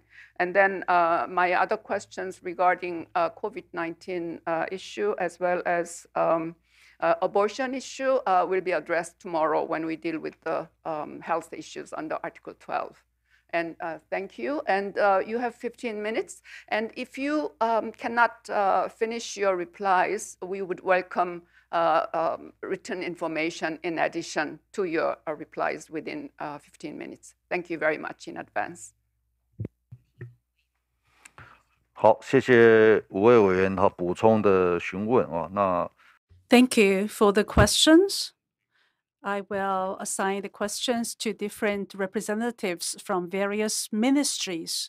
First of all, in response to the chair's question about cyber violence, this is an important issue and it's widespread in different countries, especially gender-based violence in the cyberspace is rampant. I know that South Korea also faces some notorious cases. Taiwan is no exception. We have seen some regrettable cases. That is why the government has come up with regulatory as well as policy responses. First of all, policy-wise, how do we categorize different types of gender-based violence on the internet? According to the EU, the Gender Equality Commission has set out 10 types of such violence, including stalking, harassment, and the distribution of intimate images. Of course, maybe in the future, we need to add additional categories. And based on these different categories, then the Ministry of NOJ will be in charge of formulating policy, regulatory response. The Ministry of Health will collect relevant statistics. So, and the MOE will also provide more outreach and promotion to prevent such incidents. So the three ministries have come up with their responses. In June this year, we have passed the Stalking and Harassment Prevention Act. The stalking and harassment applies not only in incidents in real life, but also online. And we have designed the application for protection order and written warning as some mechanisms to help potential victims. Well, we hope this will deter some would-be perpetrators. In some cases, the perpetrator has been indicted. We know that most victims of stalking and harassment are female, so we are doing our best to reduce the incidence of these cases. As for regulatory response, in March this year, we have come up with amendment drafts to 4 existing laws. They are now being deliberated in the parliament. And the 4 laws cover not just stalking and harassment, but also the distribution of intimate images. And in the criminal code, there will be an additional dedicated chapter on the deep fake videos and images. Because right now, the existing law does not cover such problems. So we are amending the existing provisions to add into the criminal code such new crimes. Moreover, how do we immediately remove such intimate images online, remove it offline? And we know there are some sex videos shot without the consent of the person, the parties concerned, and the penalties for such behavior have been proposed to increase, and there will be strengthened protective measures for victims of such crimes. So the legislators have proposed a number of versions to amend the 4 laws. So basically, I think we do have some consensus in our society supporting the amendment. So I am sure that the parliament is also working closely with the executive branch to come up with a package legislation to pass the amendments to the 4 laws. Now, the shelter for women victims of domestic violence and relevant data, statistics, and femicide. I will ask the Ministry of Health and Welfare to reply. As for alternative dispute resolution mechanisms, mediation cannot be a mandatory requirement in domestic violence cases. Again, I will ask the Judicial Yuan or the Ministry of Health to respond. And of course, on education, I will ask the Ministry of Education to respond to the legal education in colleges or in K-12 schools. Well, as for the Ministry of Economic Affairs, National Development Council, the Financial Supervisory Commission, if you don't have existing laws and rules, but if you have some guidance in relation to the issues raised by the IRC members, please provide written response later. First, the Ministry of Health, thank you. On the shelter resources for victims of domestic violence in 22 cities and counties in Taiwan, with the exception of Kinmen and Offshore Island, most local cities and counties have shelters for victims of domestic violence. There are a total of 27 such shelters in different cities and counties for emergency shelter. And there are also mid to long-term shelters available. There are 21 such long or medium-term shelters which can accommodate these victims for less than up to 2 years. So there are a total of 48 shelters for these women. In terms of the cases, there are 16 women with children under the age of 15 staying at shelters. So there are a total of 103 people staying at these shelters. In addition, we also provide social housing if these victims would like to move from shelters to these social housing. And in violence, in intimate relationship, can we make it mandatory to go for mediation? No, the law says no, it cannot be mandatory. In addition, digital gender violence, as our minister just said, the Ministry of Health and Welfare is responsible for collecting data. Last year, we conducted a prevalence survey, and basically such survey will be carried out every 4 years, and we will make revisions on a rolling basis.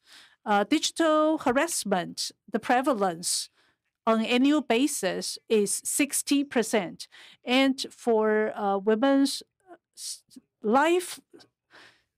whole life prevalence, it's 70% of respondents say they have experienced such harassment. How about the trend in femicide? Yes, we do see a upward trend. In 2020, basically 100, in the year 2020, there were 28 such cases. And for the first half of this year, there were 12 cases resulting in severe wounds or even death.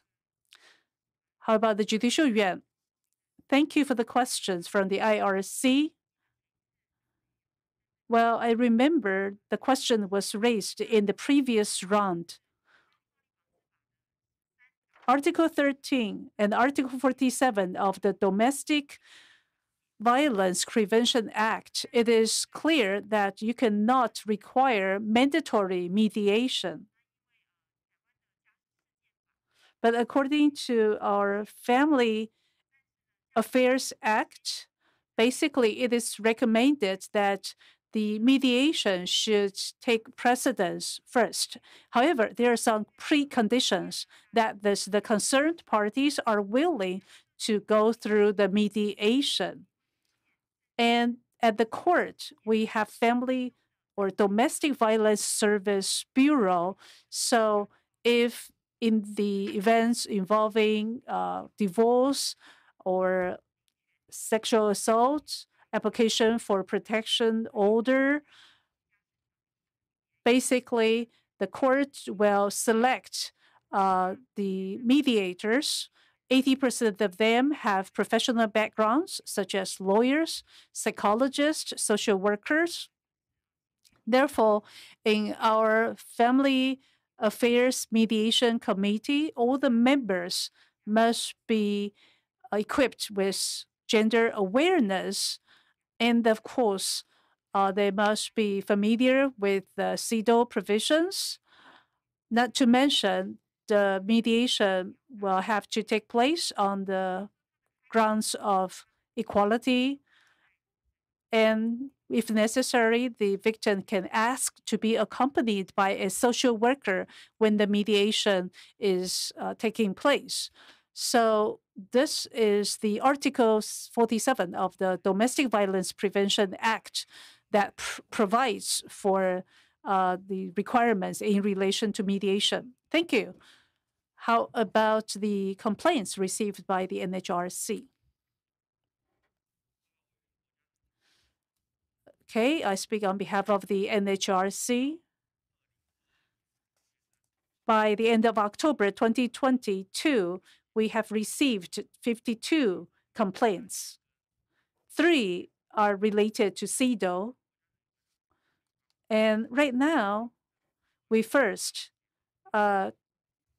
communicate with the relevant government ministry or agency, and then we will write the report to highlight the issue in question. Thirdly, we will also incorporate such opinions in our independent opinions on the state report.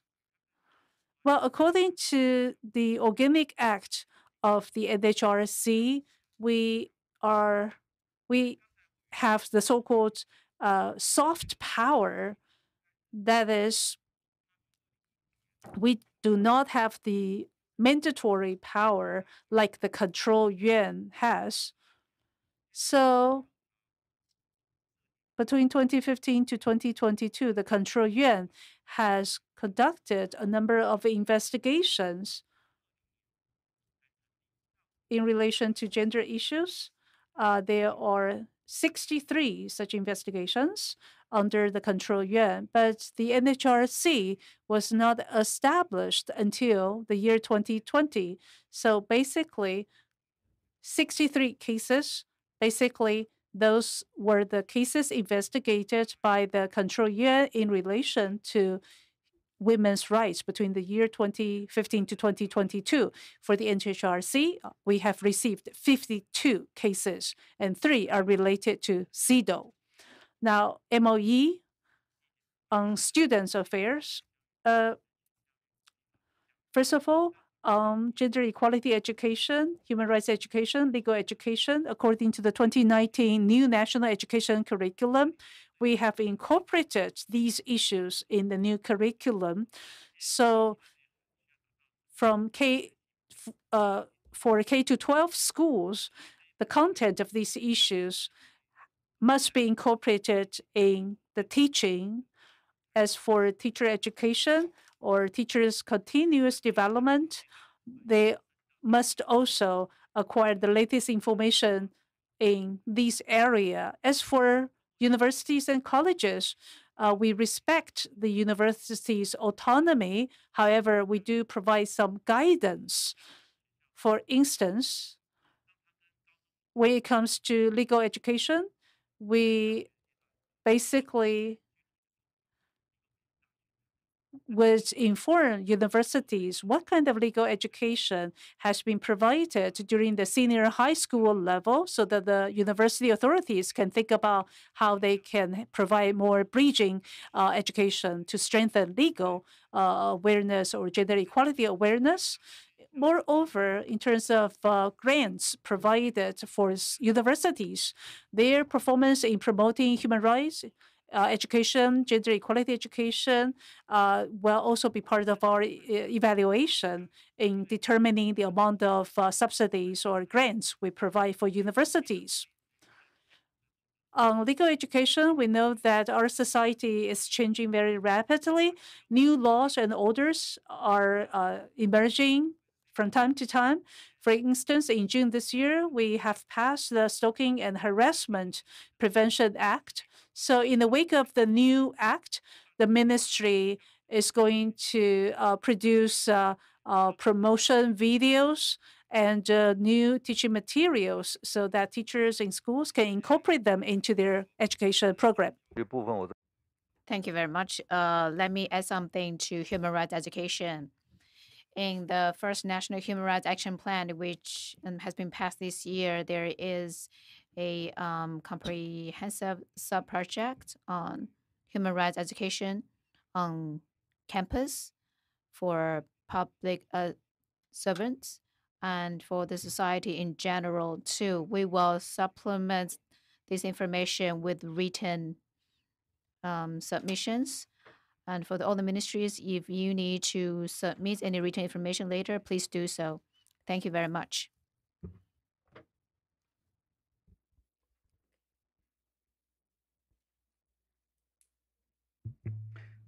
Thank you.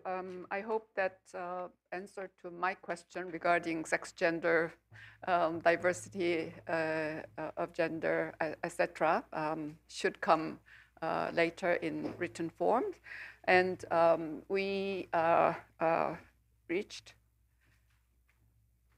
1 minute after 4 o'clock. So I thank all the representatives of the government as well as Minister Lo for your very sincere replies to our questions. And I hope to see many of you in the remaining session today, later, and then also tomorrow. And thank you very much. So this session is closed. Thank you. 15 minutes break. Yeah, we'll have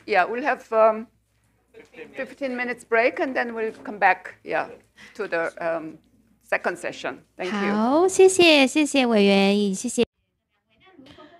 Thank you all very much to the IRC members and all the government delegates. If you're going to make written submissions, please make 6 copies.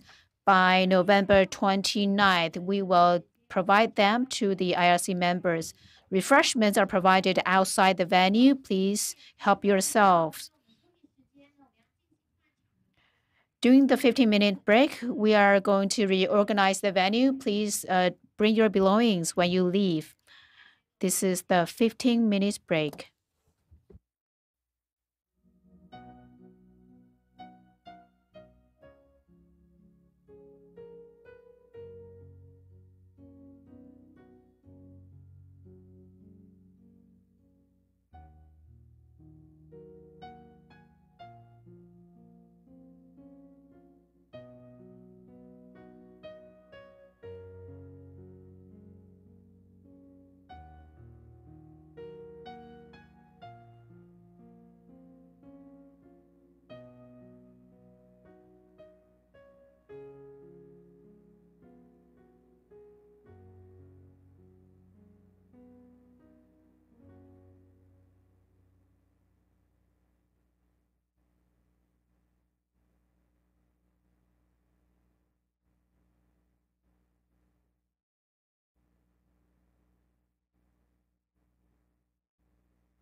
好的，因为我们现在进行换场的部分，那如果您的东西在原来的位置上的话，麻烦您先携带在身边哦，我们会更换一下位置哦，麻烦大家的配合，谢谢。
好的，现场的各位来宾，我们第二场次与政府机关之审查会议第6。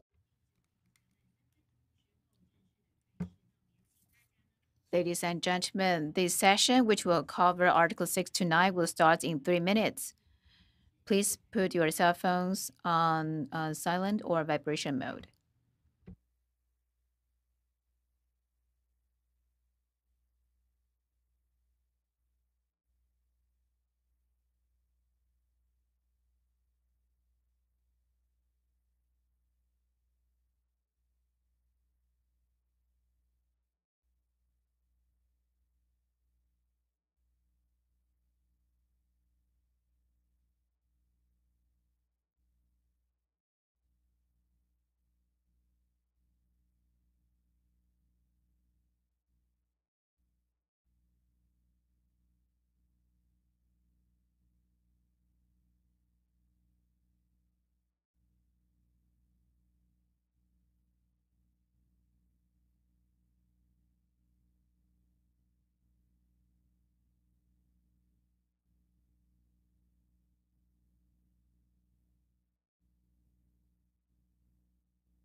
OK， 好，我们第二场是与政府机关之审查。Welcome back to the second session with the governments. Here's some announcements. When government delegates respond, you have 3 minutes each. 30 seconds before time is up, the bell will ring once. 15 seconds after your time, simultaneous interpreting will stop. Also, before you speak, please identify your affiliation, your name, and please raise your hand so that the IRC members and camera can see you, because in the previous session, many of you didn't raise your hands. We were not sure where you were. And please be concise in providing the realities of implementation. Please refrain from reading from the laws and regulations or repeating what was said before. Please also watch your space in order for us to provide simultaneous interpreting. If you're going to read from anything, please submit a copy to the staff. And without further ado, Chair, you may start. Thank you. Welcome back to this session. We have 1 hour allocated for dealing with Articles 6, 7, 8, and 9 today with the government delegation. We will follow the same procedure as we did in our previous session. And regarding Article 6, I will raise 2 issues. One is regarding exploitation of prostitution. And another issue is regarding comfort women who were trafficked and forced to provide sexual services to the Japanese military during World War II. So regarding the first issue, Article 6 of the CEDAW Convention says that the state party should suppress trafficking in women as well as exploitation of prostitution in women. And we asked the question whether there is intention to decriminalize women in sex trade, because the direction should be you should not punish the woman, because there are many socioeconomic reasons for women who go into sex trade. So rather than punishing women, you need to provide assistance. But On the other hand, the government needs to punish and try to give sanctions to those who exploit women in sex trade, whether they are the users, so-called customers, or whether they are pimps or the owners of the establishment, etc., who make profit out of it. And I find from the answers given by the government says that it is difficult for women in the sex trade to find help channels, information, and services from government website. So there is clearly, the issue, and then I'm asking, so what kind of other measures you are coming up to give proper channels of getting information for women in sex trade, either directly or through other more friendly NGOs. It is always difficult for women who are penalized to directly approach police or prosecutors or government. Rather, they would seek more other channels who are more friendly to them, who understands their position, etc. So what are your approaches to that, to improve this kind of situation? And then you also pointed out that there is inadequate financial support. So definitely there needs to be more financial support, because 3 months assistance is not enough for them to start a new life. So are you considering allocating more budget on that? And then I find that the replies that there was only one person who applied for and was granted assistance for family in hardship. So it really does not address and help to women in the sex trade.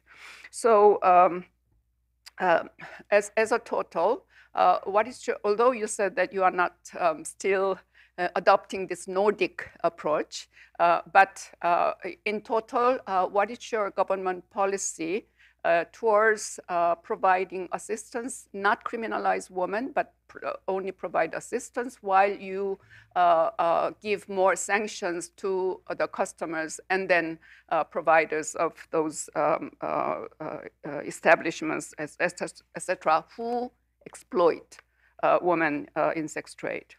My second question regarding the comfort woman issue, the East Asia, including Southeast Asia, like Indonesia, Philippines, Timor-Leste, of course, China, Taiwan, Korea, Japan, all share this issue of history regarding military sexual slavery by Japan, a so-called comfort woman issue, plus the Dutch women who were living in Indonesia at the time. So my question is, and I know that there is only one survivor still remaining, so in order to solve this issue of trafficking and then who are forced into providing sexual services, then what is your government measures to really get rid of this stigma that these women had, as well as to the remaining issues of public education through museums and all these history teaching, etc. And I'm particularly concerned about whether your museum on Women and War or Comfort Woman Museum is supported by the government, which I think is necessary. There is an effort, a coordinated effort among 8 countries towards UNESCO documentary heritage, and what kind of support is the government giving on this effort? So that would be my 2 questions regarding Article 6. And if I can get answers from you, Minister Law, or other members of the delegation, I would appreciate very much. The floor is yours. Thank you. 好，谢谢。 Thank you for your questions. There are 2 issues here. The first issue is on how to protect women in sexual transaction, whether our focus is on decriminalization or on social supports. I think MOJ will respond to this question. As for providing jobs to these women, maybe MOHW will talk about how to provide assistance. There's only one person who got a subsidy from an act. The second issue on comfort women, on education, how to remove the stigma. I think there is a museum about comfort women, not on a big scale, but it's supported by Ministry of Culture. Oh, if they're not here, then maybe Ministry of Education and Department of Gender Equality can touch upon this issue. Okay, MOJ and MOI, please.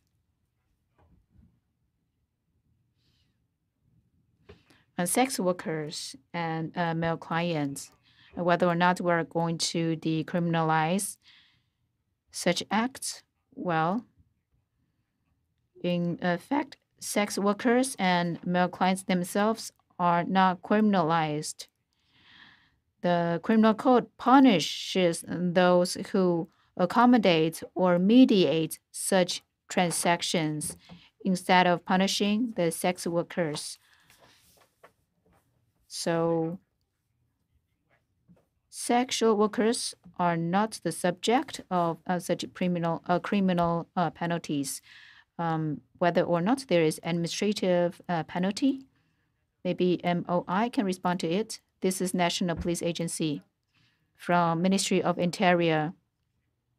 The Social Order Maintenance Act, in its Article 19, already regulate the sexual transaction dedicated area.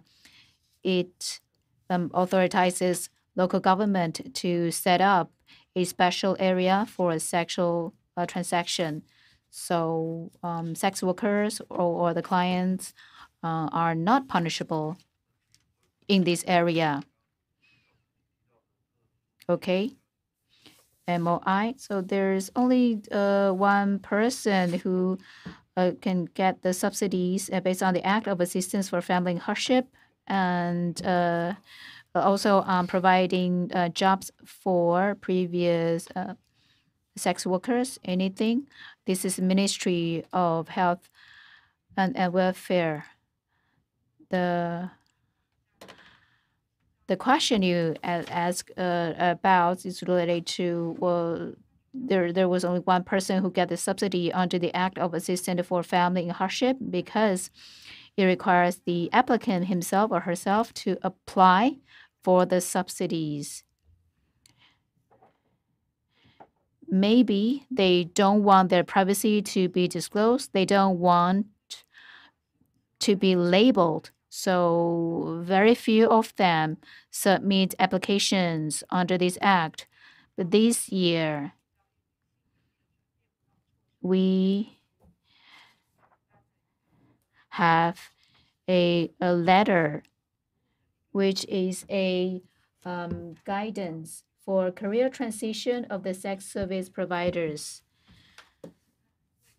MOI, MOL, and Ministry of Health and Welfare work together. Basically, we will work with those who are willing to change their career from the sex trade business. And such counseling and guidance services will focus on helping these sex service providers. For example, we have some referral systems. We work with the Ministry of the Interior, the Ministry of Labor, so that social welfare services can be made available to these women. Later, we will also provide more continuous support measures to help them to move to other lines of business. Of course, in the process, all the support staff must be aware of this situation these women have been in.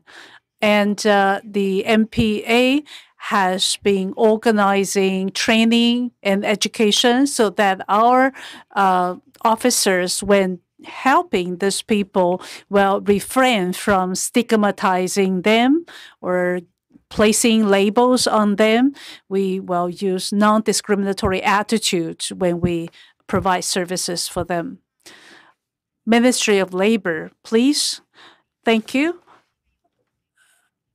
Well, I speak for the Labor Development Council Administration.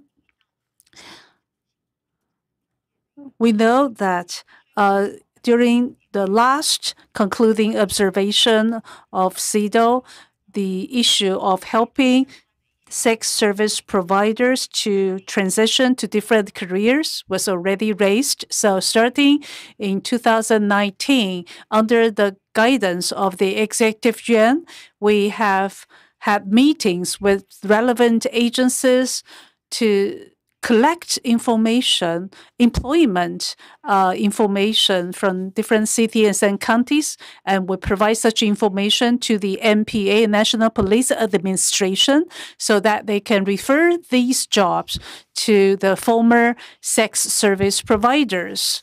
Moreover, their information can also be sent to local employment service agencies, and of course, their privacy will be properly protected.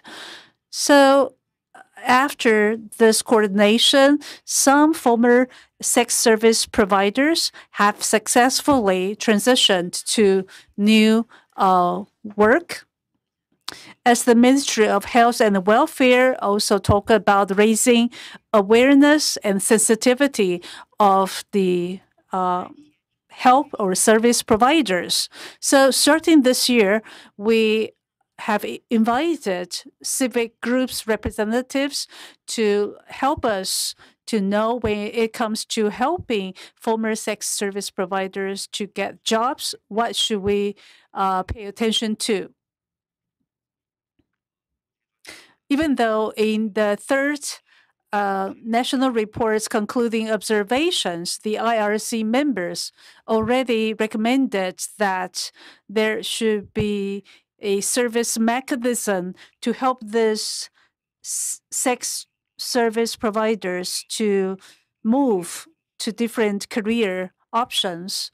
However, it seems that the applicants are still very few. I believe there are many reasons we need to reflect on our current practice. Maybe the cross-ministerial cooperation is not so smooth. Maybe it's not the best way to have the police department as the main provider of information on these former sex service providers. I think there's still definitely room for improvement. As for comfort women, how do we provide history education to remove the stigma on comfort women? Ministry of Education, please. So the Department of Special Education from the Ministry of Education speaking. In 2019, or starting 2019, we have the new national education curriculum in which the history guidelines for middle school and senior high schools will incorporate the issue of comfort women. In junior high school, the historic lessons will discuss the expansion of the Japanese empire and how the Second World War has impacted countries in Southeast Asia and the Oceania area, and how people have suffered because of the war. As for the history lesson in the senior high school stage, people in Central Asia will be touched upon, and the impact of war during the 20th century will be highlighted. Also, the issue of gender and history will be highlighted in this stage. We have reviewed the different textbooks for junior high to senior high, and all of them have covered the Hung for Women chapter. However, the proportion may vary from one version to another. So I think we will continue to work with teachers and these publishers to strengthen the content.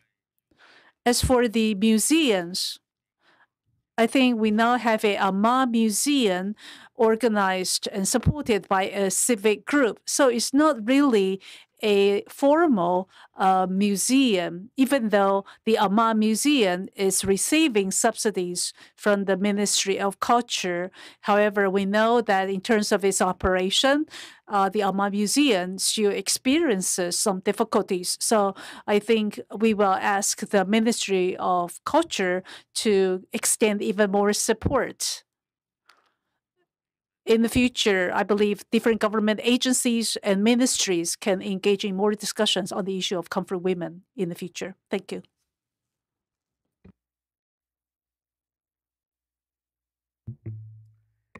I believe you are done with your answers. Yes. Then we will move to Articles 7 and 8 together. Yeah, and Professor Farida Ajah will address that issue. Thank you very much, Madam Chair. Now, the first question I'm going to ask, I had a question in that regard in mind, but I was further inspired by something I heard this morning in this room. Now, sorry, it's not clear. My question is, I would frame it like this. I was going to ask why there are there any women's caucuses in the Legislative Yuan? A women's caucus is women members of the Legislative Yuan from different political parties that are collaborating together and as you know, to on particular issues and especially on women's rights and of course violence against women issues. But from what I understood from the discussion this morning is that there is even difficulty collaborating across among legislators, collaborating across party lines in the legislative one, let alone forming a formal caucus as such, a women's caucus. So I'm going to ask the question, why? Why is that so? This is a country that has 41% of its legislators are women, and you would expect that this kind of collaborative and meeting of minds and the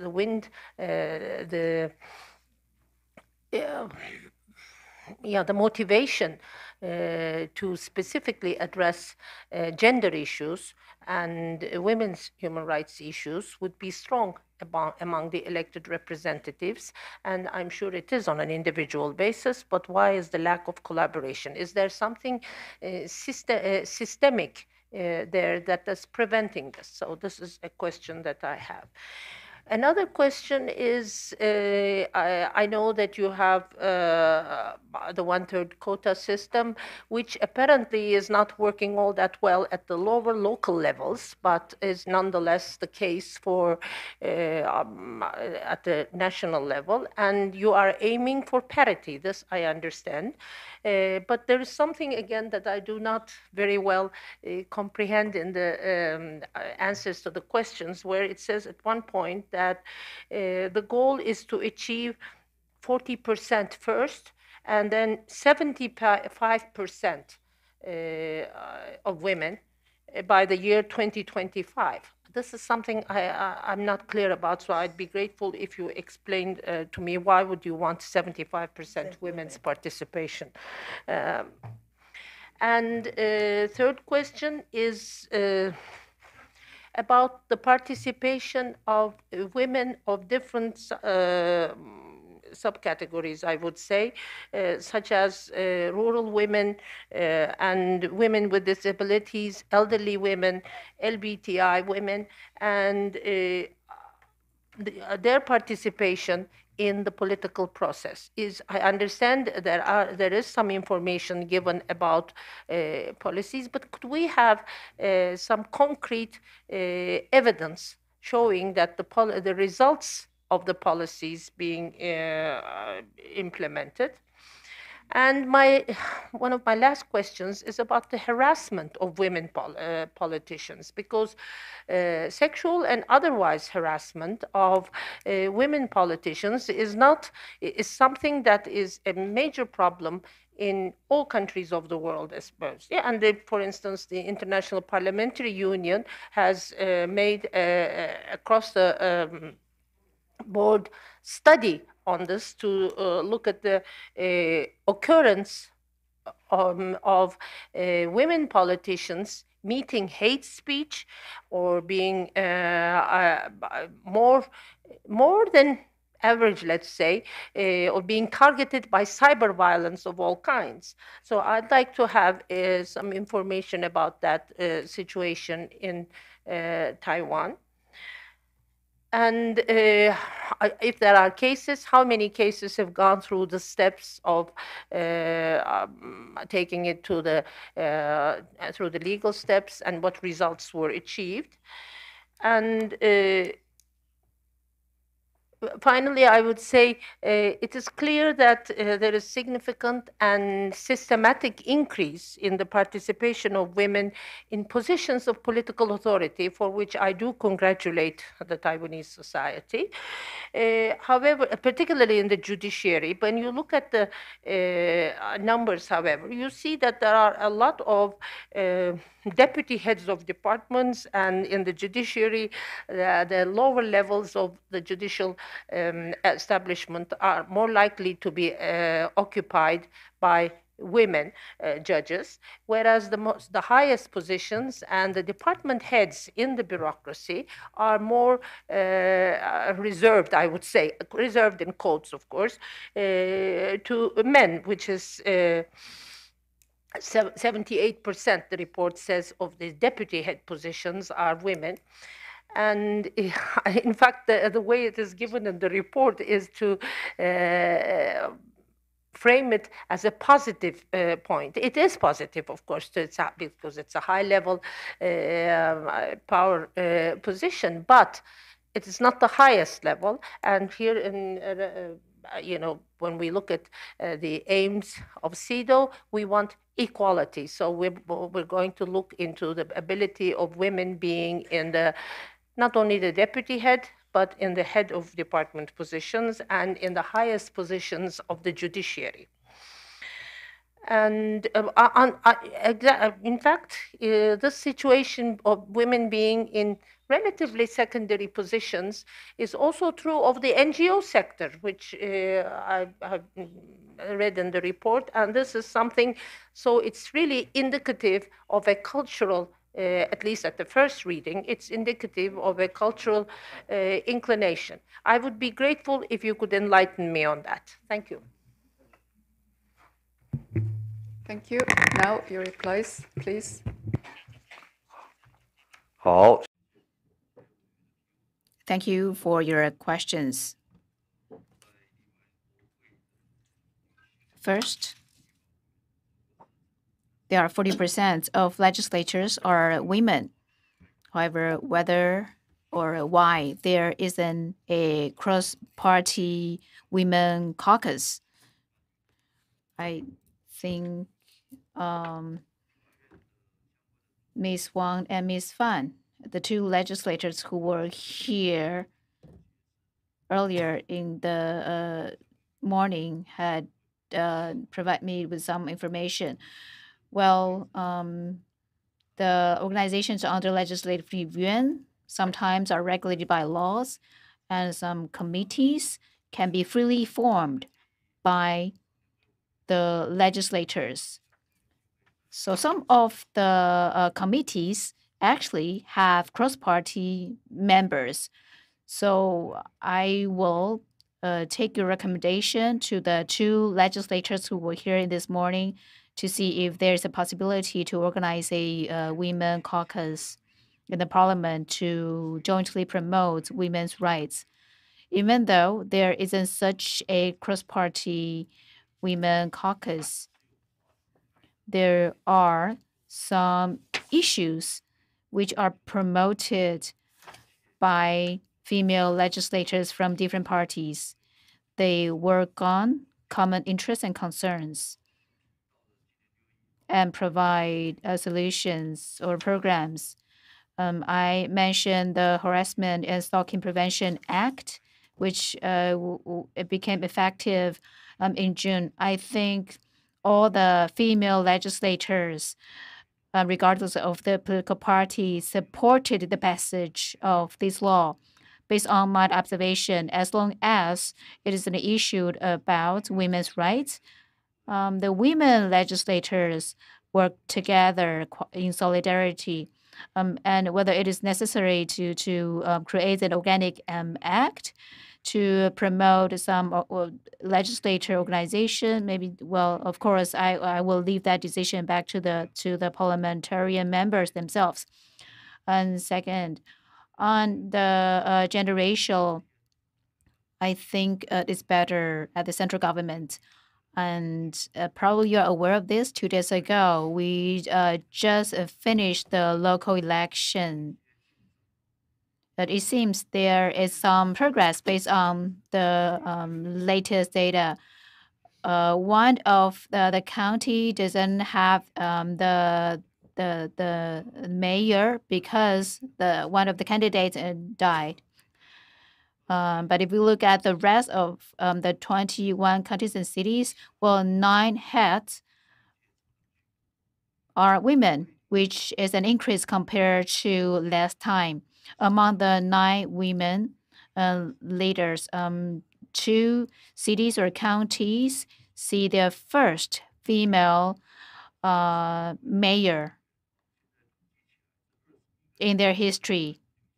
If you look at city councilors, among the 21 counties and cities, women account for 37.6%.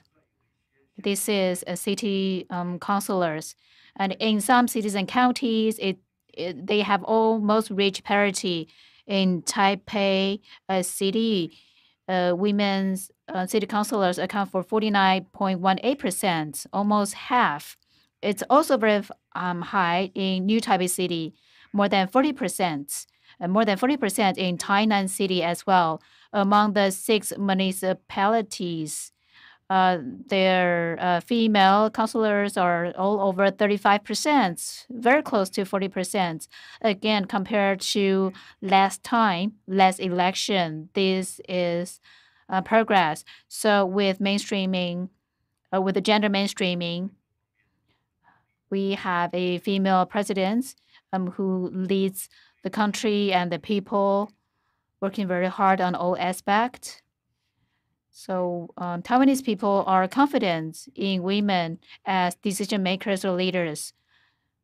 Therefore, in local elections, if we look at the results compared to the previous election, there is some improvement when it comes to gender ratio.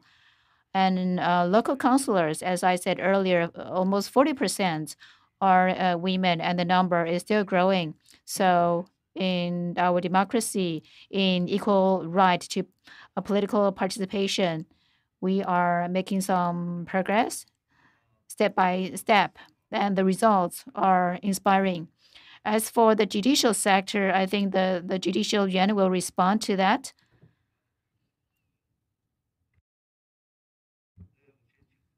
So I will ask the Judicial Yuan to respond now, and I will later ask other delegates to speak.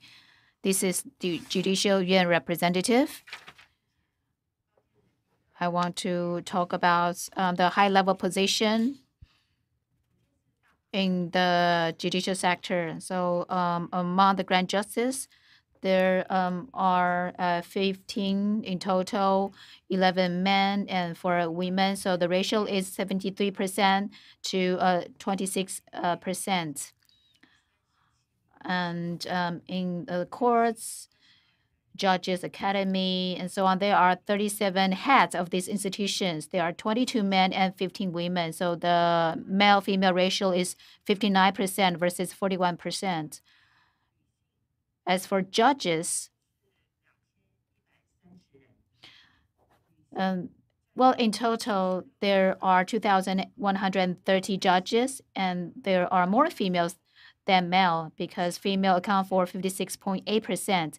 As for the high-level management person, including Secretary General or Deputy Secretary General, well, there are 15 management level positions. There are 8 men and 7 women. So men versus women, the ratio is 53% versus 47%, quite close to parity. Under the Judicial Yuan, there are some high-level positions which are political appointees. For example, Grand Justice and the Director Generals. And these positions require nominations of the president. So the Judicial Yuan itself is not able to change the ratio. The decision is not at the Judicial Yuan. I will end here. Thank you. Okay. As for the cyber violence or hate speech against female politicians or high-level positions which are occupied by women, maybe MOI can respond to this question later. I myself have heard from female politicians that, well, after the passage of the Stalking and Harassment Prevention Act, some people who harassed her for a long time stopped doing so. So these female politicians believe that this act can be deterrent. But this is an individual case, I know. I'm not sure if there are statistical numbers. Maybe other ministries have such data. So in the future, when such cases are addressed, we should collect information targeting female politicians or high-level civil workers, and whether or not they face hate speech or cyber violence. Okay.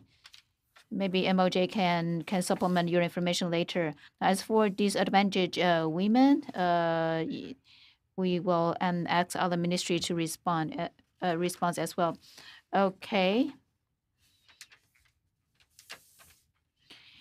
In Taiwan, victims are victims regardless of their occupations. They all deserve the same protection unless they are younger, they're minors, then they will receive special protection. Or if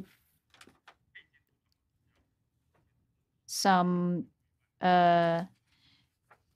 in some special cases, for example, sexual assault cases, the victims when they have perpetrators who come from a really near spheres, then they have special protection as well. Okay, so you don't have further numbers? No. Okay, this is MOI for harassment against political figures or high-level position women. Sometimes they report the case themselves. And if we observe such behavior online, we take the initiative to investigate. We also have trained 392 staff who have special knowledge about cyberbullying. You need to respond to the question. The question is about female politicians or high-level position women. Do you have any specific numbers? No, we don't have these segregated data on that regard. Okay, so again, there is no differential treatment on the law, but maybe female politicians become the target of hate speech or harassment more easily than others. So as the IRC members said earlier, I think it's true. I read on the news that some female politicians say that their claims or their proposals become subject of hate speech or sex-based or gender-based discrimination. This does happen. And however, we're not sure how many cases are being dealt by the judicial system. Okay, next part on disadvantaged women. Good afternoon. This is Wu from Department of Gender Equality. The question is about how to help disadvantaged women, including people with disabilities, new immigrants, farmers, the elderly, and so on, or people who have diverse genders and so on. Well, in May 2021, in the newly advised gender equality policy and guideline by the Executive Yuan, we had a new focus on disadvantaged populations. There are 5 important gender issues. The first is we invite more women who are in these disadvantaged situations to join decision-making process. We want to include their experience and perspectives. So more than 30 agencies or government departments need to make plans to include diverse views from different women populations. I would like to provide example. For example, the GEC under Executive Yuan, we include the Hakka people, indigenous people, or the elderly perspective, so that the GEC, the Gender Equality Commission, can have a diverse composition. Also, when it comes to gender equality evaluation for local governments, this is an indicator. So the women committees or gender equality committees at the local level, there should be diverse composition. There should be diverse representation of women. If they reach this indicator, then they get a point for these indicators. So we use indicators to guide the implementation. In local government, we try to guide them. At the ministry or agencies ourselves, we have our plans to do that. This is how we diversify representation. And maybe something I didn't explain very well in the morning, but at ministries or agencies at the central level, if there are committees, some of them already reach the 1/3 quota. But besides that, an important goal on gender is that, of course, 1/3 is the minimum, but by 2024, all the committee members need to have 40% of their members as their members. So 40% of their members have to 40% of the members have to be female or in any one single gender. So 75% of the committees have to reach that goal by 2024. Replies, and it would be interesting to see. Of course, it's good to hear that there has been already impressive improvement in the local election that was held 2 days ago. And then if you can provide us the numbers, of course you gave some numbers, but it would be interesting to us on the IRC if that shows how many women with disabilities, how many indigenous women or other minority women who were also elected, yeah, that would be lovely. So if you can provide any data disaggregated by different groups of women, in addition to the general men, women, sex disaggregated data, that would be nice. Thank you very much. Now we go to Article 9, and there will be questions from a member of IRC, Esther. Go ahead. Thank you very much, Madam Chair. And I would also really like to thank you for the clear answers and the insights that were provided in response to Article 9. I want to particularly commend the government and people of Taiwan for the supportive welfare system that is extended to the processing of immigrant visas and the laws governing aliens. It is quite commendable in that you have a system for providing the ARC to women and to children that are in transit. But I would really like to ask and to know how many cases of searches were undertaken for children and youth without parental care, or those that their nationalities were not clear, because that's a service that you indicates that you are providing.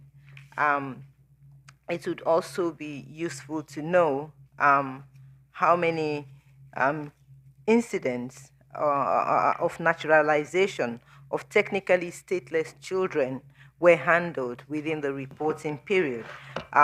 Either returned children, with non-residential biological mothers, or naturalization of technically stateless children, because those two categories were mentioned in your report, and it seems that you are doing a good job, and it would be good to know how many cases were handled. You also talked about the plan for the 30-day window for divorced female immigrants to remarry their original spouses regulation, that it will be loosened. That's a very welcome suggestion or proposal.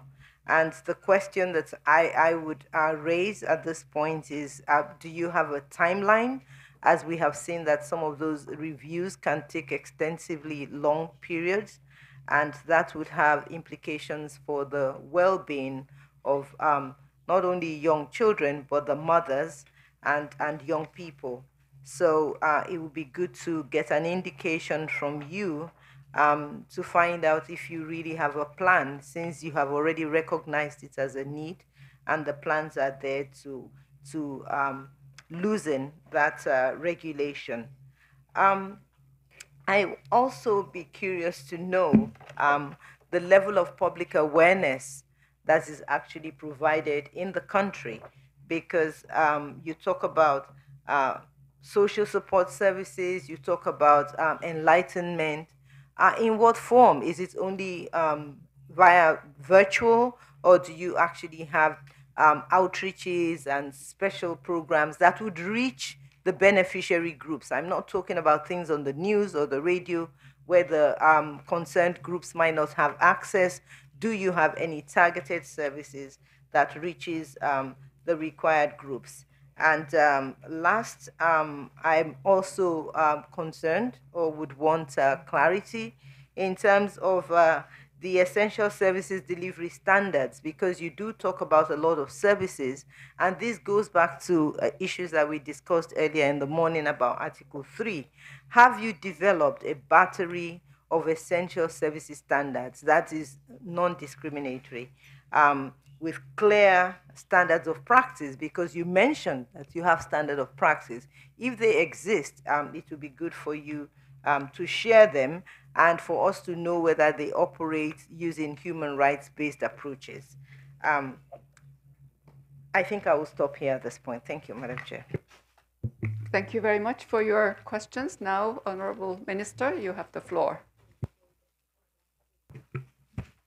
好，谢谢委员的提问啊。那 Thank you for the questions. I think several ministries and agencies are concerned about the questions you ask.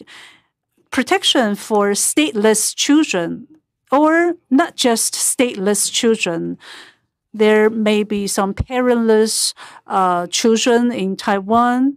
How do we provide the adequate protection for them? The Ministry of Health and Welfare will provide the response. As for the naturalization of these children and the foreign spouse residence status not being revoked if they remarry the original spouse within 30 days after the divorce application, and also the education and outreach, the forms of such education for disadvantaged groups.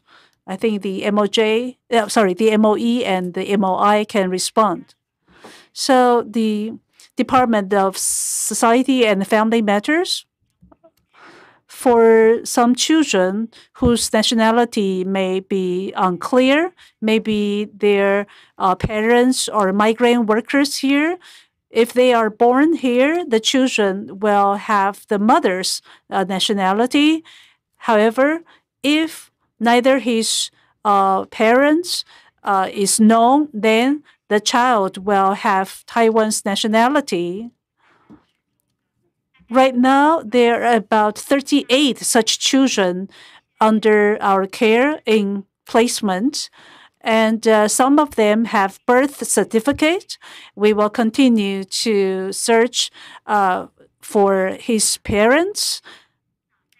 Before we can find their parents, then, of course, we will provide placement services, support for his or her daily life.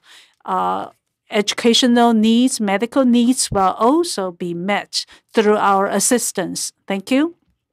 National Immigration Agency of the Ministry of the Interior.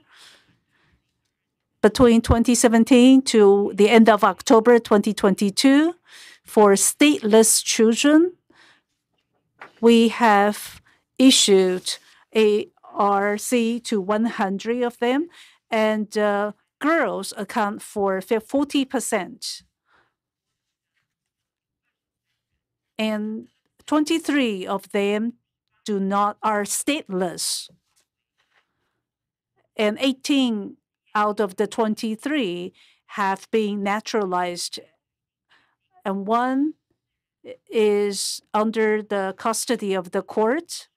And 4 have returned to their father or mother's homeland. As for mainland Chinese spouse, if they remarry the original spouse, there's no need to re-register their marriage.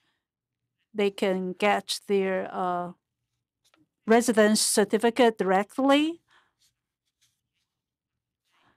As for spouses of other nationalities, there are different laws for them. We are amending the immigration law right now.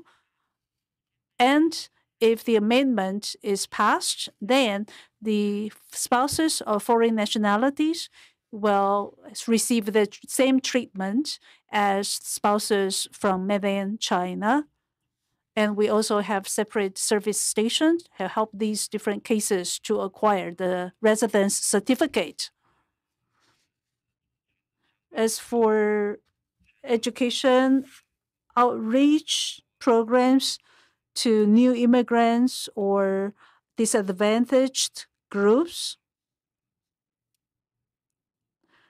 how do we help them better informed that what services they are entitled to, and how do we make sure that the quality of services they get is not discriminatory in any way? The National Education Administration from the Ministry of Education I think for disadvantaged women, when it comes to outreach promotion programs, in projects targeting new immigrants or indigenous peoples, we will organize workshops so that these women would have a chance to learn the latest news. In schools, we also have parent-child education seminars. We also provide special assistance to families that are at high risk for stateless children's right to education. Again, even though they do not have nationality, we will prioritize their right to education. So we will allow them to be enrolled to local schools before we handle their household registration problems. In addition, according to the newly amended National Education Law, there are provisions that will further the interest of stateless students to fulfill their right to education. In the year 2020, according to local government's statistics, 13 stateless children study in local elementary schools, and 3 were girls, accounting for 23.1%. So 12 of them are already enrolled in local elementary schools. Only 1 is not. How about the MOI? The National Immigration Agency, under the MOI, special groups, we focus on foreign visitors or expats. So we try to make sure they can fit into the environment in Taiwan. Every month, we organize family education workshop through the National Immigration Agency's local service stations. And in these family education programs, gender equality and women's human rights are also covered. We encourage husbands and wives to attend these workshops together. In addition, on weekdays, we also work with other ministries to organize multicultural activities, either in the community or in schools, so that people will be more familiar with different languages, cultural heritages of these new immigrants. Also, in recent years, local cities and county governments also organize immigrant festivals on December 18th. Therefore, aside from these promotional activities, the Ministry of Education, of course, plays a key role in providing such information on campus. Thank you. Anyone else? Department of Gender Equality? Yes. Central government agencies may have some plans for disadvantaged women. If they have such plans, we ask them to conduct gender impact assessment first. So there are internal experts and external experts from NGOs or the civil sector are also invited to conduct the impact assessment. That's it. Thank you. Then Professor Shen asked us to provide some information regarding the local election results, whether there are elected members who are people of disabilities or indigenous people or the gender racial. I will ask the Central Election Commission to provide the data. And for ministries and agency representatives, which just respond, if you mention any data or numbers, maybe you can submit the information in written form. Okay, so is the Central Election Commission here? Do you want to add anything?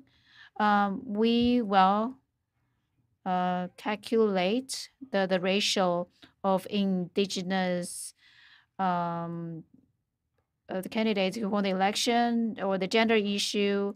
As for persons with disabilities, well,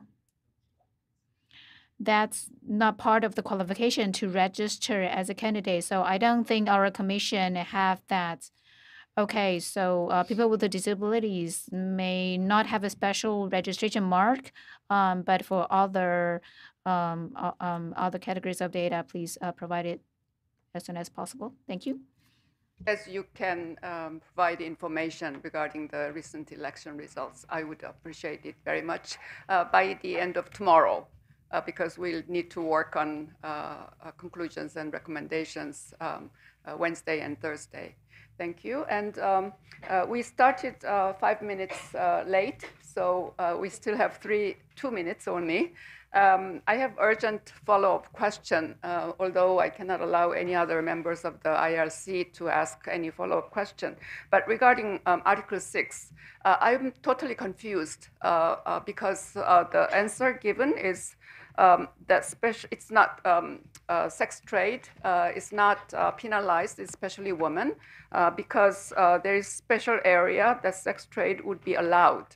I'm confused because in the replies, you provided information on short-term suggestion, mid-term suggestion, and long-term suggestion. Short-term suggestion said local government shall set up sex districts. And then middle-term suggestion, a special law on the management of sex trade industry will focus on. And then the long-term suggestion, the government shall depenalize the sex trade by stages. So I'm totally confused. Can you please provide information on this Special Order Maintenance Act so that we can get a clear idea whether it is penalized, it's a criminal offense under this Special Order Maintenance Act, and whether you have already designated special area that sex trade would be allowed, or it's in the pipeline of the plans. So please give us clarifying information. I would ask for your additional information, please. And I think we need to close now this session. So I thank again for all the information and answers provided by Honorable Minister Law, as well as from other ministries and other relevant agencies. Thank you very much. And we'll see you again tomorrow. And then we'll have 10 minutes break, and then after that we'll have a session with NGOs.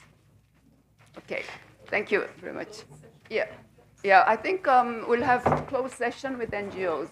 Yeah, it's very important that NGOs can have all the space for freedom of expression, so that without the surveillance of the government. So all the government delegation, you can leave. Yeah, and then please see you tomorrow. Thank you. 好，谢谢，谢谢。 Thank you very much. This concludes the meetings with government representatives. And we will have another session with the government at 9 a.m.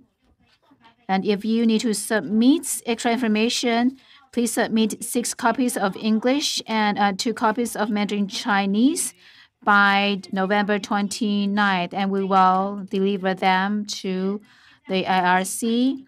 We're going to reorganize the sitting.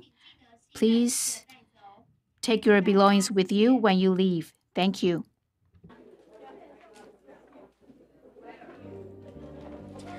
那接下来我们会有10分钟的休息时间，我们会来进行换场。We will have a 10-minute break. 大家谢谢。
好，那这边现场待会我们会进行的是非政府组织的会议哦，那也要麻烦我们政府单位机关，我们可能要先离开会场的部分哦。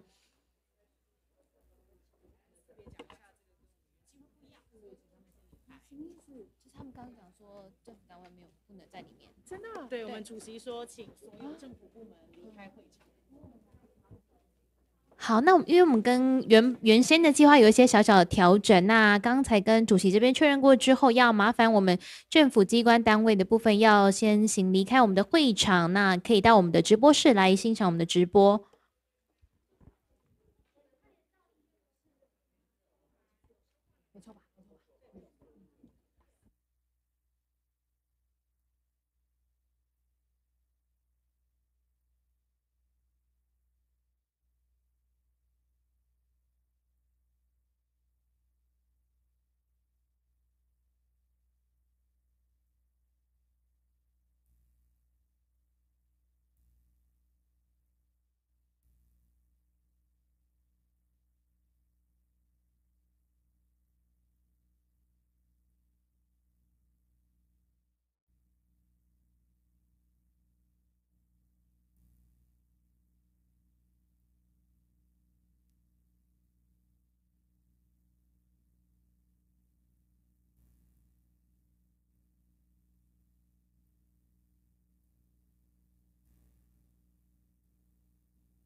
好，那我们第二场次与非政府组织的会议即将在1分钟之后正式的开始。那请大家我们可以进。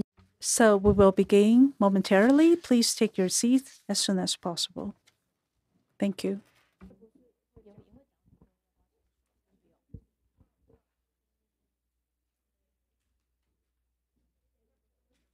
我等下会，那时候讲就好。好，那一样是发言终止前30秒会按铃提醒吗？好。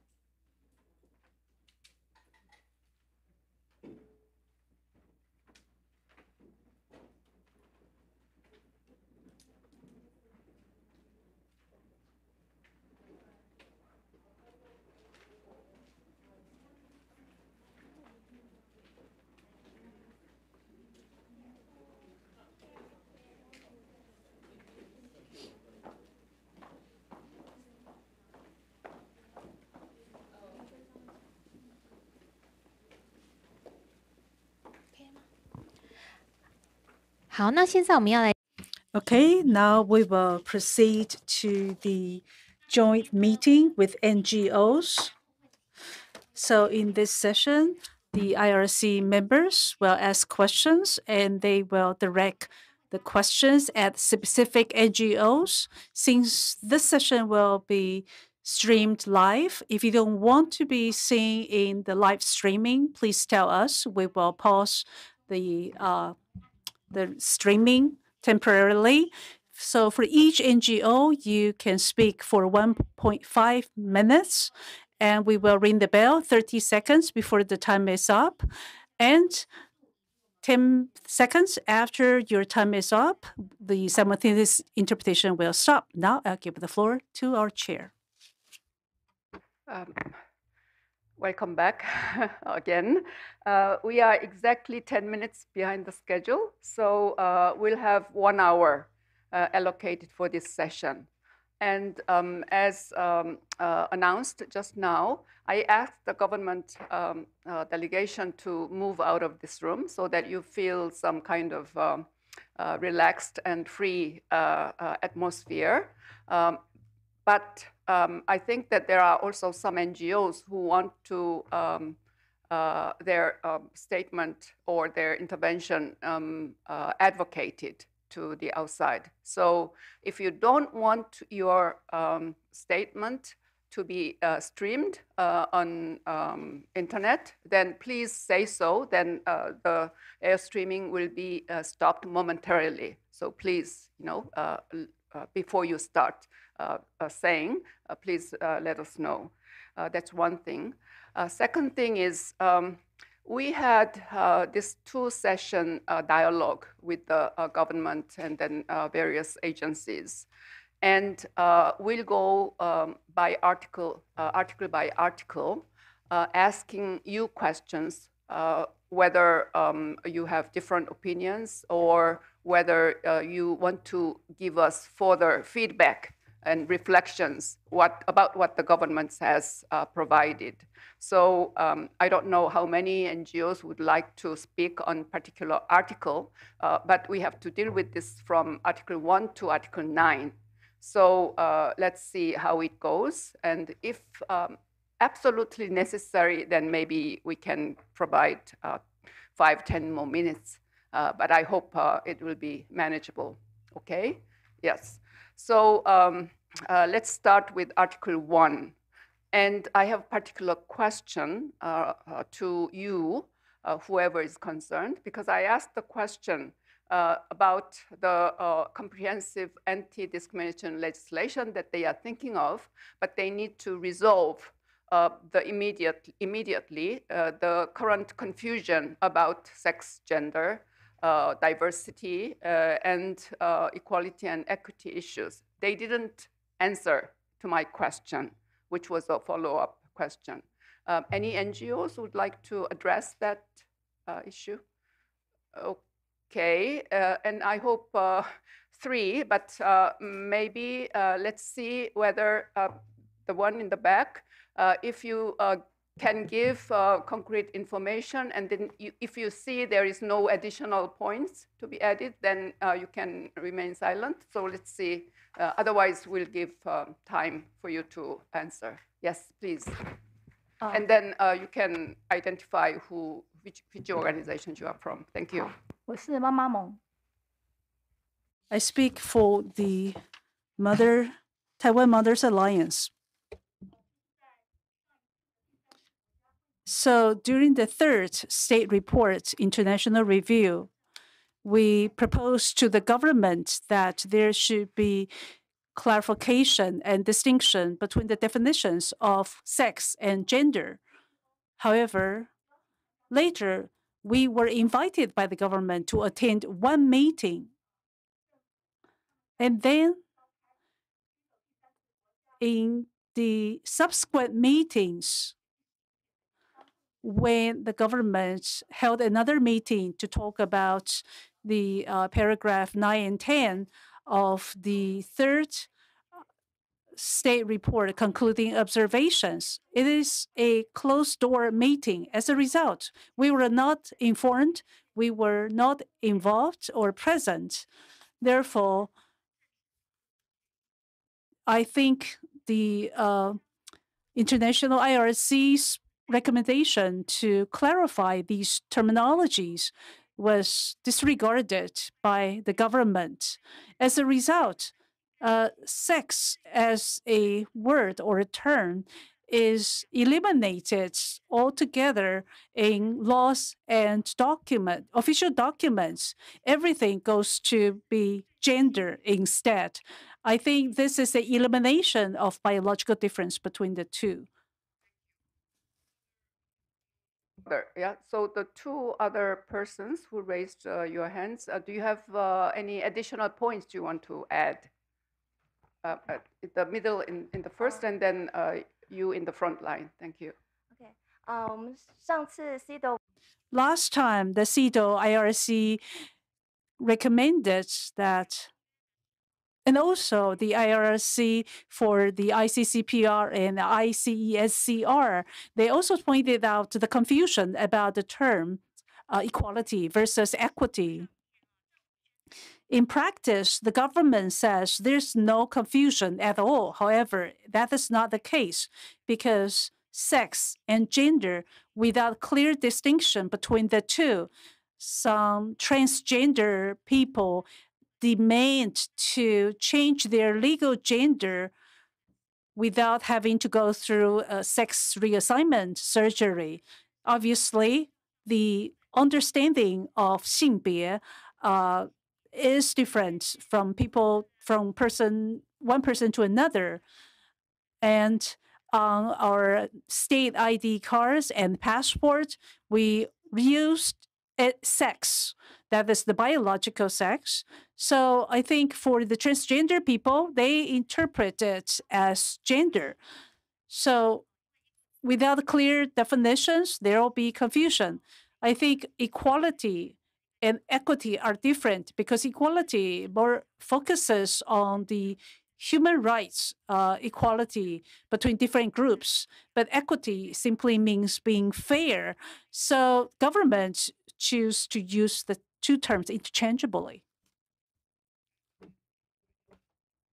Very concise and brief, please. Okay, I'm from Taiwan Alliance to Promote Civil Partnership Rights. 那我这里想要提到的是 So according to our lawyers, I think we have actually won a number of cases to combat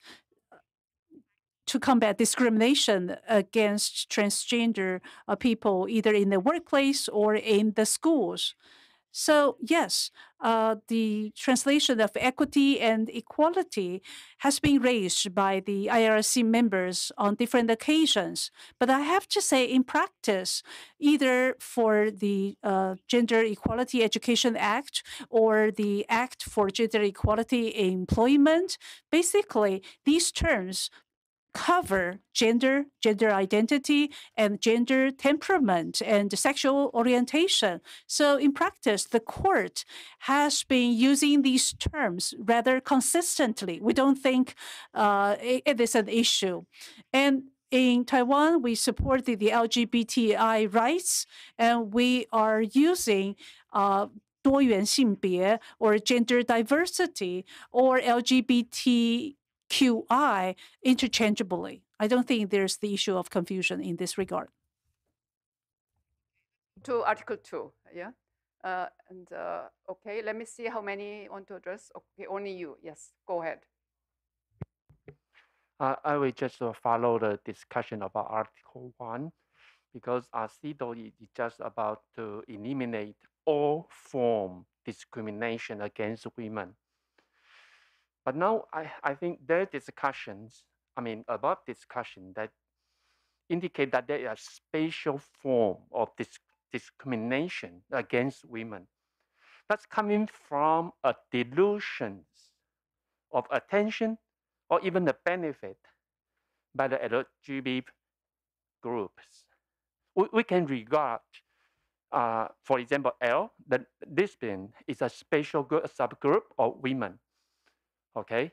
But according to governments, the committee attention or the budget, we can find that there's a disproportional bias toward the LGBT groups. So that's coming from the mix-up of the definition about sex and gender, and then also including the sexual orientations. So this is very important because in the report of the government, in the first page, they say there's no problem. They try to overlook this very important definition problem. Okay, thank you. I see the differences of opinions even among you, that some think it is problematic, some say it's no problem, yeah? So we will deal with it, okay? Let's go to Article 2. Yes, okay, please. Thank you, Madam Chair. I wanted to know, because we discussed the legislation and the question of review of legislation, and I wonder what role the NGOs play in the preparation of legislation that is relevant here when we discuss the CEDAW Convention. And I also would like to know how these reports which we now submit, how the earlier reports have been dealt with when they have been issued. Have they been largely discussed publicly, and have the NGOs been involved in the follow-up of and implementation of the reports? Thank you. Yeah, Song Li Huang from. Let's see. No, two people. Yeah, so you go first and then second. Okay, I'm Song Li Huang from Covenants Watch. Regarding the concluding observations, actually the government take it quite seriously. So they would hold discussion sessions for each paragraph. So it's done paragraph by paragraph, and relevant governmental agencies as well as NGOs will be called upon to, mostly at the executive yuan, to discuss that. So that's on the follow-up part. And for the legislation, usually it is drafted by the executive branch of the government, and then the draft is sent to the legislative yuan.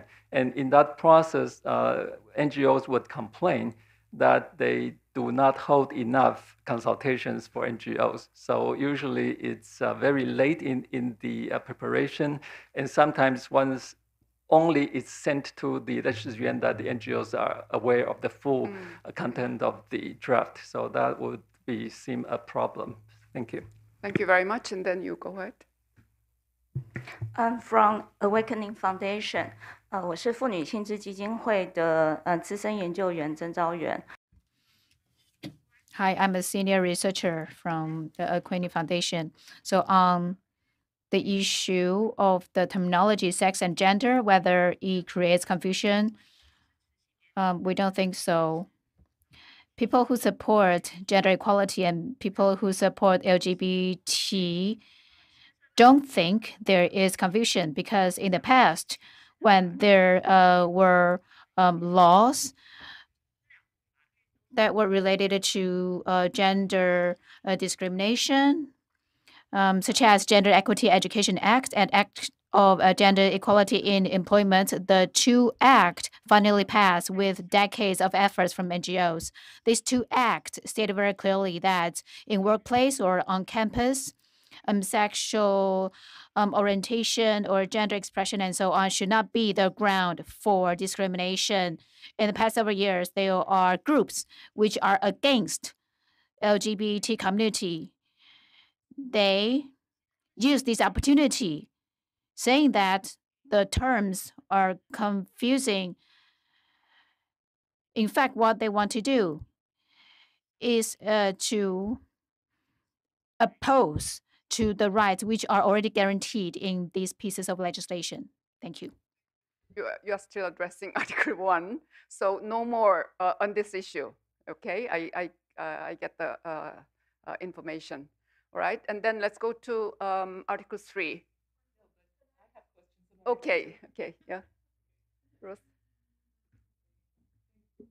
Thank you, Madam Chair. I was wondering if any of you can address my questions that I posed to the government, actually not necessarily the whole government, the NHRC, with respect to independence. Maybe my skepticism is not justified. So I would like to hear your input on that. And then another question, which I will probably also pursue tomorrow, that discriminatory legislation, which is a framework which is not yet changed, the Ancestral Worship Guild. I wonder just how much of a problem is that? Because this is clearly formal discrimination against women, but maybe the scope of the land is really very, very small. But I tried to get some information on that and could not. So maybe any of you can help me on that. Thank you. So regarding her first question, 1, 2, you also? 1, 2, 3. Yeah, very short intervention. 4, very short. 30 seconds, please. Yeah.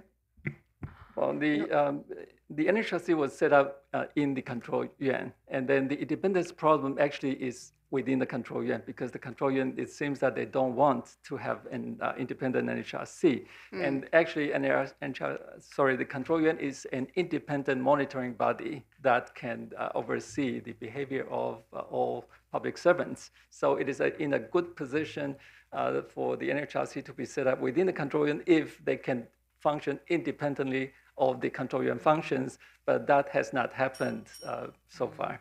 Thank you. Yeah, and then. 你好，我这边是台湾全国妈妈护家。 Hi, this is the Mothers Shield Alliance. I don't want to say this, but I think NHRC is not independent enough, because politics overrides everything. As long as you are from the right color, meaning the political party, and it doesn't matter who you are. So politicians or NGOs in Taiwan, they try to follow the Ren party. Even the NGOs are doing the same. So in the Gender Equality Committee in the Ministry of Education, as long as we speak with the different opinions, we are discriminated against. People think that we don't have gender equality awareness. 对于人权会的这个 On the selection of NHRC commissioners, well, we don't know how it happened. Who select them? Who gave them right to supervise the governments? Can the NGOs join the process so that we can ensure that there is independent and diverse opinions?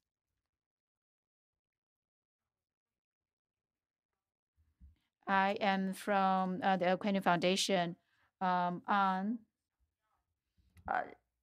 因为过去的传统文化。 On the Ancestral Worship Guild Act, because it seems that traditionally women were not allowed the successor right. So the legislative yuan or the executive yuan when they send the amendment, they don't want to change. They don't want to challenge the traditions, so they ask the ancestor association decide. So the old males in the guild who get to decide. The Grand Justice in Taiwan had a session at the Constitutional Court to discuss this. Maybe by January, there will be a decision from the Constitutional Court. For the succession right to property in the civil code, women have the equal right to succeed. However, culturally, many women are asked by their families to sign a waiver. So I think this is a tradition and cultural issue. And the Ministry of Finance has some statistical data. I don't have the data right now, but it seems that a large proportion of people who sign the waiver are women. No further. You are the last on this article. 好，谢谢。我 Thank you. I am from the Taiwan Alliance to promote civil partnership. I want to talk about the ancestor worship guild. I think they have an assumption that everyone is heterosexual and everyone will get married. So they use the perspective of getting married or whether you have children to decide whether women can inherit family properties. However, in Taiwan, same-sex marriage has been legalized. And with this new legislation, it is impossible to follow with this ancestor worship guild because is that marriage? Can people in same-sex marriage inherit the family properties? I don't think the government addresses that. Again, sex or gender is used to make the decisions. And when gender registration cannot be changed, how do you determine sex or gender? There are some judicial verdicts that in courts we see are problematic. It's okay. We move to Article 3. Esther, do you have any particular concern? Yeah. Very quick. Yeah. Thank you, Madam Chair. Just three quick issues that I'm not sure that the responses were sufficient or adequate. One was on the regulatory or delegated authority that seemed to be lacking for enforcing the Gender Equality Act or all the mechanisms that they propose. Is there really in practice that power to hold both the sectors and the private sector accountable? That's one. The other is gender targets and components within the National Development Plan, priorities, and also with the SDG targets. I mean, it looked like a lot of progress from the report. I would just want to find out from you if that is true, that about 55 of the 63 indicators have been achieved in Taiwan. That would be commendable because the SDG recently released report shows that countries are not on track to achieve gender equality. So maybe it's different here. And the last is effective coordination. I asked that in many ways, but I'm not sure that I got the kind of answer, either among government MDAs or with civil society. Is there any standard that informs that in terms of service delivery or protocols? It would be interesting to hear from you. Thank you. Let me see how many of you want to add. 1, 2. Okay, that's it. Yeah, you first and then you. 我是妇女薪资征兆。 This is from Awakening Foundation. The Act of Gender Equality in Employment regulates that companies have to have the responsibility to forbid sexual harassment and discrimination, gender-based discrimination, but we rely on the government to perform labor inspection. There are very few inspectors. There are very few items on gender equality in routine inspection. They only focus on working hours, something that regulated in Labor Standards Act. They don't focus on prevention of sexual harassment in workplace. In the morning, legislators said that the punishments are very lenient because that's what was passed in the parliament. So companies, incorporations well, they don't feel that there are mandatory requirements, so they don't have incentive to implement it. And the government hasn't done enough to promote this idea in companies. Thank you.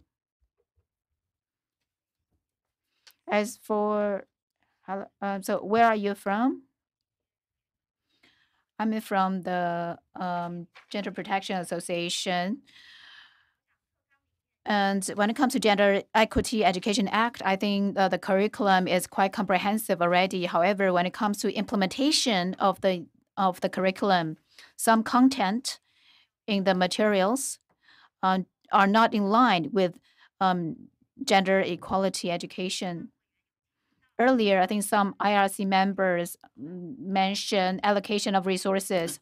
I want to point out that a lot of money was thrown into this area, but not to the right areas. The government spent a lot of funding on journals on gender equality education, but maybe the viewership is very little, and there's no mechanism to evaluate how many people actually read the quarterly journal. As for the content of the journal, on stereotyping of the two genders, I think there is very little mentioning of that, because the division of household work comes from the gender stereotyping, but the government doesn't really address it. Next, education for boys. And it was not stressed that boys should also take some responsibilities in household chores. So I think the society needs to change, and the gender equality needs to be improved. That's not actually on Article 3, but anyway, yeah. And then let's go to Article 4. Yep. So, Article 3? Yes. Yes. Because well, I will ask how many NGOs want to address. Otherwise, it's impossible to manage. So please, and then we'll see whether there is any follow-up time after this. So let's go to Article 4. Yeah, anybody wants to comment on government's response on Article 4, temporary special measures? Otherwise, we'll pass. Yeah, let's go to Article 5. And do you have any? Yes. Thank you. Thank you very much. I asked this question to the government, but I'm not sure I got the answer, so I'll also check with you. They said there are 48 shelters altogether for survivors of violence. Are these shelters for survivors of domestic violence, be them men or women, or are these exclusively shelters for women survivors of violence against women? So this is something that, if you know, you can give me the information. And secondly, now, this issue of non-family members, or that is non-cohabiting spouses being protected, being included in the protection accorded by the amendment to the domestic violence law. I would like to get your, I listened to of course, the government, but I would like to have some field information from the NGOs who have the real experience with this kind of thing. Thank you. Okay, so who would like to address? You want to add? Okay, yes. Thank you. Two questions. One, the question about the mandatory mediation. So they said that it is not mandatory, and that the court officers should all be equipped with gender awareness and assist the women victims of domestic violence. But I read, I don't remember which organization, indicated that there is a strong a push, thank you, to pressure to mediate. So again, would like to hear what's the reality on the ground. And then I don't remember reading specifically on that, but it's something that we encounter often in many legislative frameworks, the definition of sexual assault and the definition of rape, the legal definition. Is that something that, in your view, is okay, or should be changed, reformed? Okay, so shelters, non-cohabiting couples, mandatory mediation, and then the definition of rape or sexual assault. How many? 1, 2, 3. Okay, so 1, 2, 3. Yeah, very briefly, to the point, please. 委员好，我是妇女救援基金会执行长。 So I speak for the Women Rescue Association. Mandatory mediation according to the Domestic Violence Prevention Act. Yes, it is not mandatory, but this only applies to so-called protection order cases. But for abused women, if they want to apply for divorce, usually they will be required to engage in mediation. Of course, you can say no, but many women are afraid to say no. Secondly, if you say no to participating in mediation, you will be deemed as unfriendly. On the third part, if this divorce case involves the custody for the child, sometimes the children may be forced to participate in the mediation. And also, in some cases, both parties are required to attend some courses. But if you don't have time to go to those courses, you will be deemed as an unfriendly partner and unfriendly parent. Well, not every domestic violence survivor will come to the shelter. And for some shelters, they may stay for only 2 weeks and they will be asked to leave, or this depends on the local city, county government's resources and how they allocate those resources. That will determine how long women can stay in different shelters. So it is not guaranteed that they will get full and sufficient resources. In addition, the economic assistance to victims of gender violence, the government representative said the amount has increased from 6 billion to 100 billion. We are very skeptical about the figure, and maybe you need to ask them provide you with more data. As for non-cohabiting partners' violence, basically they are not covered by the Domestic Violence Prevention Act. There are still a lot of cracks in the system. I would say, for example, you cannot detain the perpetrator. Therefore, there's some gaps between different laws in this regard. Good afternoon. I am the president of the National Parents Association. On sexual assault cases from 2019 to 2021, each year, there are over 8,000 cases, and 82% of the victims are female. This shows women face a lot of dangers and risk in their daily life, in the workplace, in schools. The government representative also said that some mentally challenged children and youth, they also account for 16% of such sexual assault cases and victims. And in fact, 1 out of every 4 teenagers, girls being raped is a indigenous girl. So that means 1 out of every 10 indigenous peoples would be at the risk of being raped.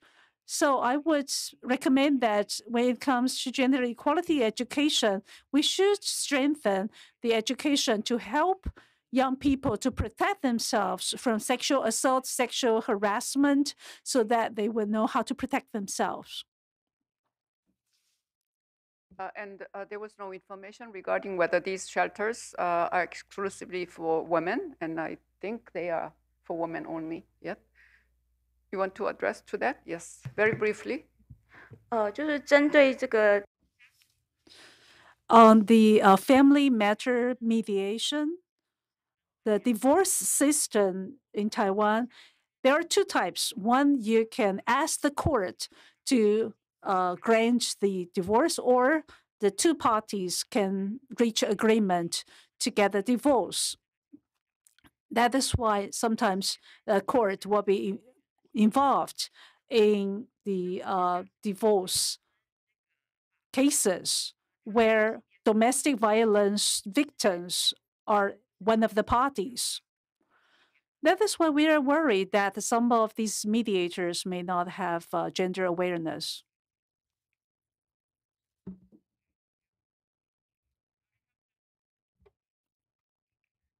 I mean, are these shelters exclusively for women? In other words, a victim of domestic violence, a man, can he go to the same shelter as women? Are these shelters are also for men, let's say? 好，我补充一下哈，目前 Yes, in most shelters, they only accommodate biological females.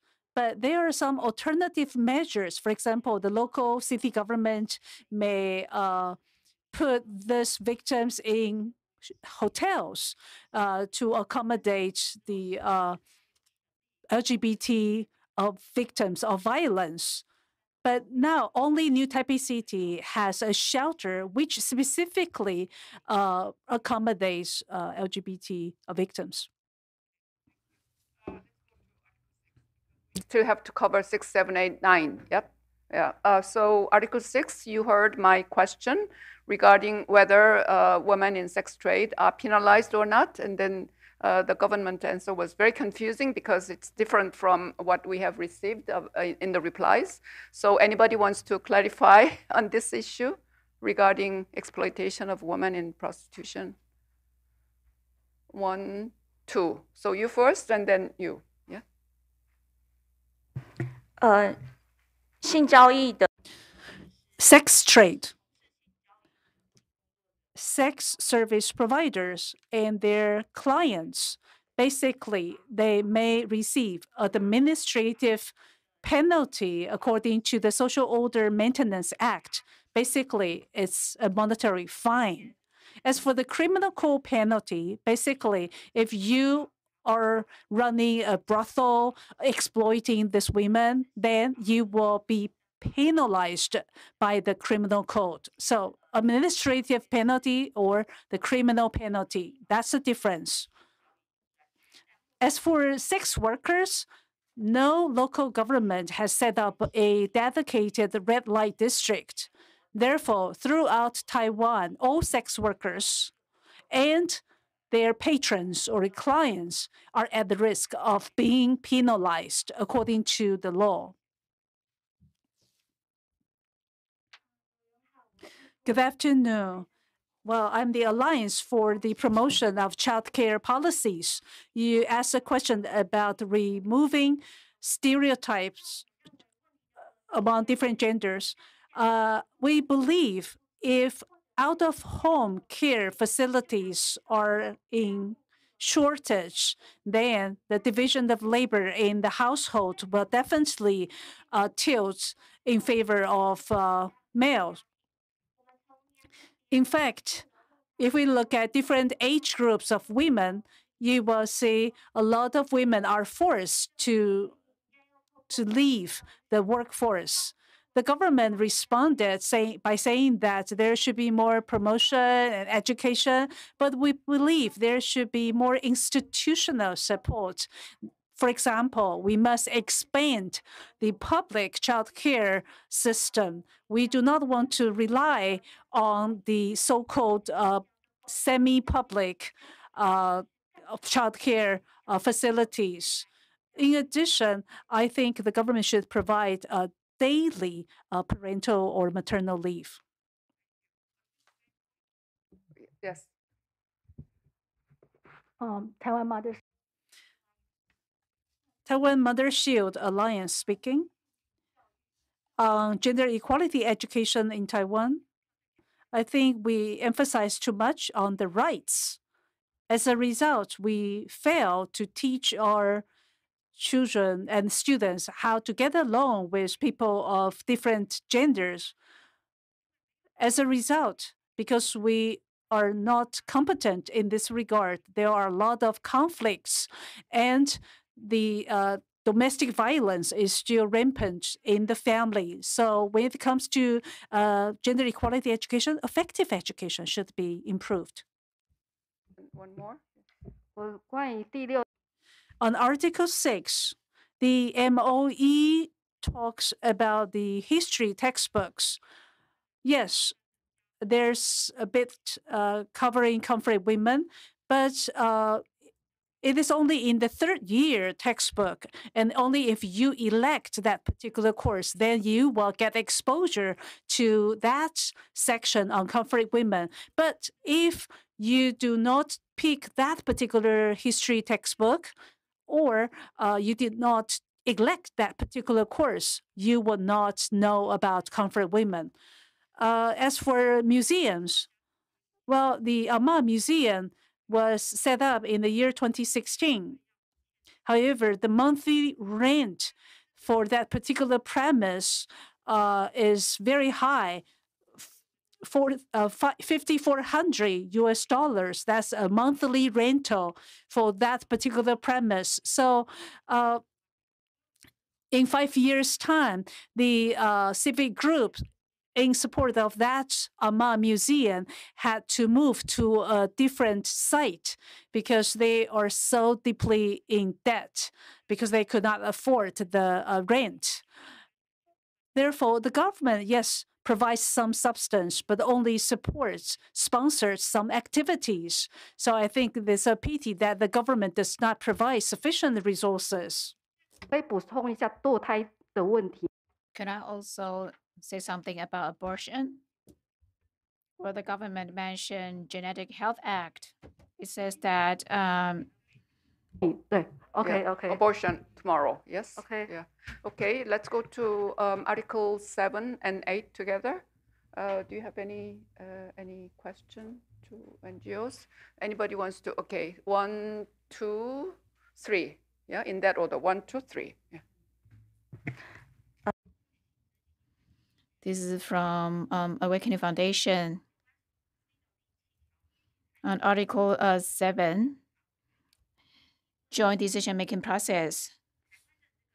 I think the RC members ask that since 40% of legislators are women, why don't they form a women caucus? We think that it is mainly because the central headquarters of the parties usually is controlled by men. And the party caucuses at the Legislative Yuan are mainly formed by men. And political parties have the power to nominate. So most of the legislators find it difficult to be seen by the party headquarters.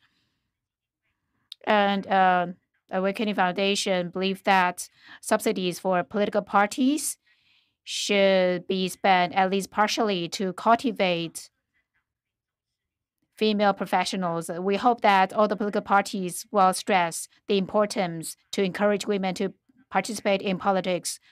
And we think the women quota should be changed to the 1/3 policy for a single gender. For example, for the management level at the political parties, there should be 1/3 of a single gender party. And in 2011, the Executive Yuan had a gender equality policy guideline. They include that the political party subsidies need to be spent on cultivating women. Can I continue? Well, and then, yeah. 这里是台湾非二元库。 This is the non-binary association. We think that's people. If it's an election where people can vote, yes, indeed, there is a higher participation in colleagues of women. But for the cabinet positions, women percentage is very low. I think there's only one minister of portfolio is a non-binary gender person. And I think there was only one candidate in the election 2 days ago. He or she didn't win. So we, in fact, need more and more transgender or non-binary candidates in the elections. Hi, I am EB from Covenant Watch, and I would like to remind all the IRC members and that the current percentage of female in elections is not a sufficient indicator. Don't be tricked by that, because in the recent election, a political party which was formed by all women members didn't win even one seat at the central level. If you want to be elected, usually you have to join a bigger political party, or you have a powerful political family. Then you are a woman, you can still win in an election. For a general female candidate who doesn't belong to the major two parties, it's very difficult to win an election. Second, as I said earlier, most of the elected female candidates are elite level. I'm not talking about transgender yet. Even for persons with disabilities, female persons with disabilities, it's very difficult for them to be elected, especially when they have to pay a certain deposit in order to join the election. I think that really stopped many women from running. On Women's Party candidate, how many? And then also independent candidate, that would be very much appreciated. Okay, thank you. And then let's go to Article 9. Do you have any specific question to ask regarding Article 9? Or rather, we will ask if you have any comments. There was extensive answers from the government regarding Article 9. Yes? Yeah, go ahead. 好，有关于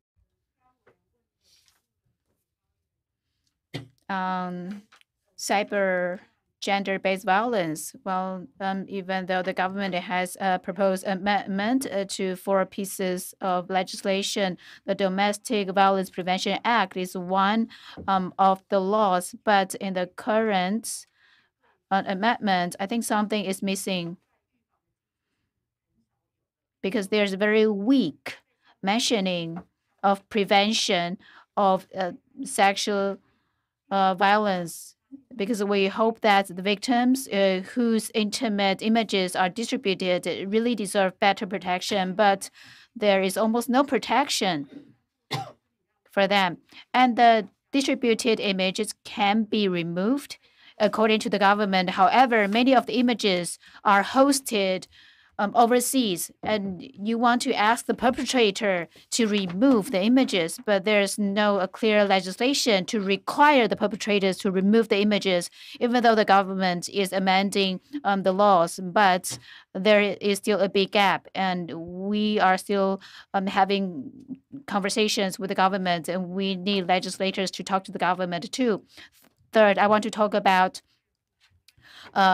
sex trade or sex service providers job transition. There's only one who got the economic aid, and he used the Act for Families of Hardship. I think only the Taipei city government provide such a transition for a career, but other cities or counties do not know that they can apply this act. Lastly, for sex service providers to change to a different job, it's very difficult. It requires coordination among different government agencies. There should be integration, economic, professional, and aspect. It should all be addressed, because currently there's no one coordinator or one coordinating agency. And if it can be done, I believe that more sex service providers can be helped. We have 10 minutes, yeah? So if there are any further questions from the members, yeah? If there is any urgent thing that you want to? Okay, so no. Yeah. So maybe yeah, and then if you can provide any further information in writing, that would be helpful. Otherwise, we cannot handle that. So let's finish today's session with you. Before we close, let me ask you one thing. Today, I asked the organizer to let the government officials leave, and then they are staying in another room watching the streaming. Would you continue with that practice, or do you mind if the government officials remain in the room, or what do you think? Anyway, you yes, yeah. 这里是台湾非俄语库的。 This is the non-binary association. I think we don't really require them to leave or stay, but I hope streaming can continue because many of our members cannot be here because they have to work, because they live afar. They really rely upon streaming. You don't mind the governments remain in the room, so we will leave it up to the government delegation. Yeah. Yes. So we will ask you again tomorrow. You move to the close, to us, and then the government will move to the back. Yeah. They can remain, but they can also leave. It's up to them. And you don't mind, but it's very important for you to have this conversation air-streamed. Yeah, so that we understand. And thank you very much for your contribution and additional feedback. And if you have any urgent thing and then later feedback, let us know in writing. That would be taken into account. Thank you very much, and we'll see you again all tomorrow. 谢谢。好，我们掌声谢谢。 Let's give a round of applause to everyone, including the IRC members. Thank you all for being here. This is the end of today. Thank you very much. Please remember to take your belongings with you.